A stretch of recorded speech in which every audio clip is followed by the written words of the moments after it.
Hi, guys. I'm going to give everybody a second to hop on. Are you doing a video? Yeah, I'm on live.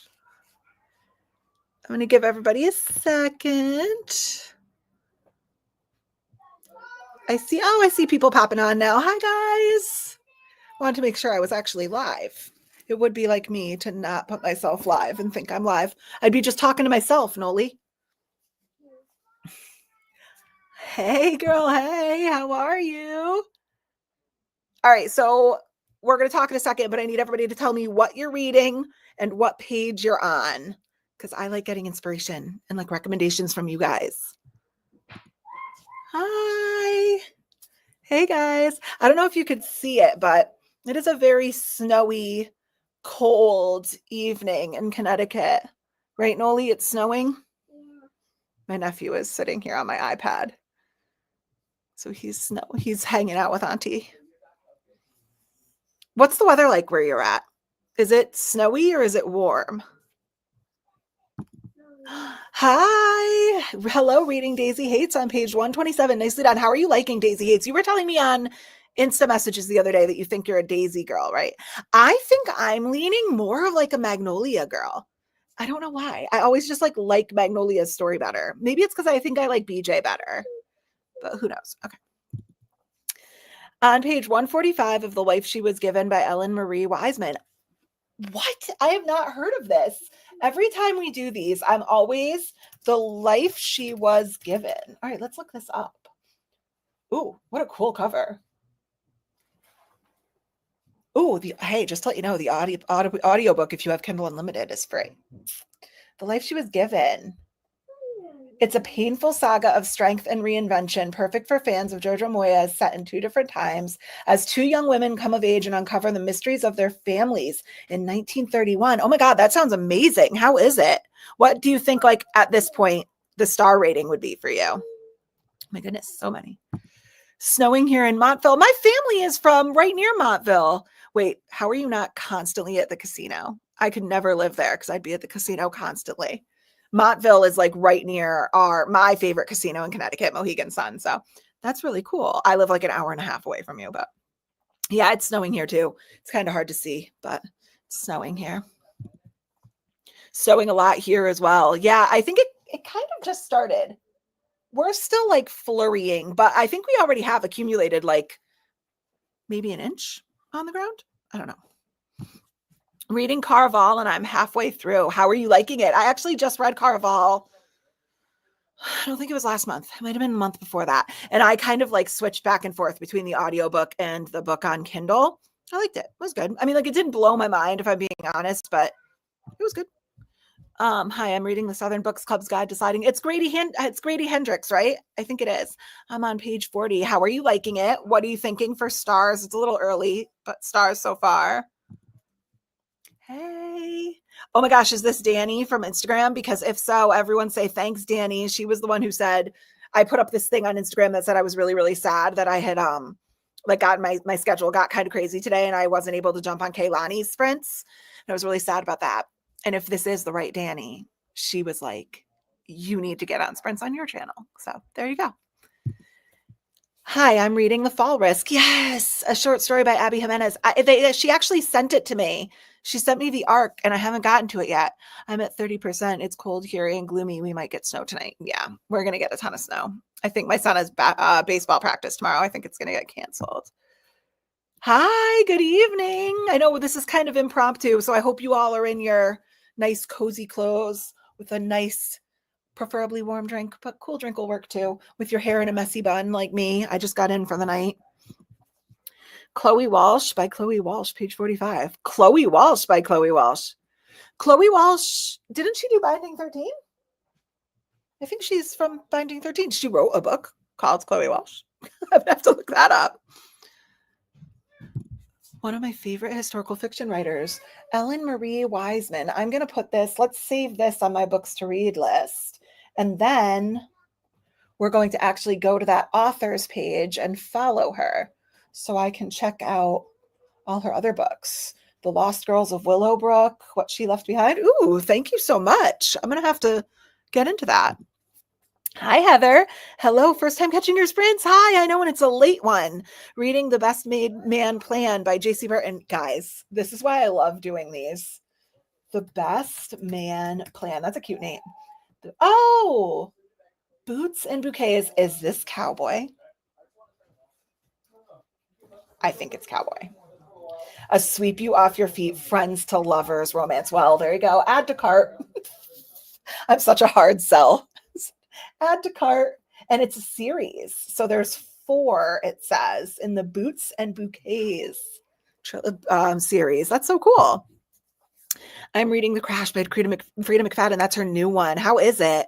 That one's been intriguing me. One of my amazing subscribers actually sent me The Boyfriend, and I want to read that one too. Saving Six. Now you had a Lindsay moment. I figured it was one of them. I was like, she wrote a book called Chloe Walsh. That's so funny. I'm loving Kristen and BJ. I could slap in the face. Yeah. They're all the characters in the Magnolia Parks universe are kind of smackable at certain points, right? Like we kind of want to smack all of them at different points, but yes, I could smack all of the above. My daughter works at the casino at Kids Quest. Nuh-uh. Every single time I go to the casino, my kids beg to come with me because first of all, they love the casino, but also they love going to Kids Quest. My oldest one is too old now, but my little guy goes to Kids Quest all the time. He loves it there. That's so cool. I bet I've met her.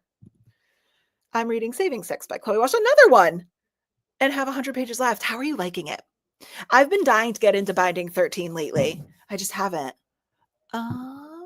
It's thunderstorming where I am, and I'm reading Discipline and Punished. Oh, by Foucault. That sounds, I was just about to look it up, but I was like, that sounds like a class book. Discipline and Punishment. It's like I'm reading War and Peace. Are you liking it at least? Is it like interesting enough? Enjoyable enough? I know sometimes we read books for class we would have never read on our personal time, but Kids Quest. Yeah, I knew what you meant. I love Kids Quest. Not snowing yet here in New Hampshire, but ready for the cozy reading. It's so funny because I have my aunt and uncle and my family live in Maryland, and they just got like a 6-inch storm. So it seems to be moving up the coast. I'm so ready to read. I'm so behind on my reading, guys. That's why we're reading book. See? Yeah. You are. So wait, you are both reading Chloe Walsh by Chloe Walsh. It's funny. That's what I'm going to call it from now on. No snow here in Georgia, but we were supposed to get thunderstorms late tonight. Yeah. Is it cold in Georgia or is it warm in Georgia right now? I have family in Florida and they had like a freeze for a while. We got 30 or so of snow on Wednesday. Wait. Oh, centimeters. Okay. Another 30 to 45 centimeters today and tomorrow. Winter in Canada sucks. A winter in Canada. Yuck. Yeah. I absolutely despise winter and I absolutely despise this weather. Here's my theory on snow. The first snow of the season is pretty for like 10 minutes and then it's just disgusting. I hate it so much. I really, really don't like winter. It is Danny from Instagram. So everybody needs to say thank you, Danny, because I wouldn't have probably been doing this if it wasn't for her. She was like, you need to do sprints. Hello, hello. We have Queen Victoria in the chat. Well, hello, Queen Victoria. Hello. You are from my people. I'm actually related to Winston Churchill, so you are my people. I'm currently reading A Court of Thorns and Roses and The Songbird and the Heart of Stone. Okay, so ACOTAR is amazing. ACOTAR is actually what introduced me to fantasy romance and changed my life. And The Songbird and the Heart of Stone, I haven't gotten to yet. I read A Serpent in the Wings of Night, and it was okay. I'm actually thinking I might add that to my reread list because I read that when I wasn't like super into fantasy romance yet. So I didn't love it, but I don't think I really knew enough about fantasy romance. So I don't think I appreciated it as much as it deserved. So I'm going to have to give it another chance. How are you liking it? Hi, I'm cozy in bed. Good for you.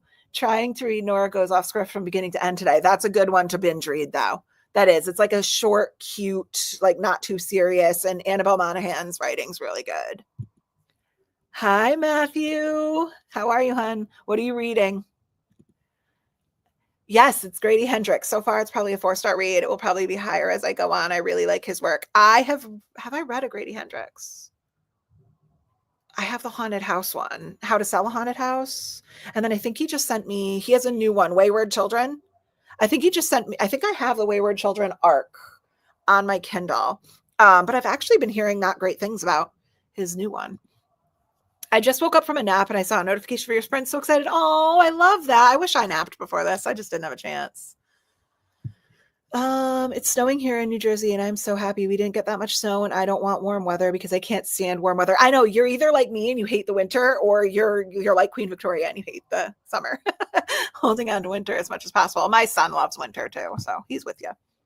It's good so far, trying to figure out how the two timelines connect. Ooh, that's always, I am horrible with like names and plot lines. Like the second I read them, they are right out my brain. So I'm not good at figuring out plot lines.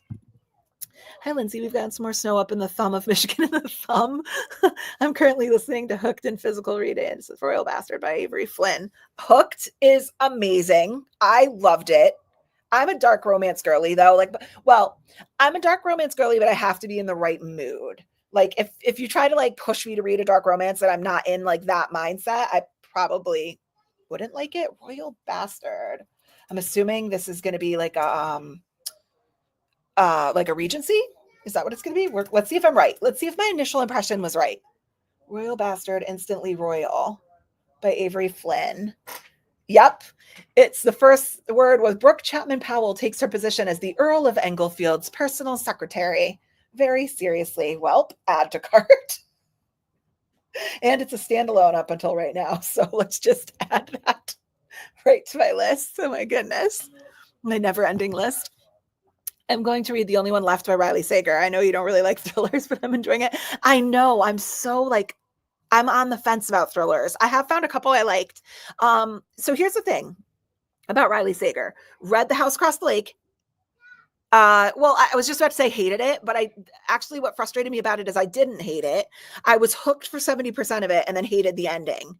And then I co-hosted the Thrills and Trolls book club with Dana and Karina, or wait, I think it was Dana and Nikki one month. And we read Middle of the Night. And I really liked that one. That was like a 4-star. So he's like hit or miss for me. How are you liking the, oh wait, you're going to be reading. You haven't started it yet. So currently reading The Widow of Rose House by Diana Biller. It's so good. It's a historic Gothic romance. Okay, well, let's just add this. The Widow of Rose House. You guys are such enablers. This is why my list is so long. The Widow, 1875, Alva Webster is ready for a fresh start after 3 years of being pilloried in the presses for fleeing her abusive husband. His sudden death allows her to return to New York, where she is determined to restore a dilapidated Hyde Park mansion and hopefully her reputation at the same time. She is not supposed to fall in love. Wait, you guys are like living your best historical fantasy lives. Add to cart. What is that one? Oh, that's KU, guys. So we could read it on KU. Okay. He's a veterinarian and she works at a family's vineyard. I'm about 50% into it. He's a veterinarian. He had a cowboy hat on. Is he a cowboy veterinarian? Or maybe that's just his style. Good for him. He could rock a cowboy hat, let me tell you.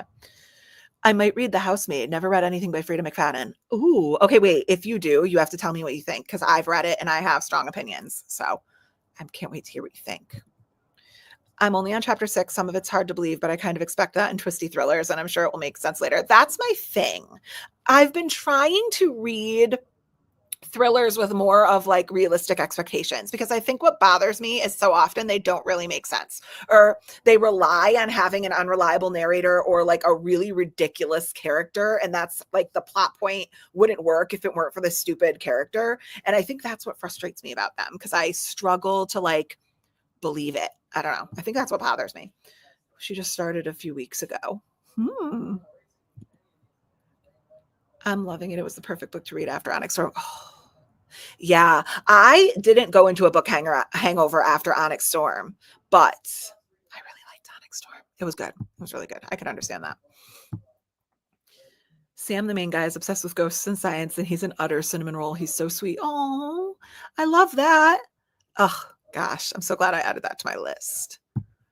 Snowed In with Grumpy by Olivia Noble was my first 5-star read and first book of the year. Smutty too. Okay, well, you had me at Smutty. Smutty is my favorite. Grumpy is Snowed In with Grumpy. Grumpy. Oh, wow. That is quite a man on the cover. Oh, wow. It's he obviously goes to the gym. Okay. Oh, I own it. Purchased. I own it already. Part of Silver Mountain. Yep, I own that one. No need to add that one. It's interesting. It's nonfiction and dense, but still interesting. Ooh, okay. Is this the one of the historical ones? Oh, wait, no, nonfiction. I'm going to have to look up what that was again. I live in Missouri. We're supposed to get snow on Tuesday. Missouri does get a lot of snow. We're in a winter weather advisory in New York, and it's been snowing most of the day. Ooh, I wonder how far away you are from me, because I don't live too far from there. All right, are you ready for the next comment? Because this is my son. Nerd mom. Nerd mom. That is my son. Say hi, Cole, if he's still in the chat. He calls this my nerd time. So whenever I'm like, I'm going to go jump on sprints or I'm going to go read my book, he's like, oh, you got to go have some nerd time. Yeah, I'm on my nerd time right now. Hi, Cole. It's cold here. It had warmed up, but it cooled off again. That's Georgia, I'm assuming. Yeah, my family was freezing in Florida. I'm with you on the snow. I'm not a fan. I hate it. I hate it so much. I hate it. Every morning I go out with my son to bring him to school and he laughs because I complain the entire way. I hate defrosting my car. I hate walking down our walkway in the snow. I hate it. So dramatic. I don't know if you've seen is it Family Guy or The Simpsons? There's this meme. I think it's the postman, and he's like walking through the snow, and he's like, I hate the snow. I hate the snow. I hate the cold, and I hate the snow. And I sing it all the time when we're outside. I have a friend sending me in the mail The Teacher by Frida McFadden. I have that one on my Kindle too. And I think, correct me if I'm wrong, but I'm pretty sure most Frida McFaddens, if not all, are Kindle Unlimited. So it's 10:09 p.m. here in the UK, reading Things We Left Behind by Lucy Store. Thanks for joining so late. Oh my gosh, 10 p.m. I know, but I do my best reading at night. I'm not like a morning person. And I've read Things We Left Behind. How are you liking it? How are you liking Immortal Dark? Okay, well, since you brought it up, that's actually what I'm going to be reading. I'm reading Immortal Dark by Tigist Girma. It's fun. It's funny because I was saying Tigist Girma for a long time. And then if you go and follow Tigist on Instagram, her pinned post on Instagram is her pronouncing different characters in this book, which is stunning. And then at the end, she also says, oh, and also, if you want to know how to pronounce my name, and I believe she pronounces it Tigist Girma. This is excellent. And I am reading this. I am like 45% of the way through, I think. I have to finish our chapters for Homey and Homely. I am liking it. I actually texted back and forth or messaged back and forth with Robin today a little bit. We talked about it. I'm liking it a lot. The writing is incredible. The world is incredible. I am not completely sold on our main female character yet. I find her a little impulsive. And I think she's not making very smart decisions. I don't think there's a lot of forward thinking going on with her, which is a wee frustrating for me. And then the only other thing I'm excited to see is there hasn't been too much romance yet, and it's sold as a romantasy. If this does turn into a romantasy, this is going to be an extreme enemies to potentially lovers. And some of the stuff that they've done to each other up until this point, I don't know if I'm going to be able to buy the love between them, because some of it has been, it's intense. I don't know. What are you thinking? Do you know what I'm talking about? Or am I just being picky? I'm probably just being picky. My husband bought me the ACOTAR series for Valentine's Day. I'm excited to read it. Oh, what a good husband. He's a keeper. Keep him. Oh my gosh, it's so good. Here's my controversial opinion. I wasn't 100% obsessed with book one. It wasn't bad at all. I think I gave it like a 3.5 star, but I wasn't like, I kind of got to the end of it. And I think it was so overhyped for me that I was kind of like, that's what everybody's freaking out about. Like, I didn't really understand the hype, but my best friend, who was the one who told me to read it, did say, just read the first one, appreciate it as a setup to the story, and then read the rest of the series, and you'll be obsessed with it. And I agree. So the first one, in my opinion, isn't the strongest of the series. In my opinion, ACOWAR, the third one, is the strongest, but ACOMAF, the second one, is right up there too.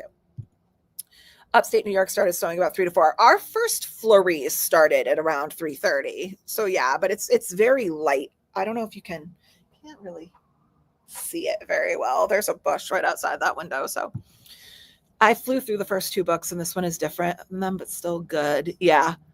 Yeah. Hi, Hadley. How are you? What are you reading? Reading practice makes perfect. She does such cute little books. Actually, I did read the cheat sheet and I didn't love it because I felt bad for the main male character. I felt like she was just kind of being mean to him, but She does really good books. Let's see. I don't love winter, but I hate summer. I hate being hot. I'm a fall girly. Okay, part of me can relate. See, I love the summer, but I have to be honest, by the end of summer, I am ready for fall. Like I'm ready for New England, Connecticut fall. Like anybody who's been to Connecticut in the fall knows there's just a special vibe to Connecticut in the fall. It's the leaves, it's the pumpkin patch, it's the hay rides, it's the cider, it's the hot chocolate, it's the bonfires, it's the fair season. Connecticut's really big on fairs. So it's like all the fairs start happening and it's getting cooler at night. So like by the end of summer, I'm ready for fall. Oh Jesus, what's this? My son. What just happened, babies? Here, let me see. Poof. What is it? It's like Oh, I wonder. It says there's an update. Hold on. What update? Oh, it's updating your app. Hold on. It's almost done. Sorry, guys. I'm fixing my nephew's app. Here, baby. Oh, you better go get the charger. It's on 10%, honey bunny. It is? Yeah. Okay, let's see. It's fine. Oh, okay. It's going to die, though. Fall girly here too. Here in the South, it's too hot. Yeah, my family in Florida think that too. It does get really hot. Add to cart. Lindsay, add to cart. That's me. Add to cart. Set in Oklahoma. This is Cowboys. You're joking. It's a cowboy veterinarian. Smokey the book lover. I like that name. I'll be either working on the Homey and Homely book club or the Love of My Afterlife. What page are you on? I'm working on it too. I am going to probably switch mid-sprint, but what page are you on? Hello, I'm reading Power Play by Chelsea Curto. Hockey romance era? Okay, well, let's just look that right up. Let's look that right up, Nolan. Power Play. Power Play by Chelsea. Oh, there it is. Curto. Oh my God, cute cover. Oh, it's book 2. It's book 2 when the DC stars. Oh, I have this one. And it's on Kindle Unlimited. But I have Face Off, which is the first book. And it says it's a spicy rivals to Lover Hockey. So I have the first one. So let me go and just add this right to cart. God. The second book. Okay, we're adding that. I just finished Interesting Facts About Space. Interesting Facts About Space. Girl, if this is a nonfiction, Interesting Facts About Space. Oh, that's a cute cover too. Emily Austin. Is this the right one? That's a cute cover. It's a fast-paced, hilarious, and ultimately hopeful novel for anyone who has ever been worried they might be a terrible person. Add to cart. All right, well, let's learn a little bit about myself. Add to cart. Okay. Yes, I've started. I'm 41% into it. I was interested in Lizzie Borden when I was in high school and even did a report on her. I watched a documentary not too long ago about Lizzie Borden. I know, I am intrigued. We're going to do a couple more and then we'll jump on our first sprint and then I'll finish them when I come back. Hi, baby. That's Coley. Andover, New York. Andover, New York. Are you near the Connecticut line or is that upstate? Well, or anywhere else. Andover. I'm trying to remember. I don't think I've been there. I read Out of the Woods by Hannah Bonham Young this week. It's so good. I've heard that's like one of her strongest works. I've read Out on a Limb. It's so good. Love that it's about the couple that's been together since they're teens working on themselves. Oh, that will probably pull on my heartstrings because my husband and I have been together since we were 19. Gia. Hi, Gia. Okay, so for everyone who wasn't here on our first sprints, Gia is the sweetest of sweet.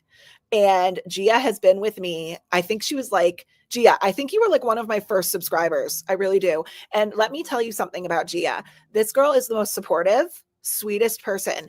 Every single time I post a video, every single time I post anything, she's messaging me about how proud she is of me, sending me hearts. So Gia has a great channel. She has great content. Go watch her stuff because she's the sweetest of sweet and the cutest of cute. So hi, Gia. I hate summertime because of chronic migraines and I'm constantly a buffet for mosquitoes. Excuse me. I genuinely wish I could enjoy warm weather, but it's unbearable. I get migraines too. Mine are food related, but yeah, I can imagine that would suck the fun out of it for you. I like it because we open up the pool and the kids are off and there's a ton of really fun stuff going on around here. And Rich's Farm's open. We get ice cream. I just bought that exact copy of Mortal Dark today. How stunning is this copy though? So this and this is gorgeous enough. No soul can enter without an invitation, but every chapter page has like, this is a dark academia. So I'm assuming these are some of the buildings from Uxley University. But then if you look at the naked hardcover, and the cover pages. It's like an absolutely gorgeous edition. But the one thing I will say, the thing that I'm loving the most about this book, and Robin and I were talking about this earlier, is I'm obsessed with the world. And I'm going to be completely honest with you. This is like one of the coolest. Oop, where's the screen? There you go. This is one of like the coolest maps I've ever seen. This is the whole university and everything is like a different. Isn't that cool? Is like a different building. I don't know. I love the map and I love the world. I'm really liking it actually. Yep. I don't mind it. Definitely preferred things we hide from the light. We just can't get over how childish all these men are. Yeah. So I always say this: grumpy sunshine needs to be done right for me, because sometimes grumpy sunshine is actually just like a manhole. Like it's just too much. Like there's a very thin line between like grumpy and just rude. And sometimes her men just get a little bit rude and childish. And I've also noticed she writes very possessive, like kind of controlling jealousy men, which sometimes it's not my thing. I only seem to get my reading done at night when my daughter is in bed asleep. That's the best time to get it done. Currently reading Behind the Net by Stephanie Archer. I liked it. I read that one. I needed an easy popcorn read after having my heart shattered by Six of Crows. Oh, yeah. Behind the Net's a good, easy read. It's a simple one, but I really liked Piper and Jamie Stryker, right? I liked Jamie Stryker. I like that one. Six of Crows I have not gotten to yet. I'm holding off to read Shadow and Bone, but everyone's telling me that the Shadow and Bone trilogy is not very good and that I should just watch the show. So no, I definitely get it. I finished it already for the book club. I needed the time to process it. Yeah, absolutely, Cheyenne. I love the Vancouver Storm series. Yep, that is Behind the Net, right? I'm pretty sure that's Behind the Net. I'm currently reading The Cruel Prince by Hallie Black. Oh my God, I cannot wait to hear what you think about that, because that's another book I have opinions on. And actually, funny story, I think I've talked about this in a video. In fairness, I should probably reread The Cruel Prince too, because do you understand what I don't know if anybody knows what I did. I had never read a fantasy book before, and I picked up The Cruel Prince by Hallie Black thinking it was The Brutal Prince by Sophie Lark. So I saw it in like Barnes and Noble and I was like, oh my God, this is a mafia romance. I'm so excited to read a mafia romance. I can't wait. And I was like 60% of the way through The Cruel Prince before I went, when's the mafia and who are these fairies? Like I had no idea what was going on. So I didn't enjoy it. But I think I should probably reread it now with the right expectations. I will say this though, that is not a romance. That is a political fantasy with a romance subplot. I would be all for spring to fall, then back to spring. Absolutely. Just skip the winter. I'm a spring and fall girly. Yeah, spring in Connecticut. So our seasons have gotten later, and spring in Connecticut is still just a little bit too cold and a little too rainy for me. So I'm a summer and fall girl. I love fall and winter. Halloween is my all-time favorite holiday. I do love Halloween. Noli, we went to the Mickey Halloween party, huh? It was fun. We went to Disney this past Halloween. I hate summer in California. We're in 110s most summer. Yeah. Is California really humid? I've never actually been out to California. I went to Washington State, but not there. I'm reading Can't Spell Treason with T. I know that's like a little sapphic cozy, right? I think I have that one too. All right. I'm on page 12. A lot of my audiobooks became available, so I worked on those instead of our book club book. Audiobooks have changed my life in that it's awesome to be able to be productive while I'm reading my audiobook. I could go and like fold laundry. It's easier. Love the first one, Face Off. Yes, I have Face Off, and I just added the other one to my cart. I love Emily Austin's book. I'm in the middle of We Could Be Rats. Oh, she sent me that arc. That's the pink cover. Wait, I have to look this up. I think she sent me the arc of that one. Hold on. I don't even remember. I'm pretty sure We Could Be Rats. Yep, We Could Be. Yeah, she just sent me the arc on the 11th. Maybe I'll have to prioritize that one too. Are you in NYC? I got caught in the snow. I'm not. I live in Connecticut. I spend a lot of time in New York City though. So you might have seen one of my posts from New York City, but yeah, no, I don't live in New York City. You got caught in the snow. That sucks. Snow in New York City is sometimes really irritating. I'm enjoying Hooked. It surprised me from the start. I was like, whoa, I told my friend Amber about it and got intrigued. Yeah, I like it. And I'm not, you know this, I'm not a fairy tale person, but it's fractured fairy tale reimagining. So it's not that similar. I liked it. I'm about to finishing editing, then uploading the video. Oh, I can't wait. Wait, let me go and remind me when we get off to go and add it to my watch list when you have it uploading. That book is gorgeous. Isn't it cute? It's like, it is beautiful. I'm honestly, probably you're not going to see me actually reading this edition because I have it on my Kindle. So I've been reading it on my Kindle. For some reason, my Kindle's easier at night for me to read. It's easier on my eyes. I'm halfway through Gallant by V. Schwab. Oh, I have that one. It's good. It's great so far, but I was struggling to get into reading this year. I know. Sometimes you have to be in the right mood. Word of suggestion, not that you asked.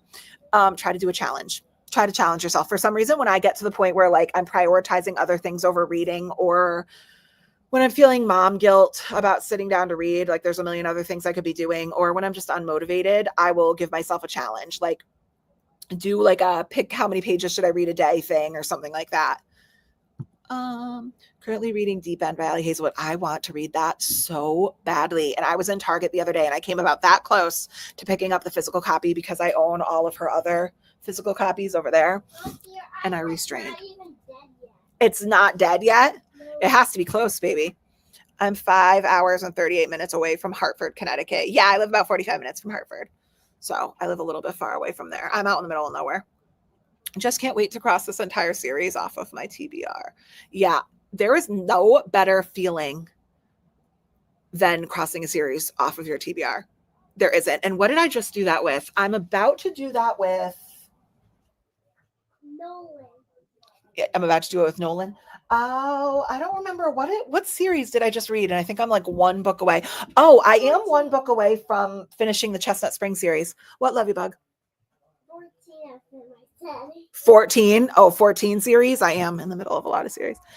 I'm torn between reading The Madness of Lord, Ian Mackenzie, or Heartless Hunter. The Madness of Lord intrigued me as it's a historical romance and the main guy has autism. Oh, that's cool.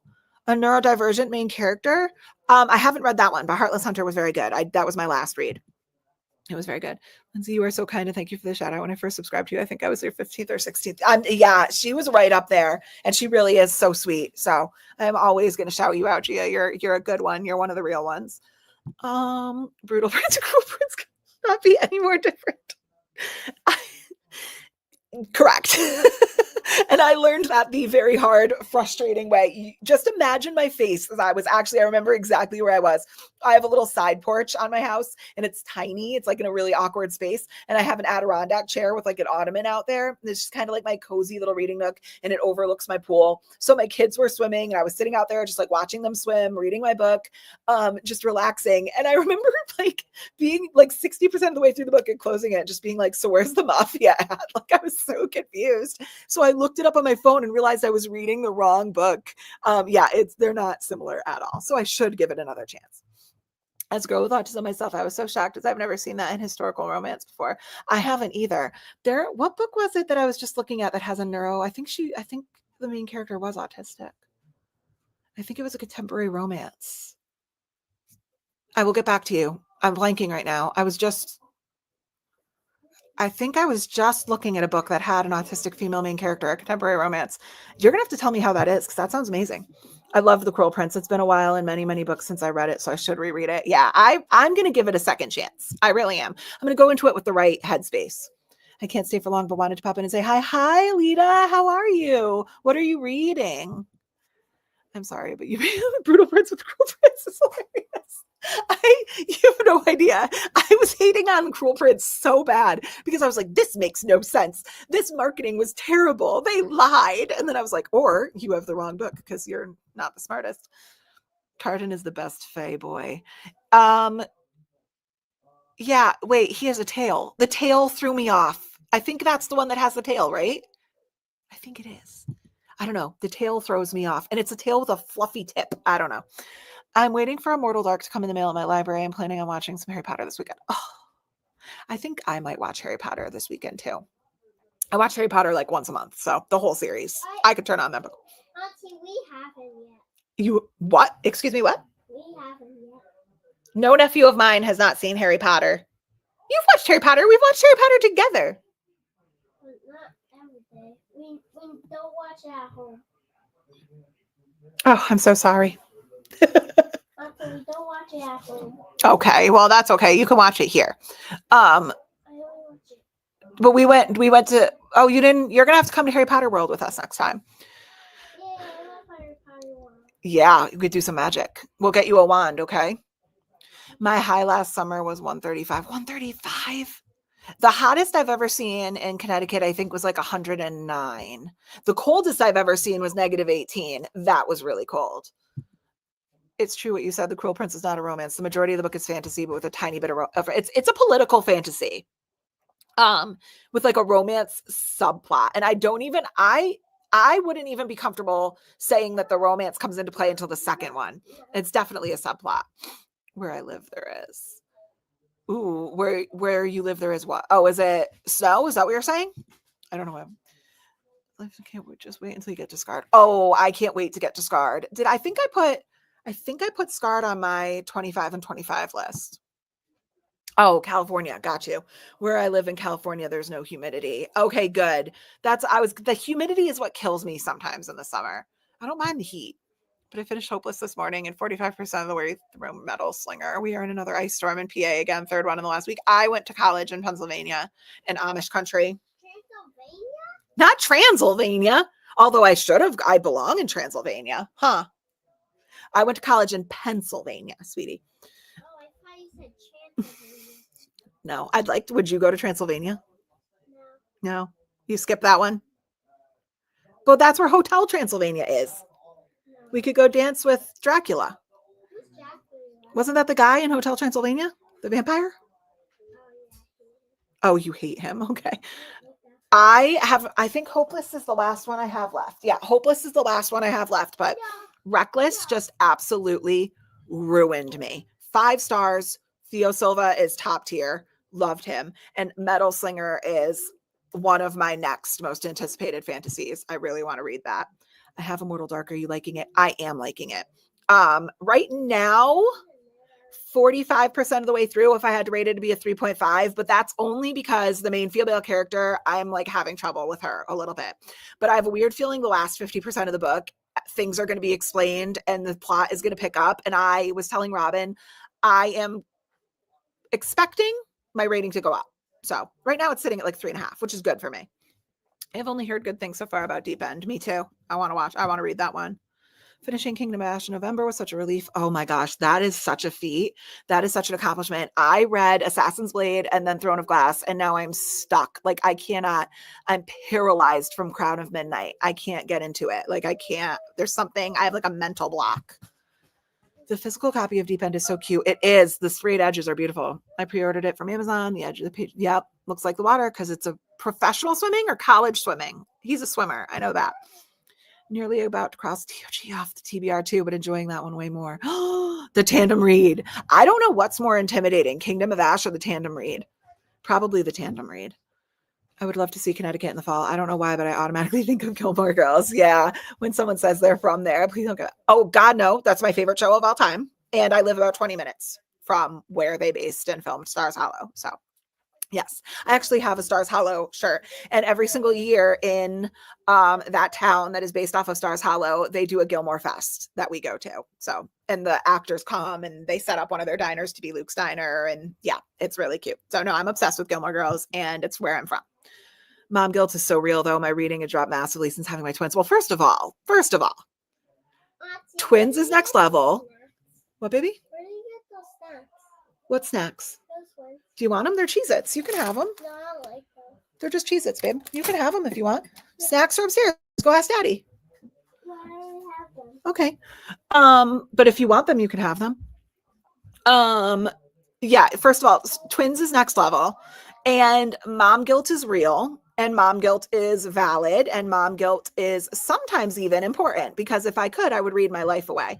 And my kids keep me grounded and tell me to like tune back in to earth. But whenever possible, make sure that you also prioritize some time, even like 15 minutes, to not be mom and to just be you, and to read and to sit and to sip a drink and relax, or sit and don't pressure yourself to read. Only do it feels right. Like watch 15 minutes of a TV show or sit and stare outside. You know what I'm saying? You can't pour from an empty cup, you know? Lindsay, you are one of the real ones too. Oh, thank you. I try. I'm real chaotic. Does that count? I love HP, planning on rereading the books. My babies. Oh my God. I'm obsessed with Harry Potter. When my mom retired, I got her The Cruel Prince and Wicked King so we could read the series together. That's so cute. That's really cute. I hope you get to that. I've heard it gets better after The Cruel Prince. Hopeless was so good, but not Reckless star rating. Yeah, Reckless star rating was like, I fear that anything that comes after that, I don't even know if it's possible to give it a 5-star because Reckless was so good. Metal Slinger is definitely good so far, very fast paced. Okay, so that makes me think I'm going to like it even more because I'm a fast paced reader. I often, in most books that I read, I'm super into it, and then the middle is a slog, and then I'm super into the end. So the beginning and the end are always really good for me. The middle, I find myself skimming or kind of bored or like slogging through. It happens to me in almost every book I read. So hearing that Metal Slinger is fast paced, it's probably my kind of writing. I'm excited to possibly continue. Hey, it's midnight here, but who needs reading when you who needs sleep when you have sprints? I'm reading Birding with Benefits. What? That's so cute. Birding with Benefits. That's funny. The title alone has me. Birding with, oh my God, the cover is really cute.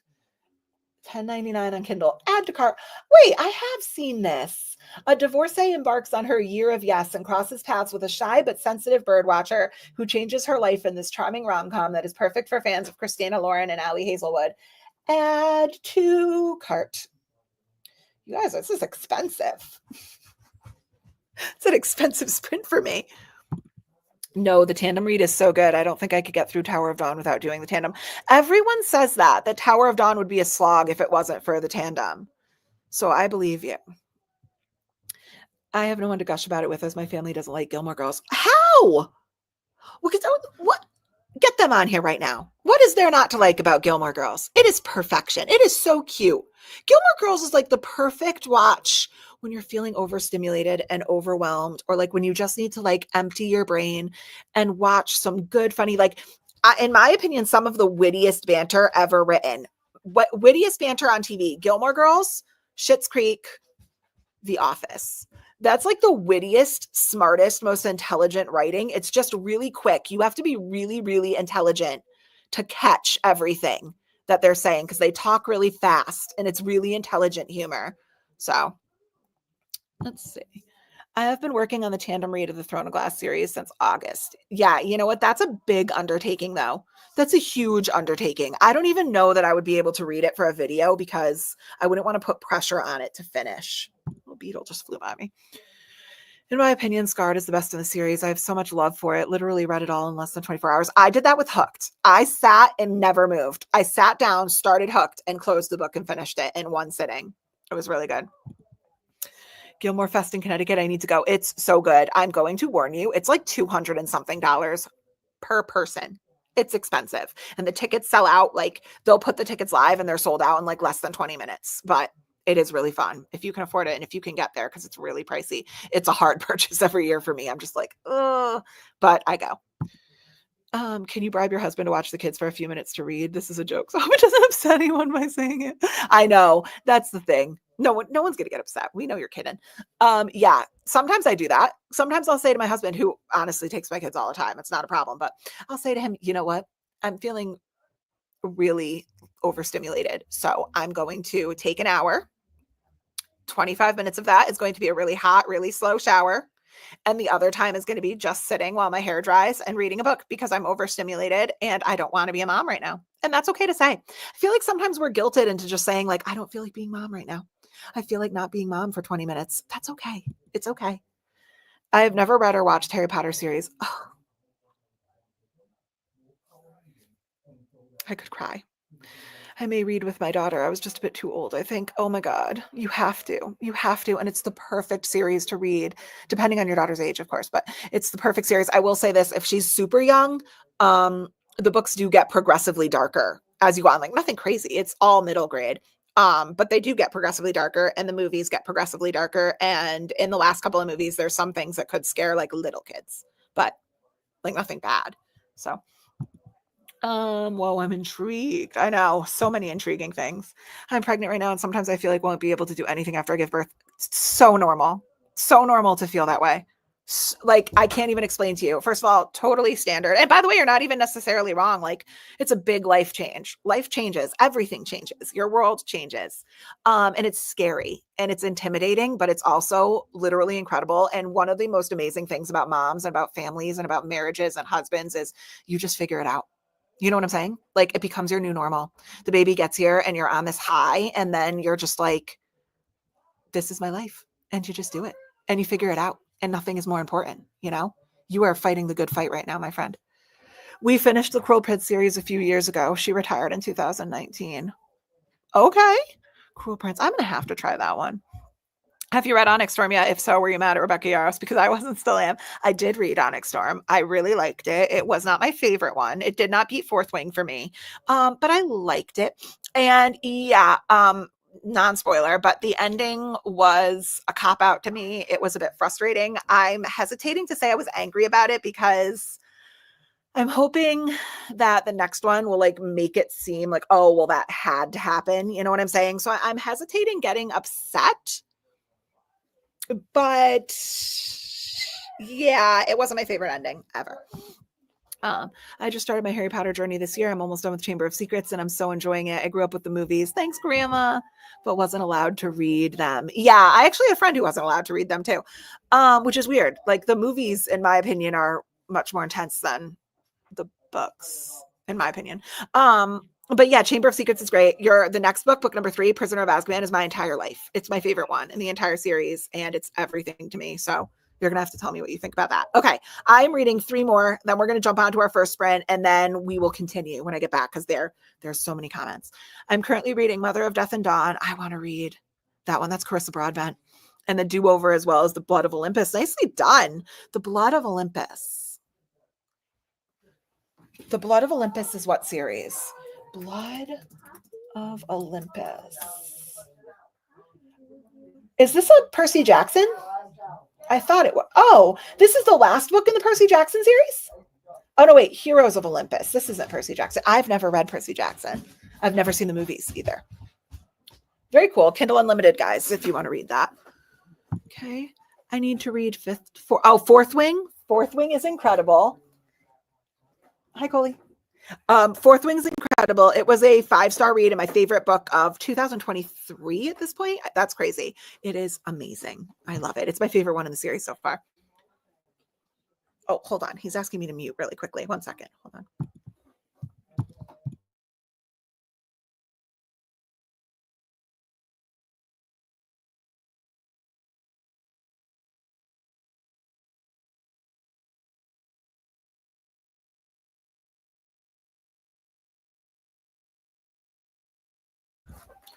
Sorry, I'm having a brother squabble I have to handle. Hold on 1 second.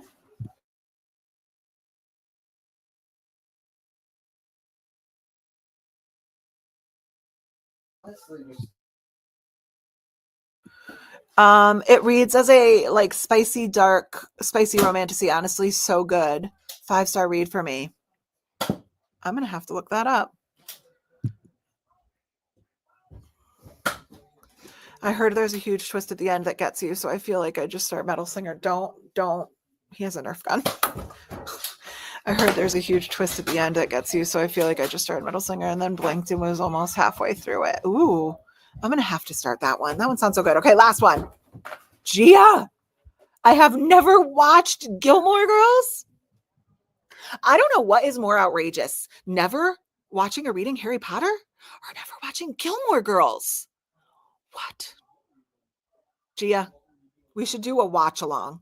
That's what we should do. We could watch seasons. That's the word. We could watch seasons together. All right, guys, we are going to go into our first sprint. Let me get us all set up.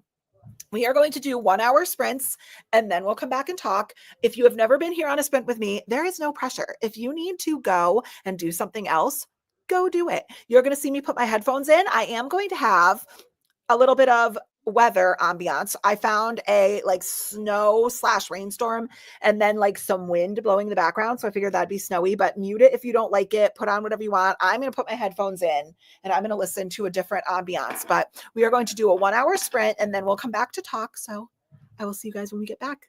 Bye, guys.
All right. Our first sprint is done, guys. How did everybody do? I was a little distracted. Oh, Cole's back here, by the way. I didn't read. You did not read. I read the captions on YouTube video.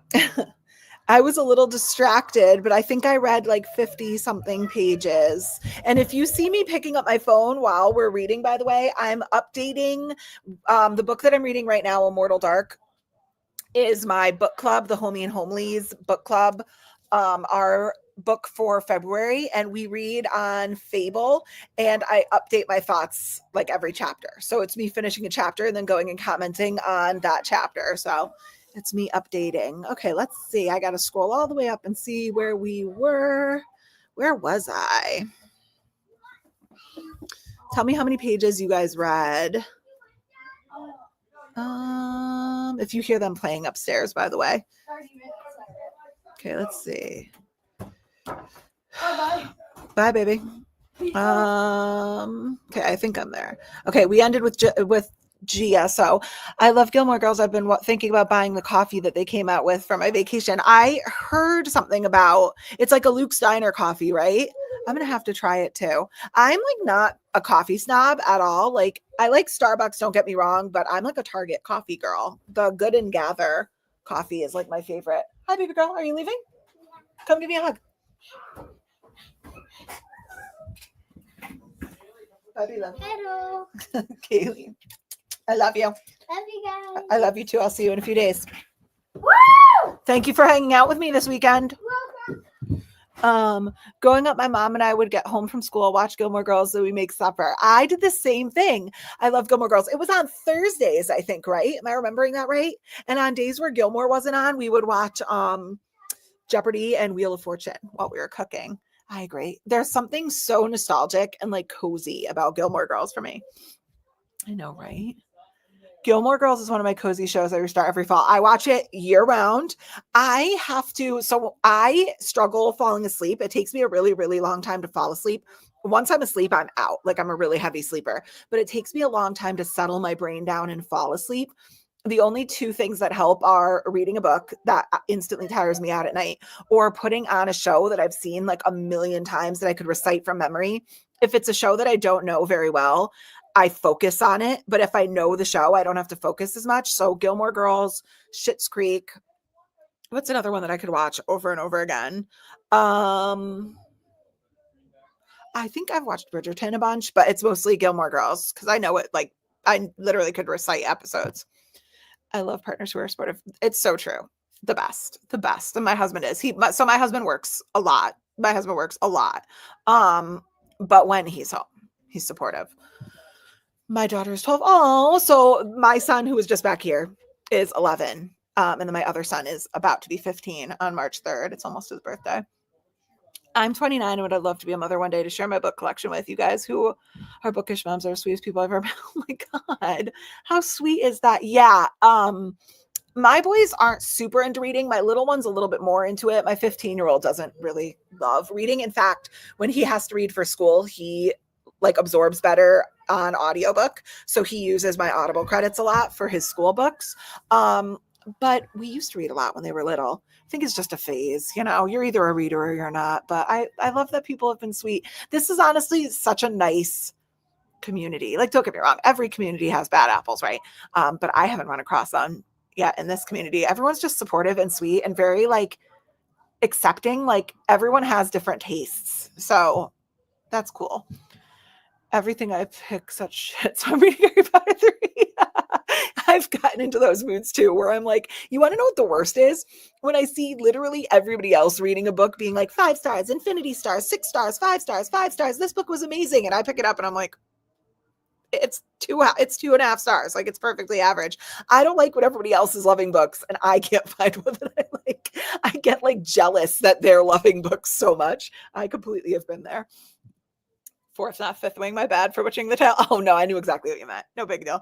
That should be. Maybe one in the series will be fifth wing. I like that. I trust Rebecca Yarros. She has a way to make the frustrating stuff all make sense later. Yeah, that's kind of where I'm at. Everybody else who was mad about the ending, I was like, guys, there's a reason. There's a reason. She is very like Sarah J. Maasai.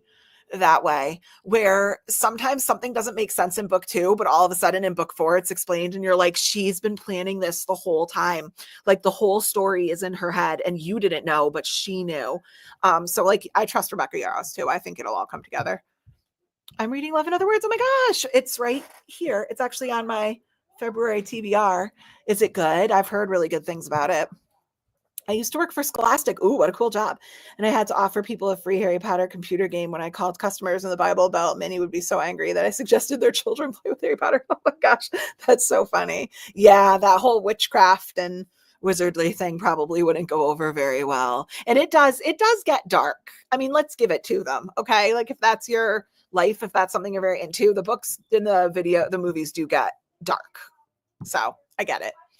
Gilmore Girls is my favorite of all time. It is the best. It is amazing. It is amazing. And it's so funny because like I said, I've watched it from episode 1 to the end. And what's the 4 episode like post season Year in the Life. There it is. I've watched Year in the Life too. And honestly, every single time I watch it, I still hear stuff that I never had heard before. Fourth Wing was 5 stars for me as well. And I'm not a huge fantasy reader besides Harry Potter, The Chronicles of Narnia, and Cassandra Clare's series. I gave Iron Flame and Onyx Storm 4 stars. Yeah. So Fourth Wing was like infinity stars for me. One of my favorite books of all time. Iron Flame, I gave a 4.75 stars. Everyone complained about that book and I didn't see anything wrong with it. I thought it was fine. Onyx Storm, I think I gave a 4.25 stars, but Onyx Storm to me was like a bridge book. I think the next book, it's all going to come together and make sense. So it's a 5-star series. My daughter and I binged all of Gilmore Girls during the pandemic. Perfect mother-daughter show. It really, really is. And it's a great mother-daughter show for like multiple angles. Cause obviously you have like Rory and Lorelai, but then you also have Lorelai and Emily, which is awesome. I mean, it's such a good show. Oh my God, it's such a good show. If you haven't watched Gilmore Girls, please go watch. Please go watch. And I mean, Luke. Hello, Luke. Hi, people. Hi, Julia. Julia, the book nerd. You're so funny. My son calls me the book nerd. What's everyone's favorite romance trope? For me, it's arranged marriage and enemies to lovers. Recently got into the single parent romance trope. That's a tough one. I don't know if I could pick a favorite. I'm very nuanced in my tastes. Like, if I were to say like, oh my God, I love enemies to lovers has to be done right in a very specific way. But I do love enemies to lovers when it's done right. I love single dad. I love cowboy romance and I love sports romance. So sports romance is usually a good hit for me because I love sports. Queen Victoria, definitely love the enemies to lovers trope. Also love the one bed trope. Oh yeah. As well as sweet childhood friends to lovers. Oh, Love in Other Words is like that from what I understand. Oh, that depends if it's fantasy or romance. That's very true. I love a good enemies to lovers romantasy. There's like fantasy does enemies to lovers right because it's like true life or death enemies to lovers. Sometimes enemies to lovers like romance is like, he's going to take my job. He's my enemy. And it's like, guys, you just don't like each other. You're rivals. You know what I'm saying? Like you're not enemies. Romantasy does enemies right. I don't know what my favorite trope in romance would be. Let's say sports romance. Is that too generic? I feel like that's too vague, but I love sports romance. Nice. Romance genre is actually a hit or miss with me because I have been with my husband since I was 19. Okay. Romance genre is actually a hit or miss with me because I've been with my husband since I was 19. Me too. I was 19 too. So we've been together forever. That's like, and I'm going to be honest with you, we weren't really friends to lovers. I feel like we were friends for like a little while. We had mutual friends. So we were like mutual acquaintances together. But the second that we like met and hung out once, I was like, oh, so we're getting married. Cool. Hold on one second.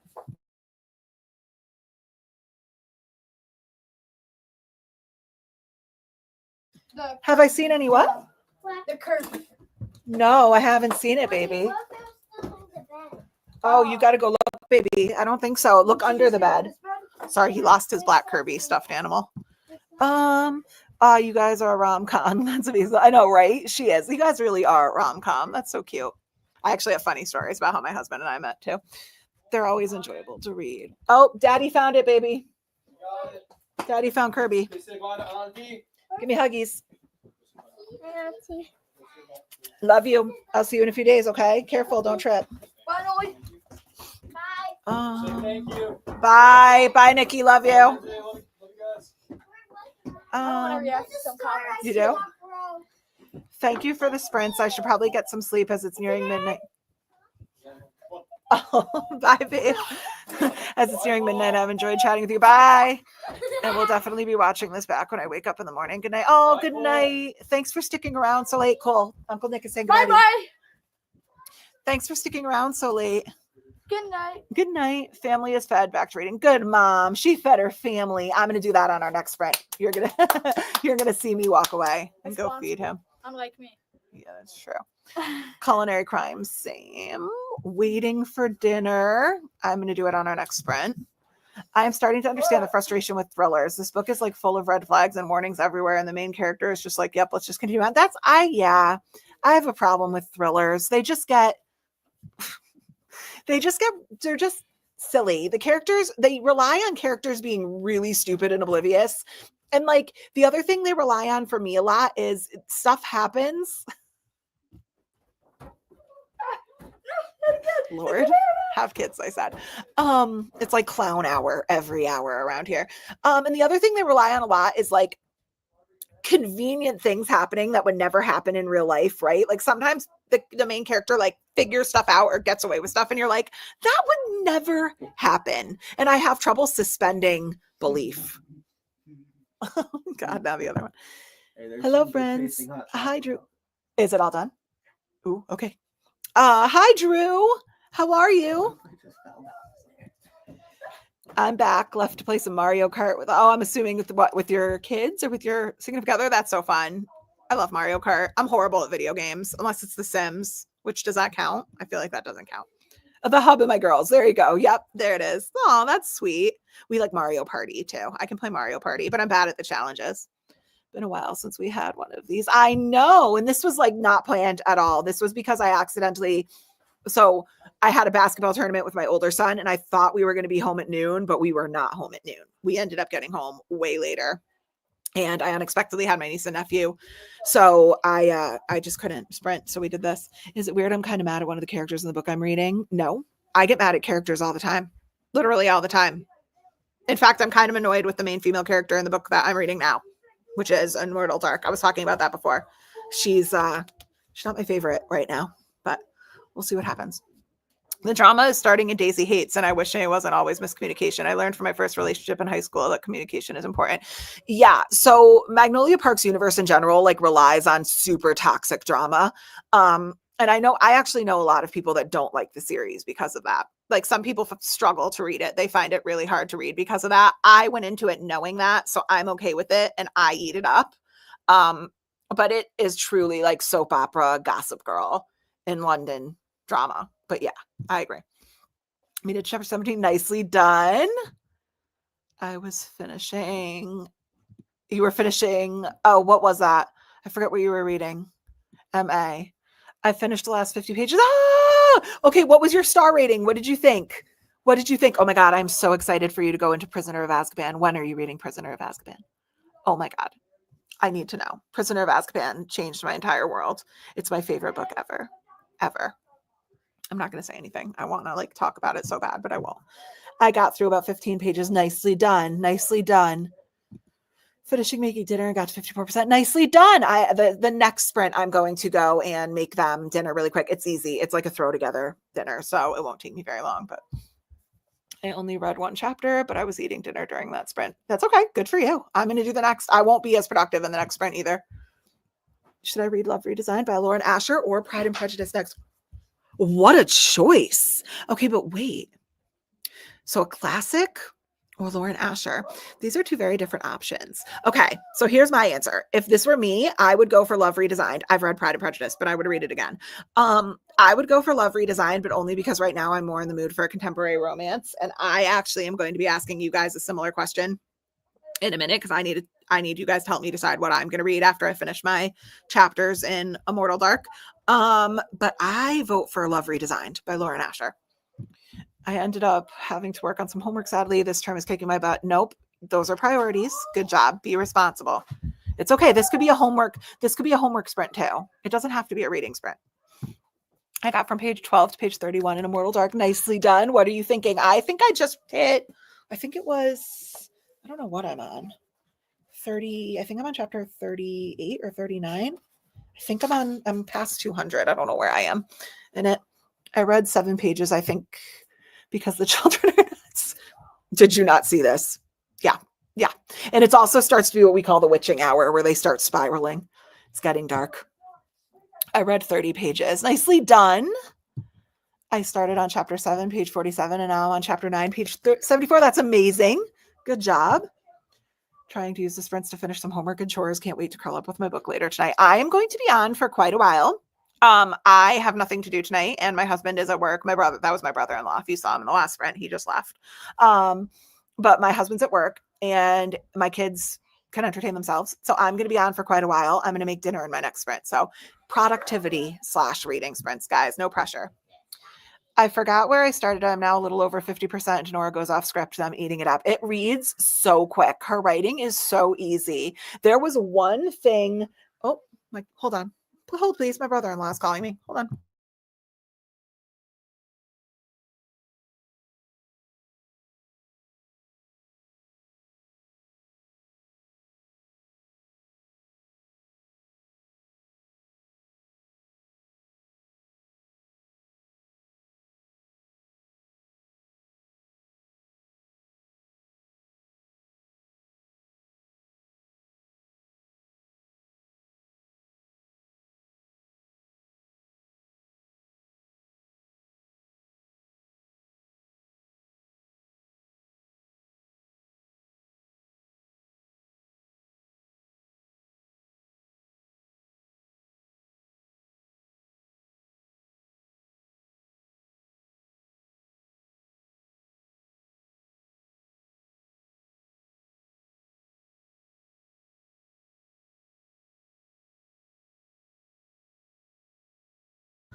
Sorry, guys. My niece forgot something. I needed to go run it out to my brother-in-law. I forgot where I started, but I'm now. Oh, yeah. So there was one thing that frustrated me about Nora Goes Off Script. Whenever people are reading it, I'm always interested to hear if you pick up on it too. So when you're done, message me on Instagram and we'll talk. I didn't read. Love that. That's okay. I'm going to read a lot less in our next sprint too, but I'm going to be here like a lot. I'm going to be here for hours tonight. So my favorite movie to fall asleep to is 50 First Dates. Oh, it's such a good one. That's a really good one. I would fall asleep to Titanic because it was long, so it would play for a long time. Or I used to love, if I had to watch a movie, The Notebook was one of my favorites to fall asleep to. And I could recite by heart. What else did I like falling asleep to? Yeah, 50 First Dates was a good one.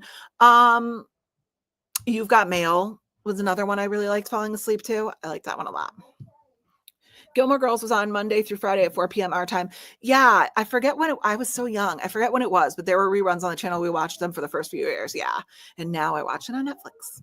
It's on Netflix. My kids are 10, 8, 6, and 4. My house is always loud. Yeah. So mine are about to be 15, 11, and then my niece is 7 and my nephew is 4. So yeah, and they don't live here full time, but they're always here. So my teen girls read. I have a 16, almost 17-year-old and a 14-year-old. Oh, I love that they read. That's awesome. I've been a reader my whole life. I read Moby Dick when I was 6. And then I used to be a classics reader, which was funny. I remember I read Through the Looking Glass, like the C.S. Lewis, the Alice in Wonderland series when I was younger as well. And that really got me into reading. But Harry Potter is what really got me into reading. Both my children love reading. My youngest helps me with my booktube videos out. Yes, she does. So cute. They both do, but yes, your kids do. Has anyone read the Covenant series by Jennifer L. Armentrout? Is that that's the white, is that White Hot Kiss or is that Obsidian Onyx? Which one is Covenant? I'm going to know it when I see it. Hold on. The Covenant series. Oh, that's Half-Blood. I have not read it, but I own it. I think the whole series. There's 5 of them, I think. Yeah. I have not read it, but I do own it. I got to chapter 6 in The Whispering Night by Susan Dennard. Oh, that's book 3. The Luminaries. I forget what the second one's called. Getting ready to leave for the new Captain America movie with my parents. Oh, that's fun. I have never seen a Marvel movie. Captain America's Marvel, right? I've never seen any of those movies, the superhero movies, but I've heard that people love them. That's awesome. Have fun. I came into the sprint a little late, but I was able to read 23 pages. Currently reading The Haunting of Hill House. Ooh, it's so glad to catch Sprints Live. I know. I'm so happy you're here, Cassie. I'm going to be here for a while, so no pressure. Jump on, jump off, read, don't read. I want to see Gilmore Girls. Not seen it yet. Oh my God. It's so good. It's so good. You have to watch it.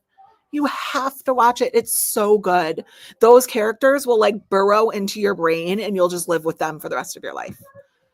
My daughter and I still go Gilmore Girls all the time. Oi, with the poodles already.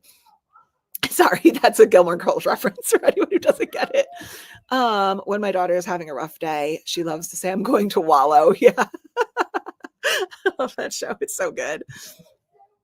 My favorite trope is brother's best friend. Ooh, I love a brother's best friend. I love a brother's best friend. Also love a sports romance. Me too. Sports romance is my thing. I'm on the second book in the Covenant series. Oh, there you go. So she would be able to tell you. That's so cool. My favorite book tropes are Grumpy Sunshine, Small Town, and Single Parent. Yeah, Small Town's a good one too. Once again, Grumpy Sunshine has to be done right. When it's done a very specific way, it could be one of my favorites. And Single Parent's always great too. I've been with my husband since I was 19 as well. Oh, we have a bunch of them. And it's so funny because I remember, so I was 19 when we got together. I was 21 when we had my first son. And then I was 23 when we got married. And I remember everyone being like, oh my God, you're getting married so young. You're getting married so young. And I was like, I don't feel young, guys. And the other thing was, it was so weird, like registering for gifts for our wedding because we had lived together for years already. So we didn't need anything. So, you know, most people go in and they're like, oh, we like this toaster. Oh, we want these plates. Well, Eric and I had all of that. So it was really hard to register for stuff because we had been together for so long already. Bedtime routine with the little. So I will hop back on if you guys are still going on after bedtime routine. Yeah, I'm going to be on for quite a few hours, sweetie. So I should be here. And I'm going to be popping in and out too. I'm going to make dinner. I'll eventually say goodnight to them. That crap. Actually, I wonder if that was a YouTube issue because mine crashed too. I don't know if it translated here, but I actually went up to make sure that my router didn't turn off. My husband and I were a trainer employee, then rivals. I despised him. And then we became roommates a few years later and then finally got together. And it's been 15 years now. I love that. Wait, trainer employee. So he was like, do you mean like manager, employer or something like that? Like he trained you? That's so funny. My husband and I had mutual friends that we met through. And at the time we met, I think he had a girlfriend. And I was like, my friends were trying to set me up with his friend who I didn't care for at all. That was a no-go. I didn't care for him at all. And I met Eric and I was like, that's the one. That's the one I want. Did I miss a lot? Nope. Just reading. I'm on page 68. Good. I love that. Your historical romance. I read Immortal Dark and I enjoyed it, but yes, the main character annoyed me most of the time. Drew, right? Like, why is she so impulsive? She's so impulsive to the point where she actually like hurts herself. Like she shoots herself in the foot. Like, I don't understand. Just chill out and make smarter decisions. Like, relax, girl. It's kind of like it's grating on my nerves a little bit. Favorite top 5 tropes of the moment. Ooh, Grumpy Sunshine, Friends to Lovers, pregnancy trope, unexpected pregnancy or just pregnancy, enemies to lover, single parent. These are all great. Once again, a couple of them have to be done right, but overall, I like those two. Oops, did I click on that twice? I yell at my books when the characters piss me off, or I could tell they want to have sex, but I haven't yet. Yeah, that could be interesting. 4 or 5 stars. I love that. I am pacing out the series to read 1 a month. I will start Prisoner of Azkaban March 1st. It is, I'm actually, you know what? I'm not going to talk about Prisoner of Azkaban because I get too emotional. It's that meaningful to me. I'm mad at one of the main male characters. He did something to the main character I consider not okay at all. Ooh, yeah, I've had those. Sometimes things happen and I'm like, it ruins the book for me almost because I'm like, there's no coming back from that. Sorry, there's just not. It's unforgivable. Immortal Dark is interesting. Yeah. Here's the other thing I'm going to say about Immortal Dark. This is Tigist Girma's debut. I am 90% sure. Someone will correct me if I'm wrong, but I understand that this is her debut. So, forever, if you've watched my channel, I've said this multiple times in the past, I give some grace and flexibility to debut books because you wrote a damn book, girl. Like, wow, that in and of itself is incredible. Yes, there's room for improvement here for sure, in my opinion. The writing's great, the world is great, but the character is infuriating. So yeah, I enjoyed Immortal Dark. It's very good.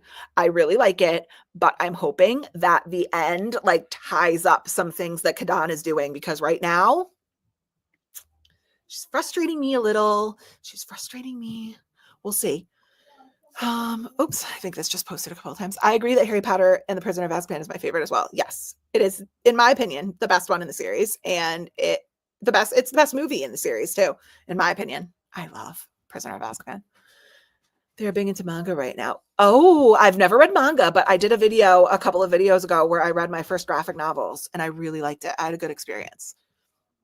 Do you guys have a favorite beverage when it comes to reading? Okay, so you're going to learn something about Lindsay Judkins right now, okay?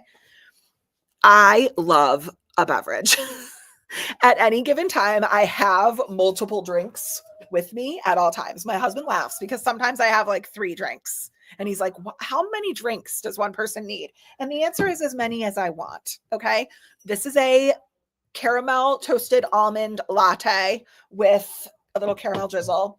And this is a McDonald's Diet Coke that I put in a Stanley. And I'm about to go upstairs on our next sprint and grab a crockpot hot chocolate that I made because it's sitting in the crockpot right now. I don't know. It really depends. If it's in the middle of the summer, I love a good iced coffee, like an iced vanilla latte. Diet Coke is a year-round drink for me. I'm a Diet Coke fiend. Coffee, hot chocolate, Diet Coke. Those are my go-tos. Mine is coffee. Yeah, you can never go wrong with a coffee. I like Ghost Energy drinks too, but not very often. I didn't read either. I took my dogs out potty. Oh, Henry 15 chocolate lab, Willow 6 black lab, and Luna is a Belgian Malinois. Watched other videos. That is amazing. I have a 13-year-old half black lab, half German shepherd named Newton, but he takes himself on walks. He just goes out. I love manga and my daughter loves them as well. Ooh. Oops. Met at 19, wed at 19, had our first at 20th. When you know, you know, I laid eyes on Eric and I was like, there's something special about that one. I'm intrigued by him. And I had never had that before, ever. I didn't marry my husband until I was 32. I had my son at 35. You know what? My parents actually had me at 32.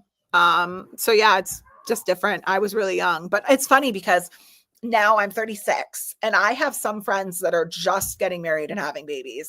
And it's funny because I have a 15-year-old and I have friends with newborns. So everyone's different.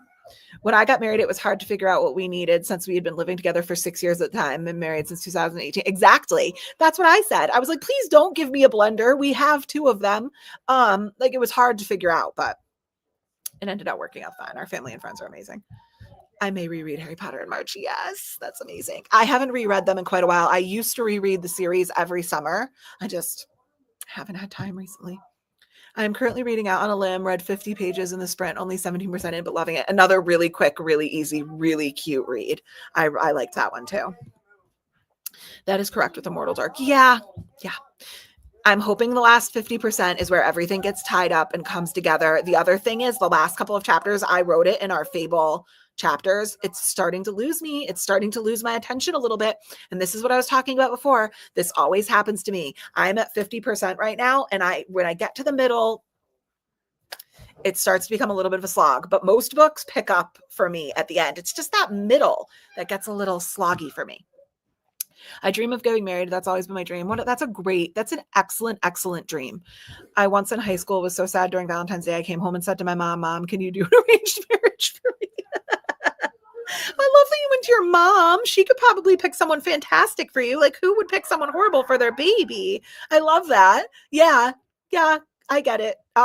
Marrying my husband, having my kids is the single 2 most important things I ever did in my entire life. It is the most important thing. Nothing I could do in my life would be more important than marrying my husband because I wouldn't have my kids. So yes, that is true. It is the thing that defines my life. That book everyone loves, Flock by Kate Stewart. I did not like how a main character treated a female and it ruined the book for me. I did not continue that series, so I get it. Okay. The Ravenhood series. This is so funny because I see everyone talking about Ravenhood like it changed my world. I cried, I sobbed, it changed me. It was so emotional.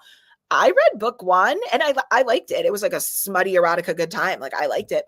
But I'm sitting there being like, nothing emotional happened in that book. So maybe books 2 and 3 are what they're talking about, but I was like, emotional, changed your life, sobbed your eyes out. Like, admittedly, I'm not a crier, but yeah. I mean, it was fine. It was smut. It was erotica.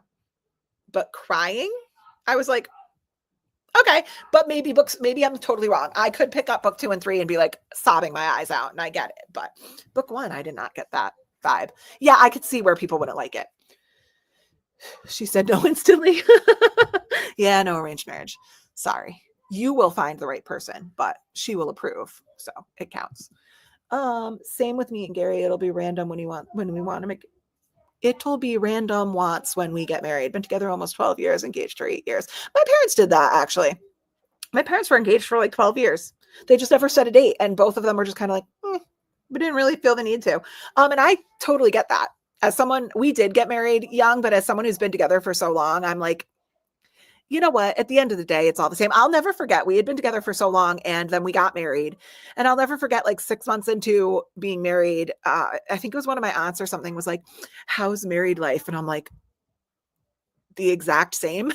Like, we live together. We have a 2-year-old, like, you know what I'm saying? Like the same. I don't know. Nothing really changed. My last name changed. That was about it. I've been trying to get chores and other stuff done. It's going to be me on the next sprint. And here comes somebody to bother me. What's up, dude? You doing your sprint? I am. Do you need something? When are you starting it? I'm on right now. Say hi. Hi. I've been on. I know, but are you reading? No, I'm going to do it in a minute. Go. Entertain yourself for a few minutes. Girls, same. I usually have 1 water, 1 caffeinated drink, 1 flavored decaf drink, and occasionally I'll add 1 alcohol beverage to the lineup. Yep. All the time. I'm about to go upstairs, get a hot chocolate. I have my 2 drinks down here. And if I had a wine, I would be drinking one. I often have 2 to 3 drinks at the same time. I think I like options. Yeah. It's so funny because I always tell my husband I prefer to drink my calories. Like if it were up to me, I would just have like drinks and soups all day long. It's just me. Yep, Lindsay loves her McDonald's Diet Coke. Oh, do I? McDonald's Diet Coke is everything. Like some days I'll be having a really hard day or I'll be super overstimulated. And my husband will be like, what can I do to help you? And I'm like, I just want a McDonald's Diet Coke. That's all I want. I'll be happy if you go get me my large McDonald's Diet Coke. Okay, here's a pro tip, McDonald's Diet Coke. And it actually, I'm thinking about it because it came up with my dad the other day. I was like, I really need a Diet Coke. And I have Diet Coke in my fridge, but it specifically has to be a McDonald's Diet Coke. If you know, you know. So I said to my dad, I was like, I'm going to go through the drive-thru and get a McDonald's Diet Coke. And as we pulled up, I was like, do you want anything? And he goes, yeah, just get me a medium. And I looked at him and I was like, oh, I am going to educate you right now. You do not get, hold on one second.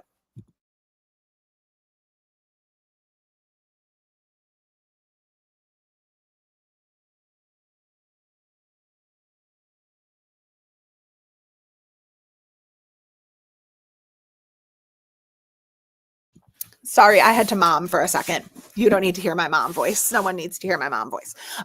So I looked at him and I said, let me educate you. Never get a medium Diet Coke. I mean, I don't know do McDonald's prices change? I don't know. I'm speaking specifically in Connecticut. A medium is the same price as a large, the exact same price, 0 cents difference. Get a large, live your best life. That is a pro McDonald's tip. I have an American Shire mix who's 15 years old. My baby is old. Oh, 2 summers ago, I put down my 18-year-old Pomeranian. He was my old man, but he was my sick old man. That was heartbreaking. Our dog is an almost 4-year-old boxer. He's crazy and needy, but the best boy ever. Boxers really are. They're so hyperactive, but the sweetest little things ever. And they just think that they're tiny and they just want to be all over you. And it's adorable. It's adorable. Water is always beside me. Currently drinking a hot chai tea. The warmth is helping my sore throat. Yep. Add a little honey in there too. Honey is really good for sore throats. I'm sorry you have a sore throat. Most pregnancy ones. Yeah. Anything pregnancy. Yeah. I don't mind that one either. Some people hate it. I don't mind it. I have 1 or 2 drinks while reading, which is a nice coffee or a water. Yep. You have to have options. There's no such thing as too many drinks. My mom was a grandma at 36. I had my only child at 28. So I can't even imagine. Oh my gosh. Hold on. My text messages are going off. Let me mute it. Oh my gosh. A grandma at 36. I'm 36. But yeah, I mean, if my kids were older, why not? I'm being lazy today. I'm a bit burnt out. I'm burnt out today too. I got to be honest with you.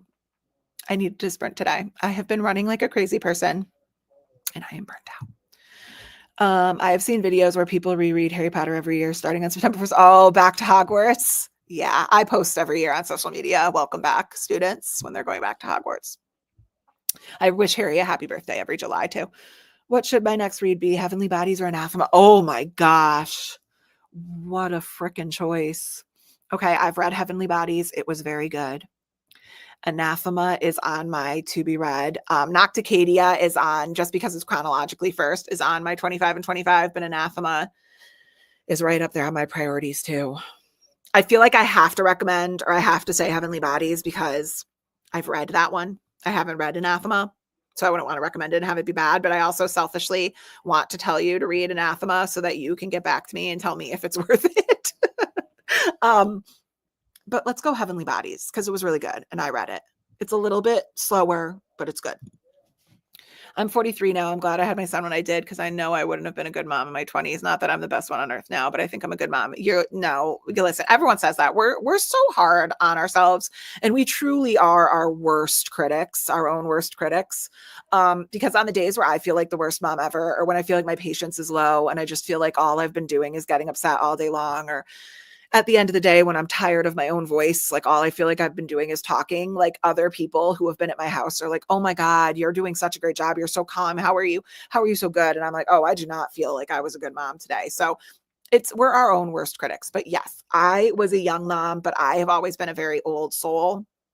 So I never really partied or anything in my 20s. I didn't really have a wild life. I went to boarding school for most of my life, an all girls boarding school, and I grew up really, really fast. I've basically lived on my own since I was 14. So, yeah, my parents lived in Europe. So I went to boarding school here in Connecticut. But yeah, I was ready to be a mom. I like to drink only water. If I weren't pregnant, I would definitely drink energy drinks too. Yeah, actually, it's weird because I never really liked energy drinks and I still don't really like energy drinks. It's specifically the Ghost Sour Warheads energy drinks. And then I did a road trip a couple of years ago where I drove from Connecticut to Disney straight. It was a 23-hour drive. I went down, I drove it straight, spent 5 days in Disney at the campgrounds, and then I drove back up 23 hours straight. And the only thing I could get was at the 24-hour like convenience stores. So I was chugging Monsters, but not my favorite. Just, I couldn't find Ghost anywhere, but I'm not a huge energy drink person. There was a breakup type scene in Flock with some serious gaslighting that really gave me the ick. Ooh, I'm trying to remember it. I read it so long ago. Am I thinking of the right book? It's the one where they work in like the mechanic shop, right? And doesn't she like go to live with her uncle? And they all have like a raven tattoo. Am I thinking of the right book? Probably not. Who knows? I'm glad that I had mine early. I had to have a hysterectomy at 25, so I'm glad I had mine when I did. I also had a hysterectomy when I was 31 or 32 a couple of years ago. Yeah, absolutely. I was so glad that I had my kids young because if that had happened, I wouldn't have them. So I'm also glad. I'm burnt out since I'm a high school teacher. Thank goodness for a 3-day weekend. Oh, high school teacher. The patience of a saint. The patience of a saint you must have. Yes. Thank goodness for a 3-day weekend. I think my kids have like a 4-day weekend. I'm not sure though. I'd have to check their schedule. I think I just feel a bit pathetic at being 29 and never had a suitor or a romance before. And some friends have had that experience since they were 16. Okay. Word of advice. Everyone moves at a different pace in life, and it is all by design, right? At least this is Lindsay's theory on life. Maybe I don't know what I'm talking about. Like I said, we're really hard on ourselves, but nothing can be forced, right? Things will happen as they are meant to happen. And some people, it happens early. Some people, it happens late. And there is a reason for it. And it's always on divine timing. Don't put too much pressure on it. It'll happen when you least expect it. I would put money on that. Seriously. And you focus on working on yourself. When that happens, you can be the best partner for somebody else. And it's all divine timing. Do not pressure yourself. Things don't go well when you pressure yourself, right? I don't know. That's my opinion. I wasn't looking when I met my husband. I had actually just gotten out of a 4-year relationship when I met my husband, and I definitely wasn't looking. So, well, not just, I had been single for a while. But I had gotten out of a very long relationship where was the person that I thought I was going to marry, and was very young, obviously. And looking back now as a mom and as being married to who I'm married to now, I'm like, I was an idiot. That would never have worked out. But I was not looking, and I met Eric, and I was like, that's it. This is it for me. Like, this is it. And I never felt that way in my 4-year relationship. So it all happens the way it's supposed to happen. So off my soapbox. I don't know what I'm talking about. I was engaged for 7 years, and our 5-year-old daughter was in our wedding. I love that. Dylan, my oldest son, was our ring bearer in our wedding. I love that. Was she your flower girl, or was she a bridesmaid? I love that. Sorry, that's probably silly to say. It's not silly to say. There's nothing silly about that. I love you. Can I say something? I love, because I'm a little bit older than you, but it's actually gotten pretty rare, and like in our generation, for people to value marriage as much as it sounds like you do. And I think that you actually have totally the right mindset, because it's the most important thing you'll ever do in your life. And I love that for you. And it's not silly at all. And you are perfect, and it's all on divine timing. So do not be hard on yourself. You have the right mindset. I have a 3-year-old Great Dane. He's as clingy as my kids, I think. Oh, I love Great Danes. I love another dog that does not realize how big they are. Mine is, like I said, half Black Lab, half German Shepherd, and he would be a lap dog. But he's also kind of a giant baby. So I also did not like Flock. I gave it 2 stars, and I felt bad because Dana sent me that book, and she's obsessed with those books. She's one of the people that loves it. Like I said, I only read the first book, and it was like fine, but it didn't blow my mind. But I can't like fully judge it because I didn't read all of it. So I mean, okay, we'll do a couple more. I wonder if I'm the youngest person in the chat. Gia, how old are you? I don't know how old you are. I feel like I'm the grandma of BookTube. I'm used to that. I'm like the grandma of my friend group too. I was always the person where, like, even in college, they were all going out and like partying, and I was the one that was like, they used to call me the nurse, because I was like, I'll take care of you. I'll make sure you get back to your room. I'll make sure you're in your pajamas. Let's make sure you brush your teeth. Okay. Like, I'll make sure everybody's okay. So I've always been like a grandma. 1 to 3 drinks, always 1 is water. I should drink more water than I do. Diet Coke is water to me. But yes, she lives with her dad, I believe, and they worked for it. Yes. Okay. Oh, that's right. Yeah, that's right. Yes, and he owns the garage. I'm remembering it now. Yeah, I'm still like, I know what book it is then. Flock was fine. It wasn't like emotional though. Nicole, I'm 33, so maybe I'm the youngest. Maybe. Who's the oldest in the chat? Am I the oldest? No, wait. I think somebody else commented. I totally understand about being burnt out while being a high school teacher. I homeschool my teen girls, and they are both in high school. I want to homeschool so bad, but I am that total excuse maker. That's just like, I don't know if I could do it, but I believe that homeschooling is the way to go. So, I have a 5-year-old Chihuahua, and she's such a gamer. Sometimes it's frustrating. She's such a gamer. That's so funny. Yeah. My Pomeranian was 11 pounds. He was a little guy. Thank you for the advice. No, don't listen to me. You're welcome. But like, if what I said does not apply to you, like, disregard and just move on, like, bless and release it. You know what I'm saying? But that's my opinion. I think you're fine. I think you're doing great. And I think that there is a bigger plan, and you have the right mindset. So like, good things will come to you. Just go easy on yourself, because you're fine. I'm 33. Look at all you babies. I bet that's a good job and fun, plus on your feet all day. I worked at a fast food restaurant on my feet during the day. Yeah, both of those jobs are so hard. So hard. I know some people who have rushed into relationships too, and they are not healthy relationships at all. I think everything happens when it's meant to, if we just trust. Absolutely. Absolutely. And the other thing is, I think sometimes when we put too much pressure on ourselves to get into a relationship, we are more prone to ignore red flags, because we just think that we have to be in this relationship. So like, things come into our brain as like red flag, but we push it to the side just to like preserve the relationship. So that's why I said, like, make sure you do some self-development, so that when you do finally meet that person, you are prepared and developed and know what you want, but more importantly, know what you don't want. if that makes sense. Probably doesn't make sense. That's just my opinion. And that's what I credit my first relationship to, is learning what I didn't want. So you don't repeat the mistake. She was a flower girl and her and I had matching dresses. Oh, that's so sweet. I actually have a photo of my son from our wedding in like his little tuxedo. So cute. So cute. It's so nice that many people in the chat are married with kids and still have time to read. I hope that when I'm in my 30s and 40s that I still enjoy reading as much as I do now at 22. You're such a baby, Gia. Yeah, it's just prioritize. I'm going to be completely honest with you. It's funny that we've talked about like Gilmore Girls and Harry Potter so much because I don't really read. I don't watch a ton of TV. I don't know. TV just gets monotonous to me. Kind of all seems the same after a while. And I think it's something about like the flashing pictures. I don't know why. Reading is my downtime. So, and it's great because my husband likes to like come home. He works a ton, but when he's home, he really likes to like hibernate at home and play his game and watch UConn basketball, go Huskies, Yankees baseball. So he'll have a game on, like his basketball game or baseball or something like that, or playing Call of Duty or something. Or my brother-in-law is always here. So they're hanging out and I get to just read. So we really appreciate each other's hobbies, which is good. Here's a question for the married ones in the chat. Did you guys have a themed wedding? Like if it's book themed or whatever fandom you love. Mine was not themed. Well, I mean, I don't think it was, I wouldn't say themed, but I got married on the ocean. I got married on the water. So like there were beachy elements in Connecticut, in Old Saybrook, actually Connecticut. So I got married on the water. Is that a theme? I don't think so, but no, I didn't have a theme other than that.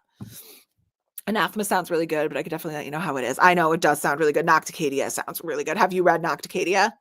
That sounds amazing. Oh man, I know so many people my age that have been getting divorced. I agree. Too many people don't value marriage or want to put the effort in. Yeah, absolutely. Absolutely. And the other thing is they're quick to cut and run. Like every marriage goes through a struggle.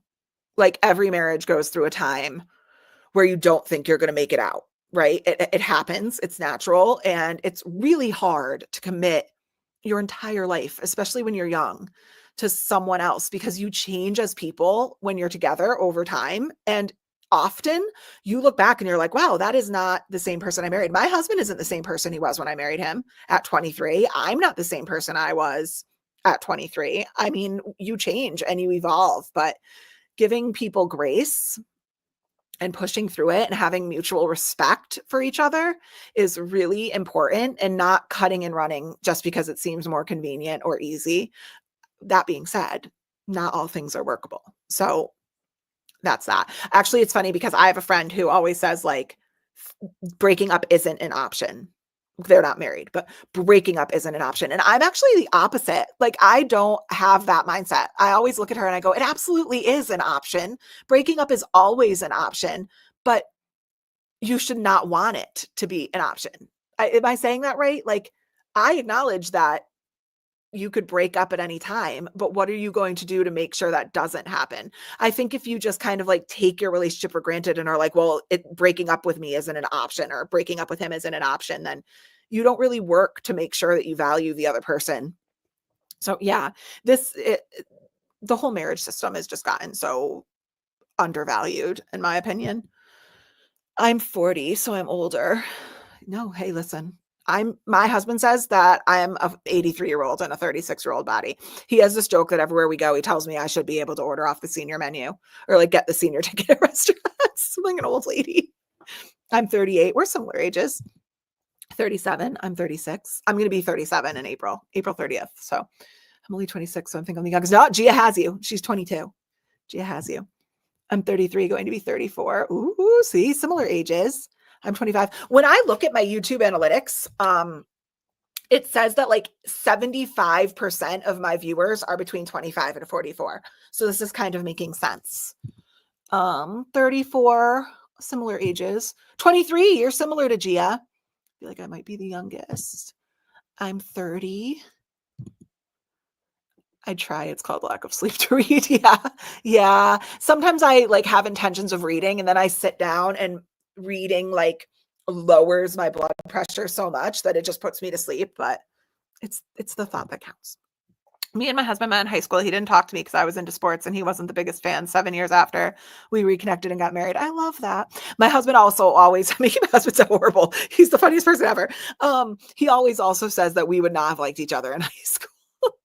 I was like a straight A student, like social committee representative, like just kind of I've never been somebody that has like hundreds of friends. I don't like having a lot of friends. I like having a lot of acquaintances. Like I like knowing everyone, but only having like 2 or 3 friends. Too many friends overwhelms me. But I always kind of knew everyone and I was really social and I was really studious. I got a full ride to college, so I was always like very focused on my GPA and like my work. And Eric is always like, we would not have gotten along in high school. So I'm glad we didn't meet in high school. I went to an all girls school, but there you go. Girl, my feet hurt all the time. I'm always ready to go home and put my feet and read my book. I bet they do. Teaching is so not for the weak. You are a strong person. How to Do the Work by Nicole LePera is a really great book for learning to heal yourself and your patterns in order to have healthy relationships. I love that. Self-reflection is so important. I always say that sometimes, like if my husband and I have gotten into an argument or after being married for, are we at 16 years?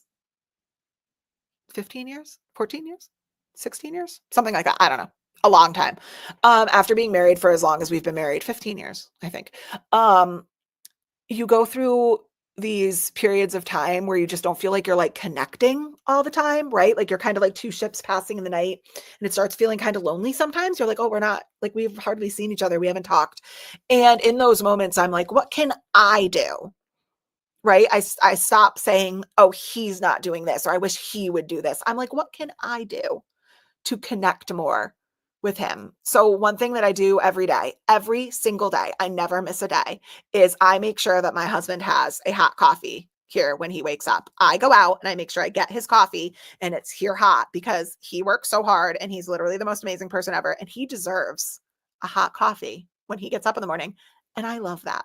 I love doing that for him. And it helps me connect with him because then when he wakes up, he sips his coffee. I sit with him. We talk. He works, I mean, like 16-hour shifts a lot of the time. So there are days where we don't see each other or we talk only through text. So that moment in the morning where he has a hot coffee and a reason to sit down and chat with me, little things like that, like working on yourself is so important. I have a 12-year-old Siamese cat. I love Siamese cats. He's a pain in the butt, but I love him. They're so smart. They're such smart cats. I love that. I also did have a themed wedding. It was movie themed. We were married at a classic movie theater. What? We had Disney shorts on the screen for guests while waiting. I love that. I love that so much. What a great idea. I've seen people that get married like at Disney too. Reading's how I'm able to de-stress. Me too. And it actually, I was reading an article quite a couple months ago that there's a couple of things you could do for like brain health that has been like clinically proven to lower your chances of early onset Alzheimer's, and reading was one of them. Like brain puzzles, Sudoku, crosswords, reading, like anything that actually stimulates your mind, because when you're watching TV, you're really not using your imagination, I guess is the theory, because it's being shown to you, but when you're reading, you're imagining it. So there you go. De-stress, and it's good for you. I also walked down the aisle to Imperial March. I love that. That is fantastic. Was it like an acoustic Imperial March, like a piano version or something? My wedding was kind of sort of themed. We got married 2 days before Christmas. Yeah, exactly. See, that's what I'm saying. I don't feel like it was like mine was themed, but it had an intrinsic theme because we were by the water. So I guess like a beachy, like a, not really a beach, but like a summer water yacht, like a yacht club type theme. But yeah, exactly. So I bet yours was like a winter theme, right? Like something like that. Imperial March. Yeah. My wedding wasn't themed either. We got married 5 months after getting together. I love that. When you know, you know. When you know, you know. My theme was based on dates and gifts I got from my husband. What? That's so cute. I know our wedding, like our table markers for what each of our tables was a different photo of us from our relationship. Like that was like the story of our life together. So everyone had a different picture at their table. You're funny. She is. Yes, she is. We just had a traditional Turkish wedding. I love that. What are some things that happen in a traditional Turkish wedding? I love learning about that stuff. Having open communication is the key to a healthy relationship. Yes. Loving and also loving the person for who they are and not constantly trying to change them or morph them or mold them into something else. Like sometimes Eric and I just fundamentally disagree on something and we both just kind of laugh and we're like, that's Lindsay. Like that's Eric. Like I love him for who he is and he's not me. We're different people and that's fine. Sometimes people are like, doesn't that drive you crazy that he does that? And I'm sure people say to him, like, doesn't that drive you nuts that she's like that? No, not really. It's just him, there's like 1,000 more things in his pros column than his cons column. We're just different people and that's okay to be different. Oh, the other thing, why am I like on my marriage advice soapbox right now? The other thing for me is not losing your personal identity. This is something that's like, I tell all my friends when they're about to get married. When you get married, you don't have to make it your entire identity, right? Like Eric and I have our family life and then we have our separate lives, whether it's our different work or our different friends or going out for girls' nights and guys' nights or playing Call of Duty and reading. Like we don't try to morph each other into each other. Like having your personal self-identity and not losing that within your relationship is so important. Like every once in a while, like I want to go out and just have a girls' night and have a night where I'm not a wife and I'm not a mom. I just want to go out and be a friend and I want to do girl things with my friends and talk about girl things with my friends and drink wine and eat pasta and not be a mom for the night and not be a wife for the night. And sometimes he wants to go to Beer Fest in Vermont with his friends and not be a husband for the weekend. And that is great. I love that. We've been together for so long. We're very secure. So like it doesn't bother us, but we love. Do not lose your self-identity in a relationship. Watermelon monster. So yummy. I've never had the watermelon one. I have to be careful because I'm allergic to red dye and a lot of watermelon stuff has red dye in it. So I have to be careful. I had 2 weddings because my family is in Michigan and my husband is in New York. I love that. Okay. It's cool. Who's your guys' auto by author? Mine is Ali Hazelwood and now currently Diana Miller. Someone stop me from obsessing over the don't. You can obsess over whatever you like. Auto by. Auto by author. Sarah J. Maas. But she doesn't release things often. Sarah J. Maas. I mean, House of Flame and Shadow just came out, the 3rd Crescent City book not too long ago. Auto by author. I don't know that I necessarily have one. I read the synopses. I have ones that I'm more excited for because I've liked their work in the past, but I don't know that there's an author that I would buy regardless of what it was. Like sometimes I read like authors that I've liked and the synopsis just doesn't sound great.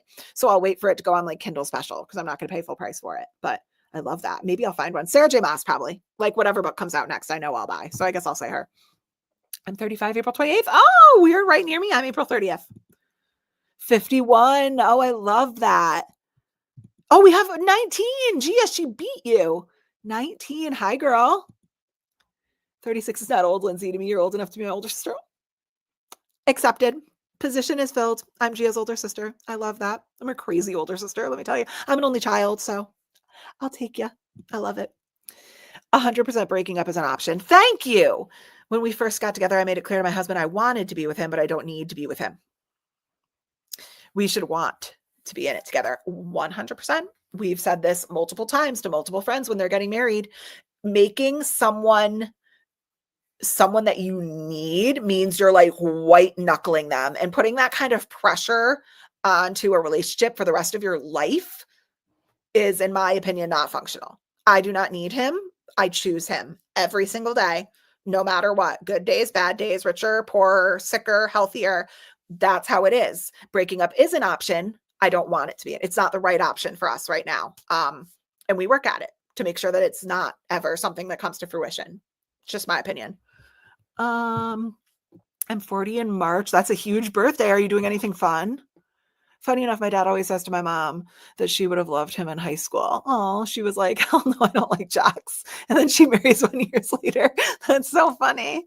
It's hysterical. My husband was kind of a jock, but I have a really good looking husband, if I do say so myself. He was a soccer jock. Mom says I put women kind back century because I think marriage is sacred. Oh, well, everyone has, okay. I feel like if Drew was still here, Drew and I actually kind of just talked about this in Instagram messages the other day. I am a huge, I think one of the things that really like changed my life as I got older is really embracing everyone's fundamental right to have different opinions, right? And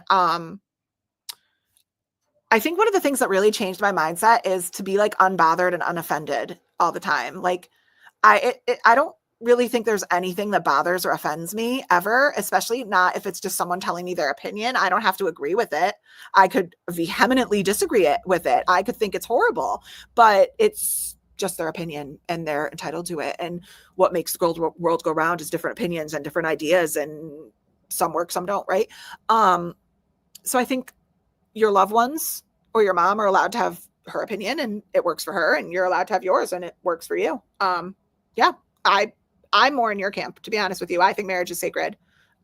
It's a sacred thing in my life, but not every marriage is the same. So I put my marriage above all else. My marriage is everything to me. So yeah, it's sacred to me. And I do everything for my husband because I want him to be happy. That's just it. I don't have an auto by author since Harry Potter, but if I had to pick one, it would be Cassandra Clare and Queen Victoria. Yeah, Cassandra Clare, I know she has a huge following. All right, we're going to do like 5 more, and then we'll start our next sprint. Here, I have to keep count, or I'll lose track of how many comments I've read. That's surprising, Brittany. I've heard it before. I actually had, when I was getting married, I had people tell me that my marriage was destined to fail because we were so young. And that didn't bother me. I mean, I think that they told me that out of love. They were just trying to look out for me. It's just a different opinion. And I said, I love that. And I love you for telling me that. And I know you're telling me that out of love, but I just respectfully disagree. And I hope we've proved them wrong at this point. I don't know, 15 years later. My husband is up first thing in the morning because he goes to work first and he always makes me a hot coffee. That's so sweet. It's the small things for sure. Absolutely. Like, I don't know. It really, and that's, you know what? If you follow Shaughnessy Schroeder on Instagram, she and her husband Brady are really cute.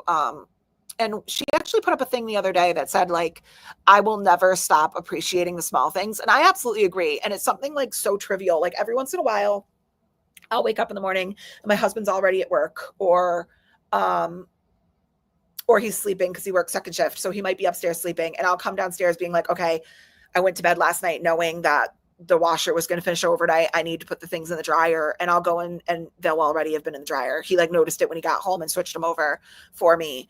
Or I'll wake up in the morning and he'll have stopped at McDonald's on the way home and gotten me Diet Coke. So when I get up in the morning, I have 2 Diet Cokes in the fridge. It's just like little things.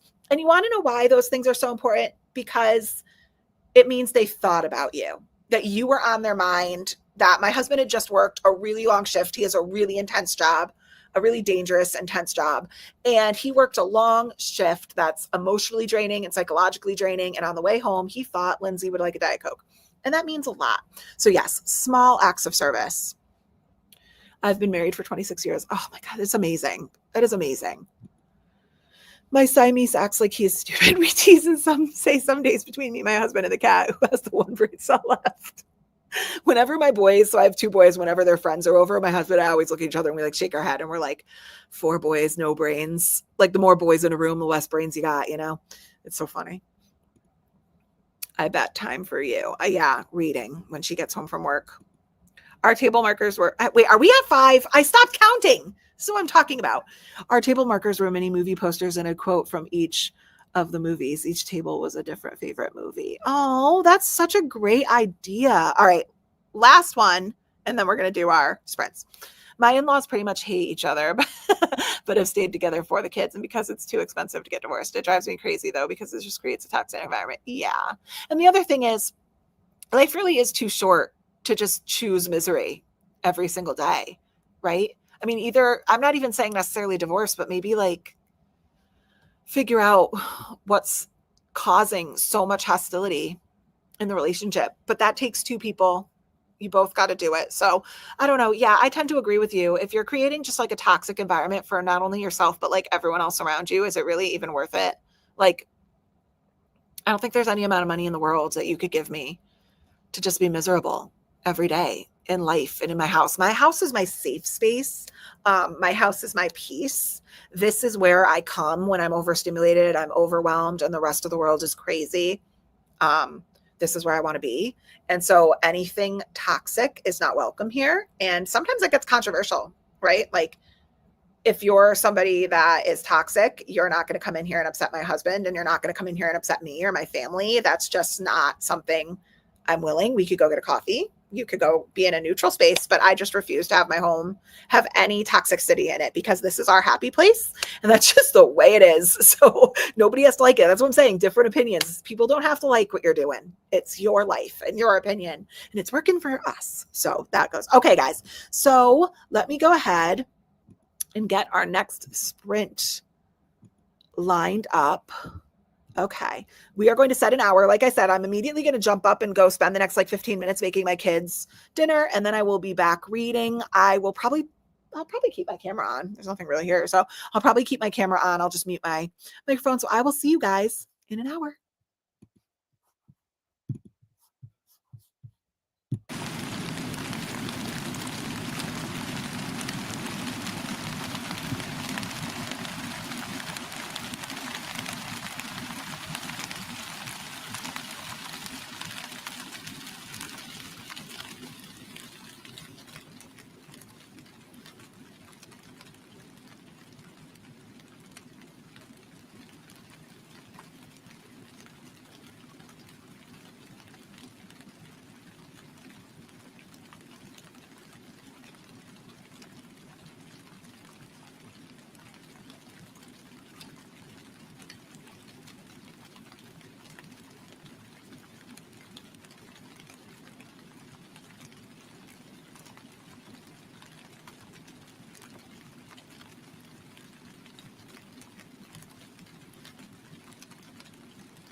Hi guys, we are back. How did everybody do on that sprint?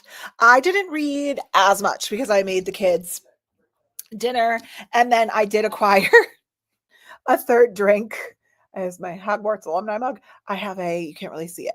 Can you see it? No, a Crock-Pot hot chocolate. So I did acquire a third drink as well.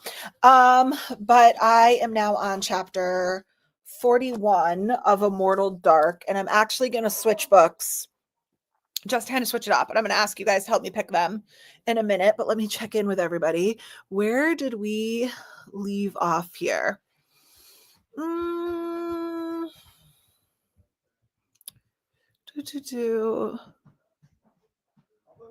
Okay, here we go.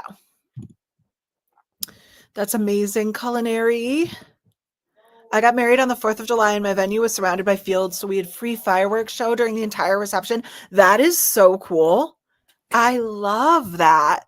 I would love to have fireworks at my wedding.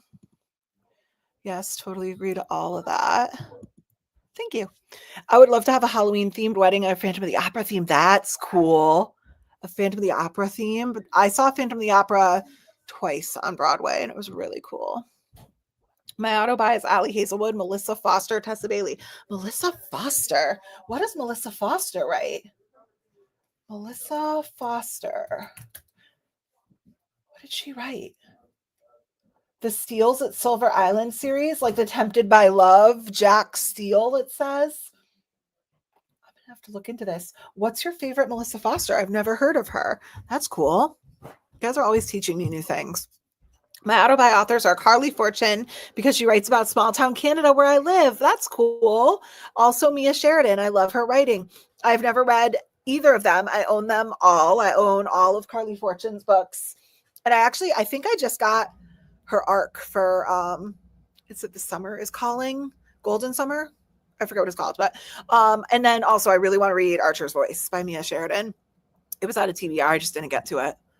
My auto-buy authors, Ali Hazelwood, Emily Henry, and Abby Jimenez. Emily Henry is one of my favorites as well.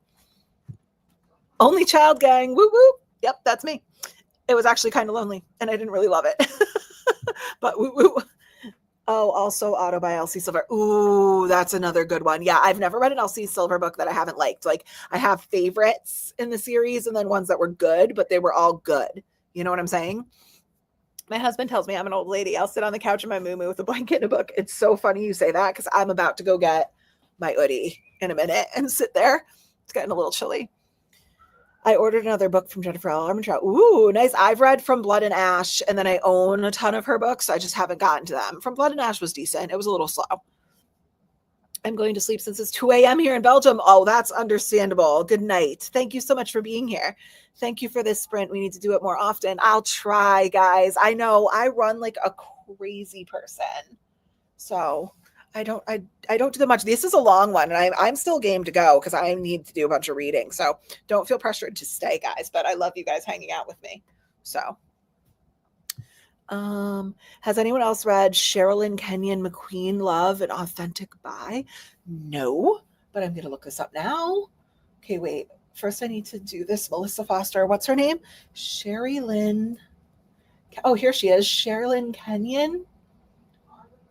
Dark Stranger, The Children of the Gods paranormal romance. That's cool. Shadows of Fire. Oh, she has a lot of series. The League. Myths and Outlaws. No, I've never read these, but her covers are cool. And she's written a ton of books. Wait a minute, what? That can't be right. The Children of the Gods paranormal romance series has 93 books in it. These have to be novellas. Hold on. Now I'm intrigued. Okay, book 1 is Dark Stranger, The Dream. 356 pages. Wait. We're going to randomly scroll down. What? Let's look at how many pages book 20 has. They have to be novellas. 430 pages. She has 93 400-page books in one series.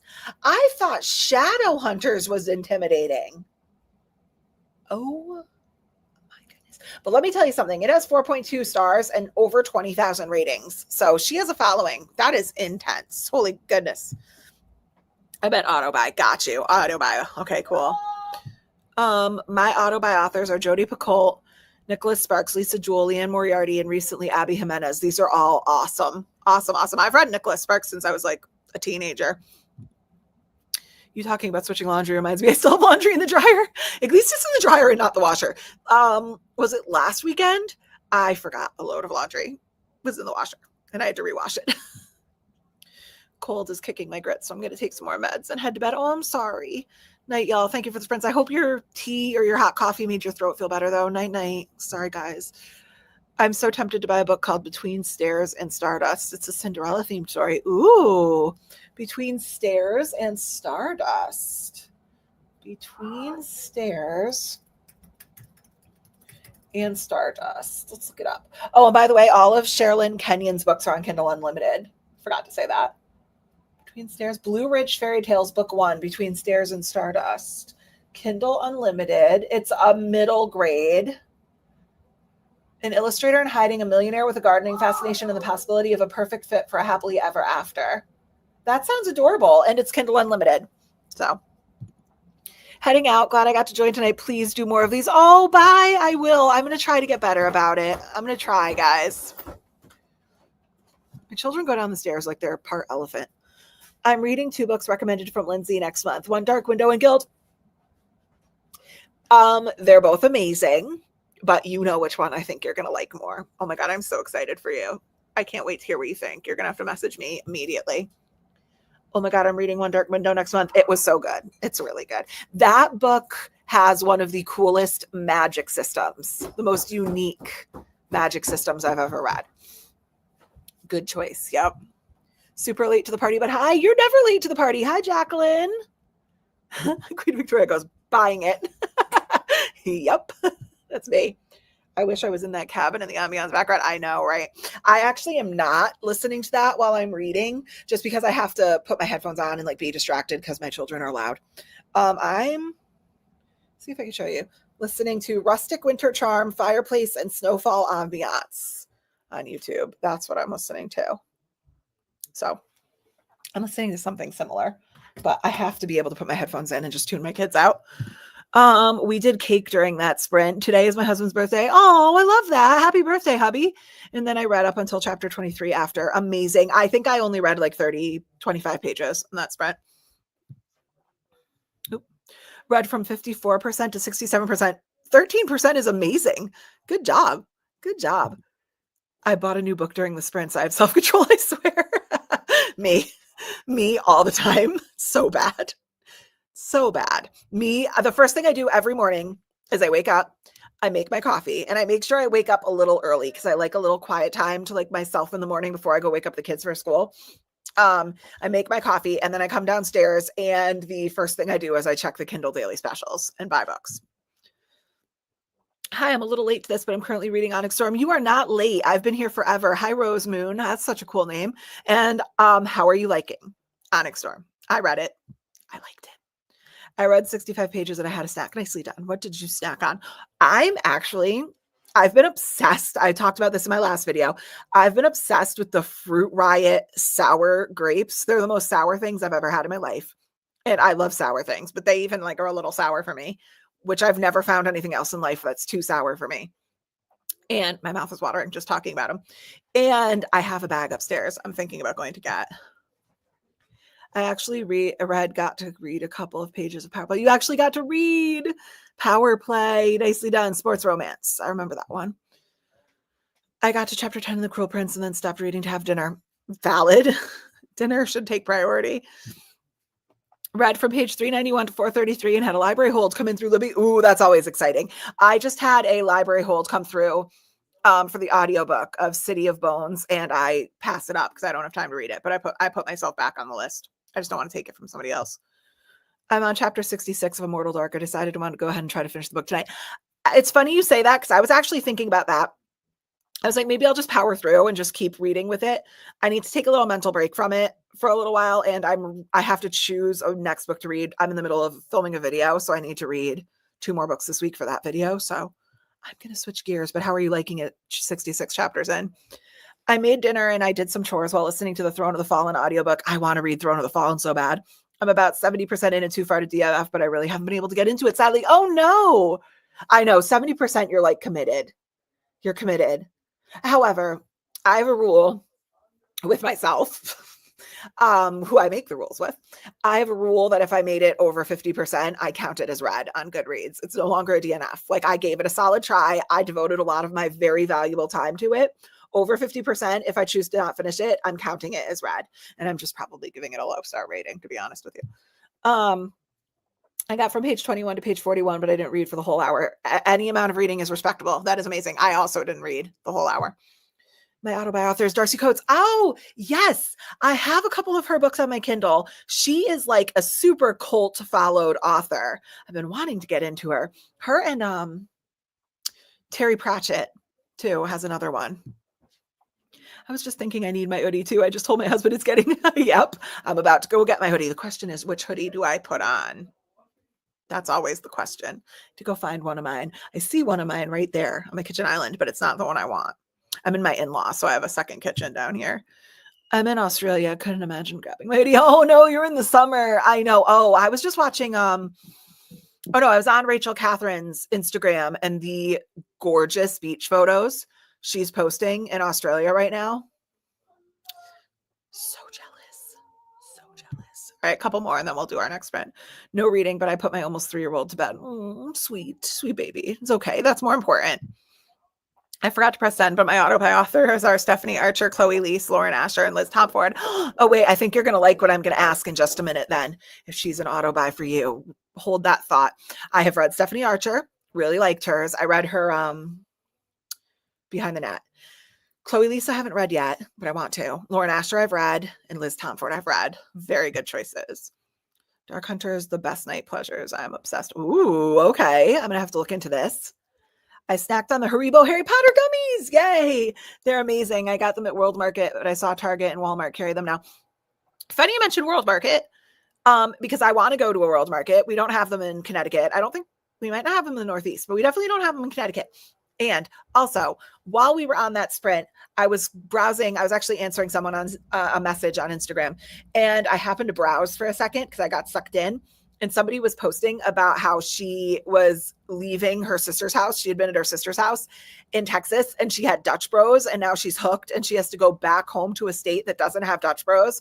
And I can relate to that so hardcore because I want to try Dutch Bros so bad. Is it Dutch Brothers? I say Dutch Bros. What do you call that place? And we don't have them in Connecticut. And I literally am so obsessed with trying Dutch Bros that I follow them on Instagram and like all their stuff. And I watch their like specials, even though I can't get them. And now I really want them. Is Dutch Bros amazing? Dutch Brothers? I don't know. I say Dutch Bros. I don't know what I'm talking about though. I do annual book reading challenges. And this year for the 52 book club challenge, I'm reading my first Darcy Coates for a book set in winter. Oh yeah. I can picture the cover if it's the same one. It's the white cover with the snow. Yeah, I know which one that is. It's odd. While I'm reading it, I enjoy the story overall. But when I put it down, I'm not dying to pick it back up. Mortal Dark. Yeah. You're not wrong, Kayla. You're not wrong. I actually am getting pretty frustrated. And also, I've hit that middle slog for me, where it's feeling a little sloggy. And also, like, some of the chapters I just read, I'm like, do we need to know this? Like, I don't know. I'm kind of skimming. I find myself fighting the skim. So we'll see. My auto by author is James Islington. I cannot wait for The Strength of the Few to come out. So many people love him. I want to read The Will of the Many by him. I've heard that's really good. Liz Tomford is amazing. Ryan Shea is one of my original book boyfriends. I have not. I've only read Mile High. I have not read The Right Move yet, but I have heard that Your Life Will Be Changed by Ryan Shea. That's right now how I felt about Theo Silva in Reckless. He is perfect. Cannot. Oh, what was this from? Oh, I cannot wait. Yeah, I knew what you meant. I'm reading Onyx Storm. Just got past 100. It's so good. I love that series. And I think because it's so popular, people are so hard on it. There's not a single book in that series that is patently bad. Like, I think Fourth Wing is their strongest in the series, but all the rest of them are good. Like, they're not bad. People just want to hate on them. Yes, Dead of Winter. This is the one I was thinking about. Yes, Dead of Winter. Correct. That's what I was thinking about too. This hot chocolate is so hot. I feel like we don't even usually say the brothers / bros. We usually just call it Dutch. Oh, okay, Dutch. I want to try Dutch. Dying for a nice Snickers latte right now. Yep, bring me one. Fly it to Connecticut. Bring me one. I'm burning the shit out of my mouth. Holy God. Oh my goodness. I want one. They had a, I think I saw like a Lucky Charms one the other day. I like look at the menus. Right now, my auto buy is Adeline Grace because she got out of years long reading slump. Ooh, Adeline Grace wrote Belladonna, right? Yeah, Adeline Grace wrote Belladonna. Belladonna was decent. It was okay. Hope everyone is having a good February so far. That's so sweet. I'm having a fantastic February, a busy February, but a fantastic February. All right. I find myself getting annoyed with Kadan and agree some chapters. I'm like, why? Yeah, like. And I keep telling myself, like, maybe it seems sloggy now, but we'll need to know this for the end. But some of it, I'm like, how could we possibly need to know this? And also, I think this is like falling into what a lot of fantasy series fall into for me. I'm trying to say this like the right non-spoiler right. Like she's trying to do too much. Like too much is happening now. We have like 4 storylines going. They all do kind of interconnect, but I just feel like we're trying to do too much. We have like too many things. She's looking for her sister, and then now she's playing this trick, and now she's stealing things, and now we're at a ball, and now she's joining the society, and we've got to do this. Like there's too much going on. We're starting to get a little choppy and disjointed, in my opinion. Yeah, I wish it was just a little more streamlined. I don't know. I'm glad to hear I'm not the only one that's kind of like skeptical, but the writing's great. I'm still liking the world. It would not be anything that I disliked enough to like DNF it. It's just kind of losing me. Yeah, I've seen a lot of mixed reviews and trash talk on Honor Storm, but I'm really liking it. Yeah, that they did this to Iron Flame too, though. So I read Fourth Wing. It was like an Infinity Star book for me. Obsessed with it. Favorite book of 2023. And I waited like a full year to read Iron Flame when it came out because I had seen so much negativity about it that it terrified me to read Iron Flame because I was like, this is going to ruin Fourth Wing for me. I am going to hate this book. I'm going to hate it. It's going to ruin the series. And I was physically scared to read Iron Flame. And I read it and gave it a 4.75. And that book, there is nothing wrong with that book. There is nothing wrong with it. Onyx Storm was a little tiny bit lower, just because I didn't love the way it ended, but it's still a 4.25 star book. Like people just want to be cool and hate on it, I think. And also, I mean, there could be something less sinister. It could be that like in a backhanded compliment type of way that they wait so long for it that when they're just slightly disappointed, it feels much bigger because they've waited so long for it. But there is not a bad book in that series. I've read bad books. None of those are bad books. Yeah, and then she has the All the Stars and Teeth duology as well. That's right. I have those. I have those too. Loved Onyx Storm. Yeah, I mean, like people just like to hate on really popular books. I guarantee you that whenever Sarah J. Maas decides to bless us with the next Akhtar book, people will hate on it. Like it'll happen. It just is what it is. A Shade of Vampire by Bella Forrest has 92 books in the series, and each book is roughly 297 pages long. The amount of dedication. That's almost like unattainable. Like to me, that would like almost put me off to the series though. Because that's almost like I am never going to finish the series. Like it takes me long enough. Like I'm still on Crown of Midnight on Throne of Glass. Like that's what 1, 2, 3, 4, 5, 6, like 6 or 7 books, and I'm still not through it. 92 books. That would almost make me not want to start the series because it's just too much. I'm struggling to start Shadowhunters. I think I'm going to love it, but I'm so intimidated by how many books are in that series. I agree. I've enjoyed all the books so far, and I'm enjoying Onyx Storm too. Yeah, that's why I think Iron Flame taught me a valuable lesson that I think sometimes people just want to complain. Like they just want to hear their own voice complain. And then I need to stop listening to other people and I need to just form my own opinion. Onyx Storm is a fine book. I think people are too hard on Onyx Storm just because it's so public. Exactly. And like I said, to repeat myself, that might actually be like a backhanded compliment that they were so excited and hyped it up so much that there's almost nothing that could have reached their expectation. So on the one hand, it's such a loved series. That could be a good thing. But on the other hand, like guys, there's nothing wrong with that book. I really liked Onyx Storm. I was just frustrated with how she ended it and also with what happens in chapter 53 because it made my heart hurt. Yeah, there's always something in every book that just makes me hurt. Really. It really does. I mean, I'm not even going to say anything, but yes, I agree. And yeah, the ending for me, I didn't even dislike it. I just like, where are we going with this? You know what I'm saying? Like, what's happening? Where are we going? So that we won't know. I guess maybe I'll change my opinion. Maybe book 4 will come out and I'll read it and I'll be like, oh my God, Onyx Storm had to end like that. Like, it makes total sense. Like I said, she's very Sarah J. Maas to me, where she knows where she's going with the story. It's just not obviously apparent to us right now. So I trust her. I put off reading Iron Flame because of the reviews as well, and I ended up loving it. I love the characters too much to not enjoy the books. Yes, thank you. I said that in my video reading Onyx Storm, that for me, I'm so emotionally attached to these characters that I don't know that I could ever not enjoy it. I love that book. I enjoyed Iron Flame. Violet was the main problem I had in Iron Flame, just because I felt Rebecca Yarros had to make her do stupid out of character things to progress the plot. Yeah. I've never been someone who's annoyed by Violet. I know even in the first book, some people said she was like whiny and annoying and didn't like her. I've never read her, like she's never read that way in my brain, but I've heard that from other people. So you're not alone. I've never really minded her. The only thing that irritated me in Iron Flame was the like back and forth with them. Just kind of like, guys, like make a decision. 92 books. That's more than the Wheel of Time. Oh yeah. That Wheel of Time is intense too. And Wheel of Time is an epic fantasy, which is intense in and of itself. I'm actually foaming at the mouth for ACOTAR 6. You and me both. You and me both. I love ACOTAR. The question is, who's it going to be? I really think it's going to be Elaine's book. I don't know, though. We'll see. We'll see. Do you ever think we're going to get a Reese like book? He's my top tier book boyfriend, Reese and Zayden. In Immortal Dark, I just got to where she first got to her house at the school and found out the vampire she met is the same one tied to her family. Yeah. So that's like the first, like 15 chapters? Something like that? I don't know. It's not bad. It's not a bad book. Like, I would have DNF'd it if it was bad. I don't care that it's our book club book. I would have told them, like, I bless and release it, guys. I love that it's for you, but it's not for me. But it's not bad.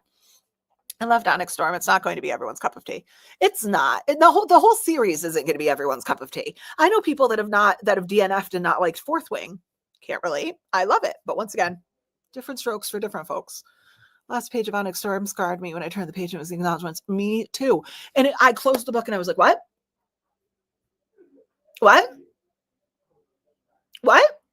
We're just going to end like that? And then that's what kind of irritated me, because I was like, you can't, what?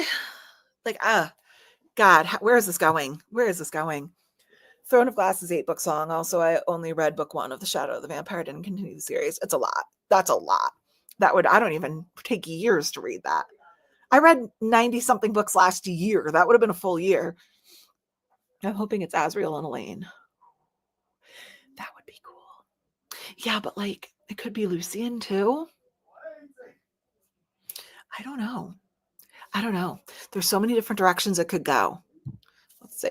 I'm so excited to read the Butcher and Blackbird series. I have the whole trilogy and heard it's great if you like dark romance. Yeah, that was actually one of my books for the video I'm filming now that I talked about. Yeah, I want to read that one too. Yes, I literally said this to a coworker about the books. In my opinion, Rebecca Yarros did a top tier job with her characters, character development, and character banter. It's just so good. It is. Onyx Storm was a little overwhelming with the amount of characters that she talked about. And also, one of the things that she did in Onyx Storm was she started referring to characters by nicknames and their last names that she had never done before. So I think people thought she was talking about a lot more characters, but she was talking about them in it was the same person just using their last name. In the front of the book, there's a character key. Use it. It'll make it much less stressful. I just kept flipping back and forth with the last page. Yeah. What? I mean, and when the book 4 comes out, if that's not explained in like the first 5 chapters, I'm just gonna, what is going on? I'm on chapter 9. Great. Okay. Yeah. See, yeah. Under 15 chapters. It's good. I'm not out yet, but Kadan is frustrating me. Oh God. Does all of Rebecca Yarros' books end in a cliffhanger? I haven't read any of her contemporary romance. But yeah, the Empyrean series have. I'll read Fourth Wing, I swear. What is the series called anyways? Oh, Empyrean series. It's so good. After I finished Onyx Storm, I said, well, damn. Yeah, basically. Well, damn. That was me too. That was me too. And now we have to wait till 2027 for the next book. I know. I was actually thinking about that and I was like, maybe I should have, like, I didn't have a bad idea when it came to Iron Flame. Maybe I should have waited to read Onyx Storm, but I couldn't. I needed to know. And also I get FOMO. Like, I saw everybody else reading it and I just didn't want to get spoiled and I wanted to read it. I'm expecting book 4 to take like half the book to explain what's going on. Yeah. Yeah. And probably like another 27 characters are going to be introduced. Yeah.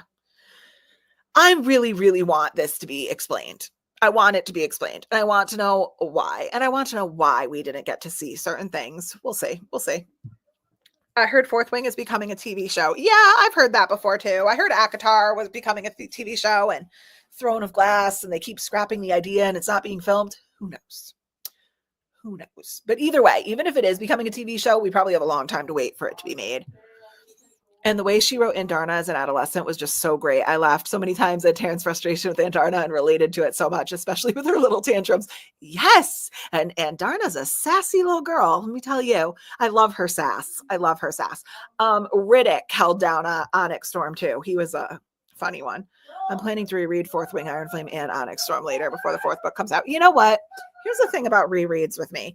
I always have plans to reread things, but then I let myself run out of time. Like, I never have time to reread things. So yeah, that's my plan too, that I will reread, but that is a time commitment. And I'm always reading other stuff for like videos, or I have a 17 book TBR that I always fail at month after month. And I try to prioritize those, but I do watch, I talked about it in one of my most recent videos. I go and I watch Lindsay's recap videos on Lindsay and Jared's POV page. Those are really useful. So I don't feel like I need to reread after I watch that.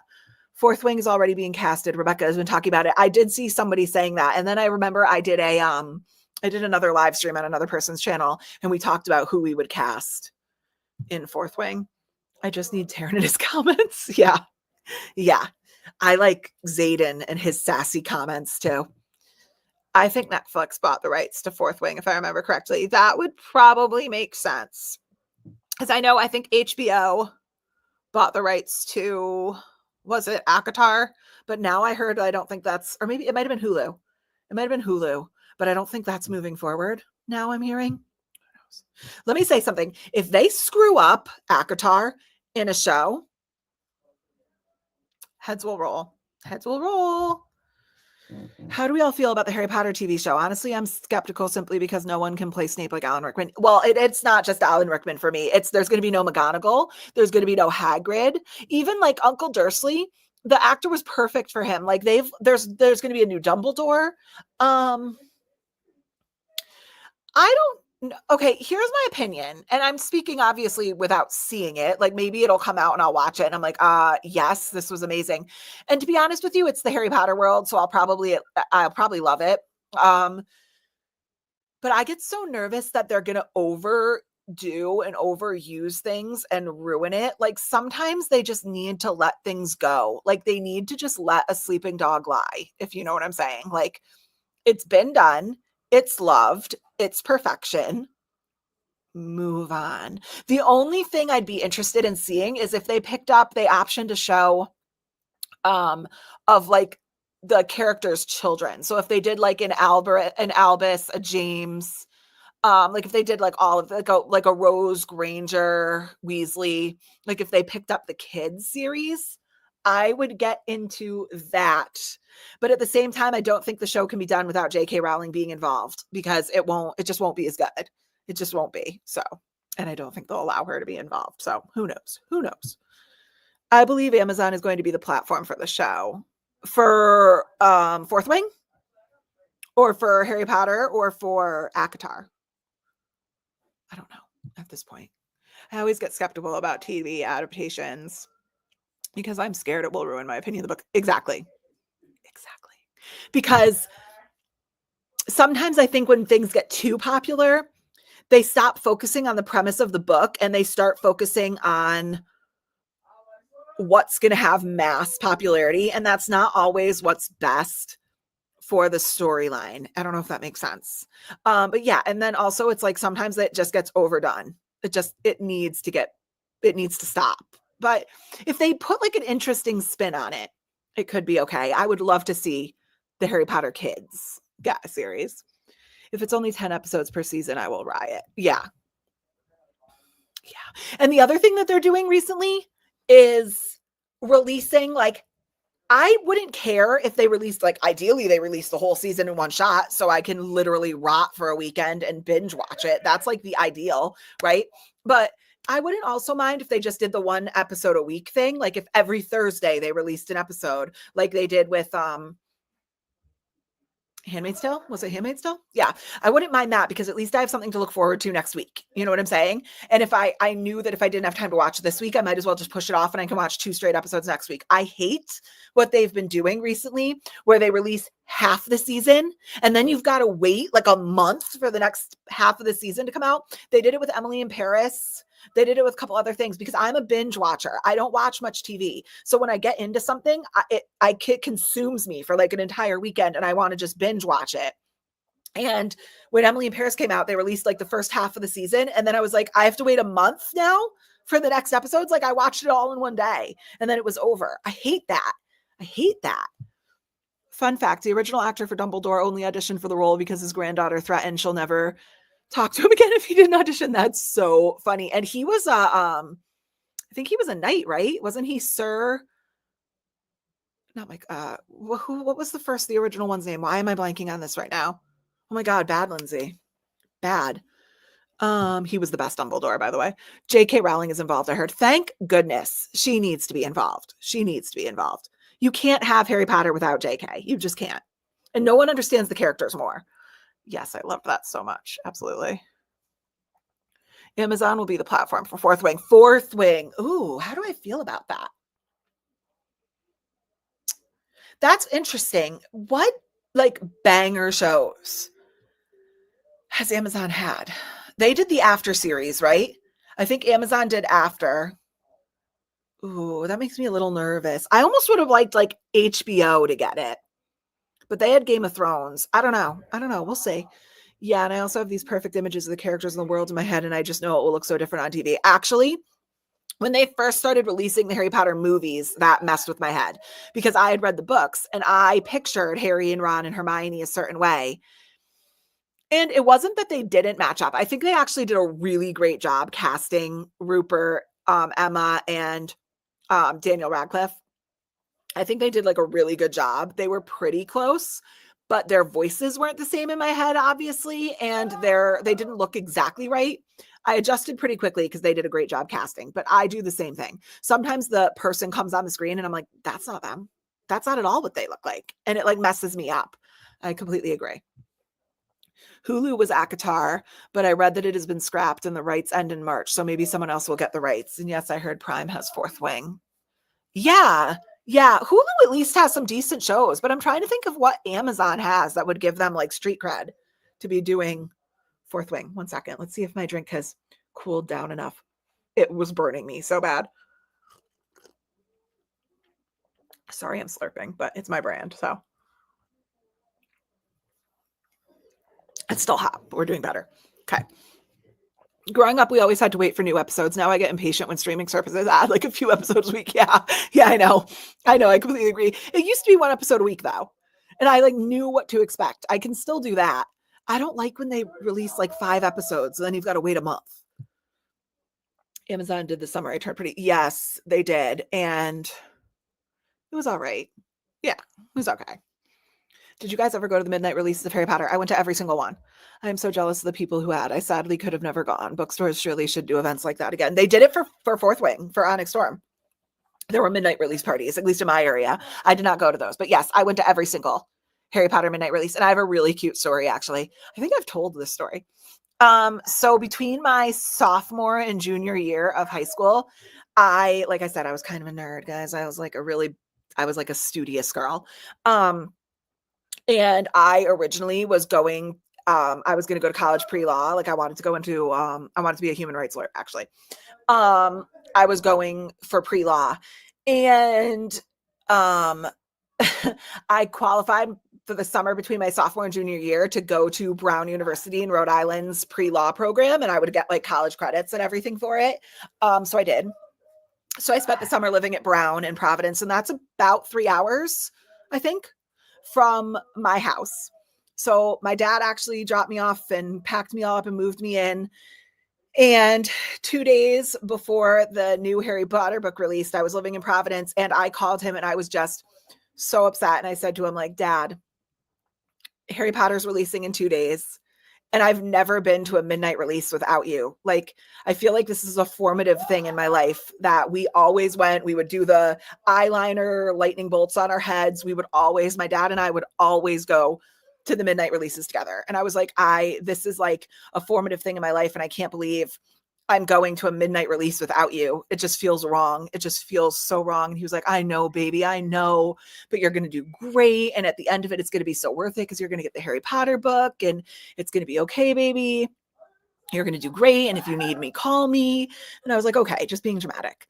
And that was 2 days before the release. So the morning of the release, I woke up and I went to my class, and then I had to go over to the courthouse because I was interning on a case.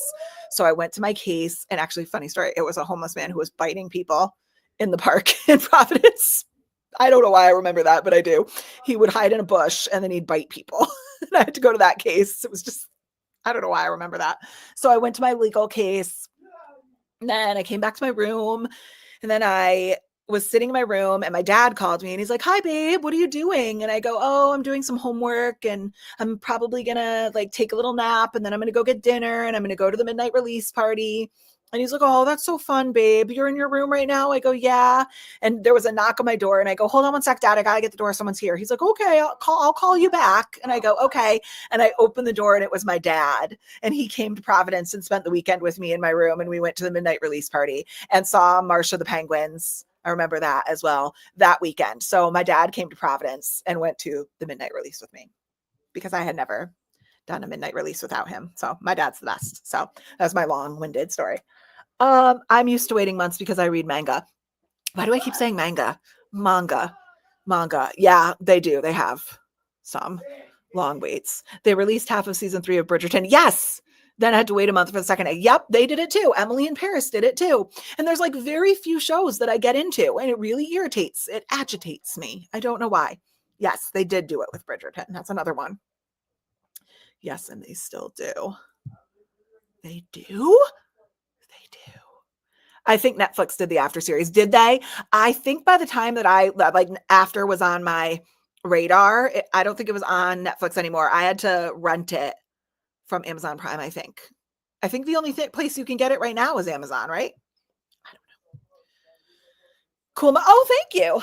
This is from Harry Potter World in Florida from Universal. Oh, apparently I spelled. Don't pay attention to that. This is from Hogwarts, Harry Potter World. So I have a thing, which I actually have to find a new collection because I'm like I have 2 kitchens and I'm like running out of room. That's how sad this has become. I have a thing for mugs. It's my souvenir thing. Everywhere we go, I always end up buying mugs. I bought so many mugs the last time we were in Disney that I couldn't fit them in our bags home. So I had to pay $45 in shipping to have Disney wrap them up in a box and ship them home to me. My husband was like, you bought so many mugs. Where are we going to put these? So yeah, I have a thing for mugs. So this is from Universal. Amazon did the My Fault series, but in Spanish, Mia Culpa. Yeah, that was the Step Brother thing, right? I can't think of any fantasy styles or movies I've done. Yeah, I tried to watch My Fault, and I honestly haven't. Like, I probably will. I haven't written it off, but it was subtitled, and I didn't know that, and I was trying to fall asleep, so I didn't want to read subtitles. I've heard it's a little cringy. Sadly, I didn't get to go to the premieres of Harry Potter because I was made to feel guilty if I did. No good. No good. Well, to each their own. Not no good. I wish you could have experienced that, though. What's CR? What is that? That story always makes me, I know. I've told it. I've told her a couple of that really is my dad, though. He's just the best person on the planet. A couple of years ago, I have to be careful what I tell him about on the phone, because a couple of years ago, I was just on the phone with him, and I mentioned that my computer was kind of shit in the bed, like it wasn't working anymore. And a couple of days later, he told me we had to go to JCPenney to get him new pants. He won't buy clothes without me. I still, to this day, if he needs a shirt, I have to go. So I was like, okay, let's go. So I picked him up and we went. And then he said he had to go and get a new Amazon Fire Stick. So we went to Best Buy and he bought me a computer. That's what we were picking up. And I was like, why? He's like, because you have to have a computer. Like, he's the nicest person ever. You have to be careful. He's too nice. He's too nice. Harry Potter will always be special to me. I have so many memories tied to those books. Me too. Every single one of them has a memory. Every single character is special. Every single one. It's important. Harry Potter is very important to me. It is, I get emotional talking about it. There's memories tied to so many things. Like, and I to this day, I'm making memories with Harry Potter, which is so funny because it's so old. But my family and I go to Disney and Universal every single year, sometimes twice a year, and I'm going to get emotional. This is stupid. Experiencing Harry Potter World with my kids is amazing. It's next level and it means so much to me. And I don't care what we have to do. We will prioritize doing that stuff, eating in the leaky cauldron with them and getting wands and doing magic, especially with my 15-year-old, because I've had this like existential crisis lately that I have like a very finite amount of time left with him before he's gone doing his own thing. So prioritizing going to Disney and Universal and just all acting like kids for 2 weeks is something that I'm not willing to sacrifice. And this is actually the longest since we haven't gone. We were just there, and I think we were there in October. And we're not going this year because Epic Universe is opening, and I'm not going to go before that opens. So I think we're doing like 2020, the beginning of 2027, which is going to be the longest in my kid's entire life that we haven't gone. So, my best friend is going to Harry Potter World next week. What should he try to bring me back besides a mug? Do you plan on going to Harry Potter World at any time? Because if you plan on going, he should get you an interactive wand. It's cool just to have in general. I should go get my wands. I get a new wand every time I go. So I have quite the collection. They're cool to have and they're cool to display, but the interactive ones kind of don't have a use if you're not going to go. If you don't know, when you're in Harry Potter World in Universal, if you have an interactive wand, it comes with a map and you have to walk around and find these pendants that tell you a spell to do. And when you do the spell with your wand, something in your area happens. So if you plan on going to Universal, I would highly suggest an interactive wand. They have really cool shirts. So I have my Ravenclaw sweater, my crew neck that I've worn in videos. I have a Harry Potter Quidditch athletic shirt that says Potter on the back. What else do I have? Have him get you like some candy from Honeydukes. They have really cool like wizarding candy. So if he can bring that back without it like melting, but maybe some candy from Honeydukes. The chocolate frogs are really cool, but they could melt. They each come with like a collectible wizarding card. Those are kind of cool. Oh, pins. Anytime we go to Disney and Universal, we do pin trading. I don't know if you guys know what that is, but we pin trade. So they have really cool pins in the Wizarding World. Maybe like a cool house pin or a Harry Potter pin. What else? I mean, it depends on how much he wants to spend. He could bring you back a cloak. He could bring you back some robes, but they're like $110. They're kind of expensive. So it depends on how good of a friend this is, you know?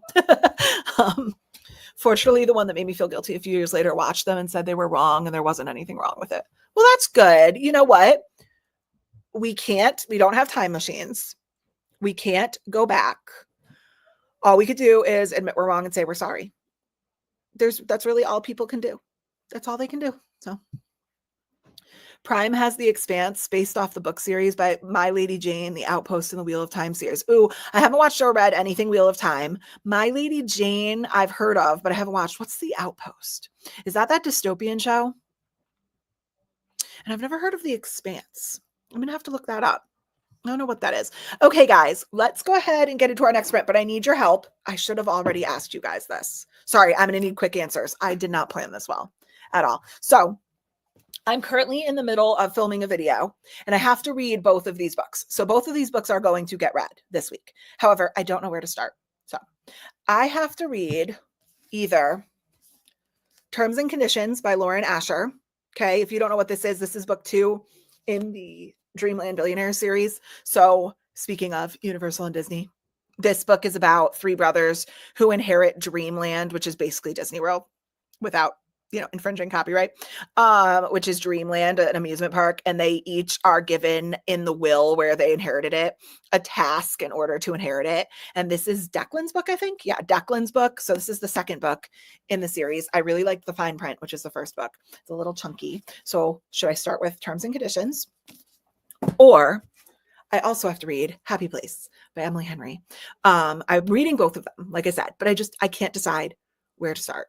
So really quickly, which one do I read?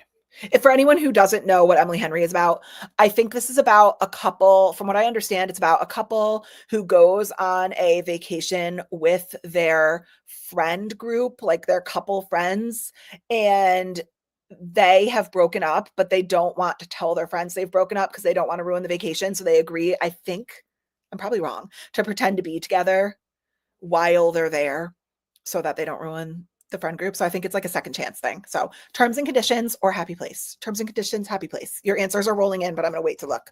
Terms and Conditions or Happy Place. I'll do a little book dance while you guys put all your votes in. Which one am I reading first? They're both getting read. I just have no decision-making skills. Let me take a sip of my drink while you guys get your votes in.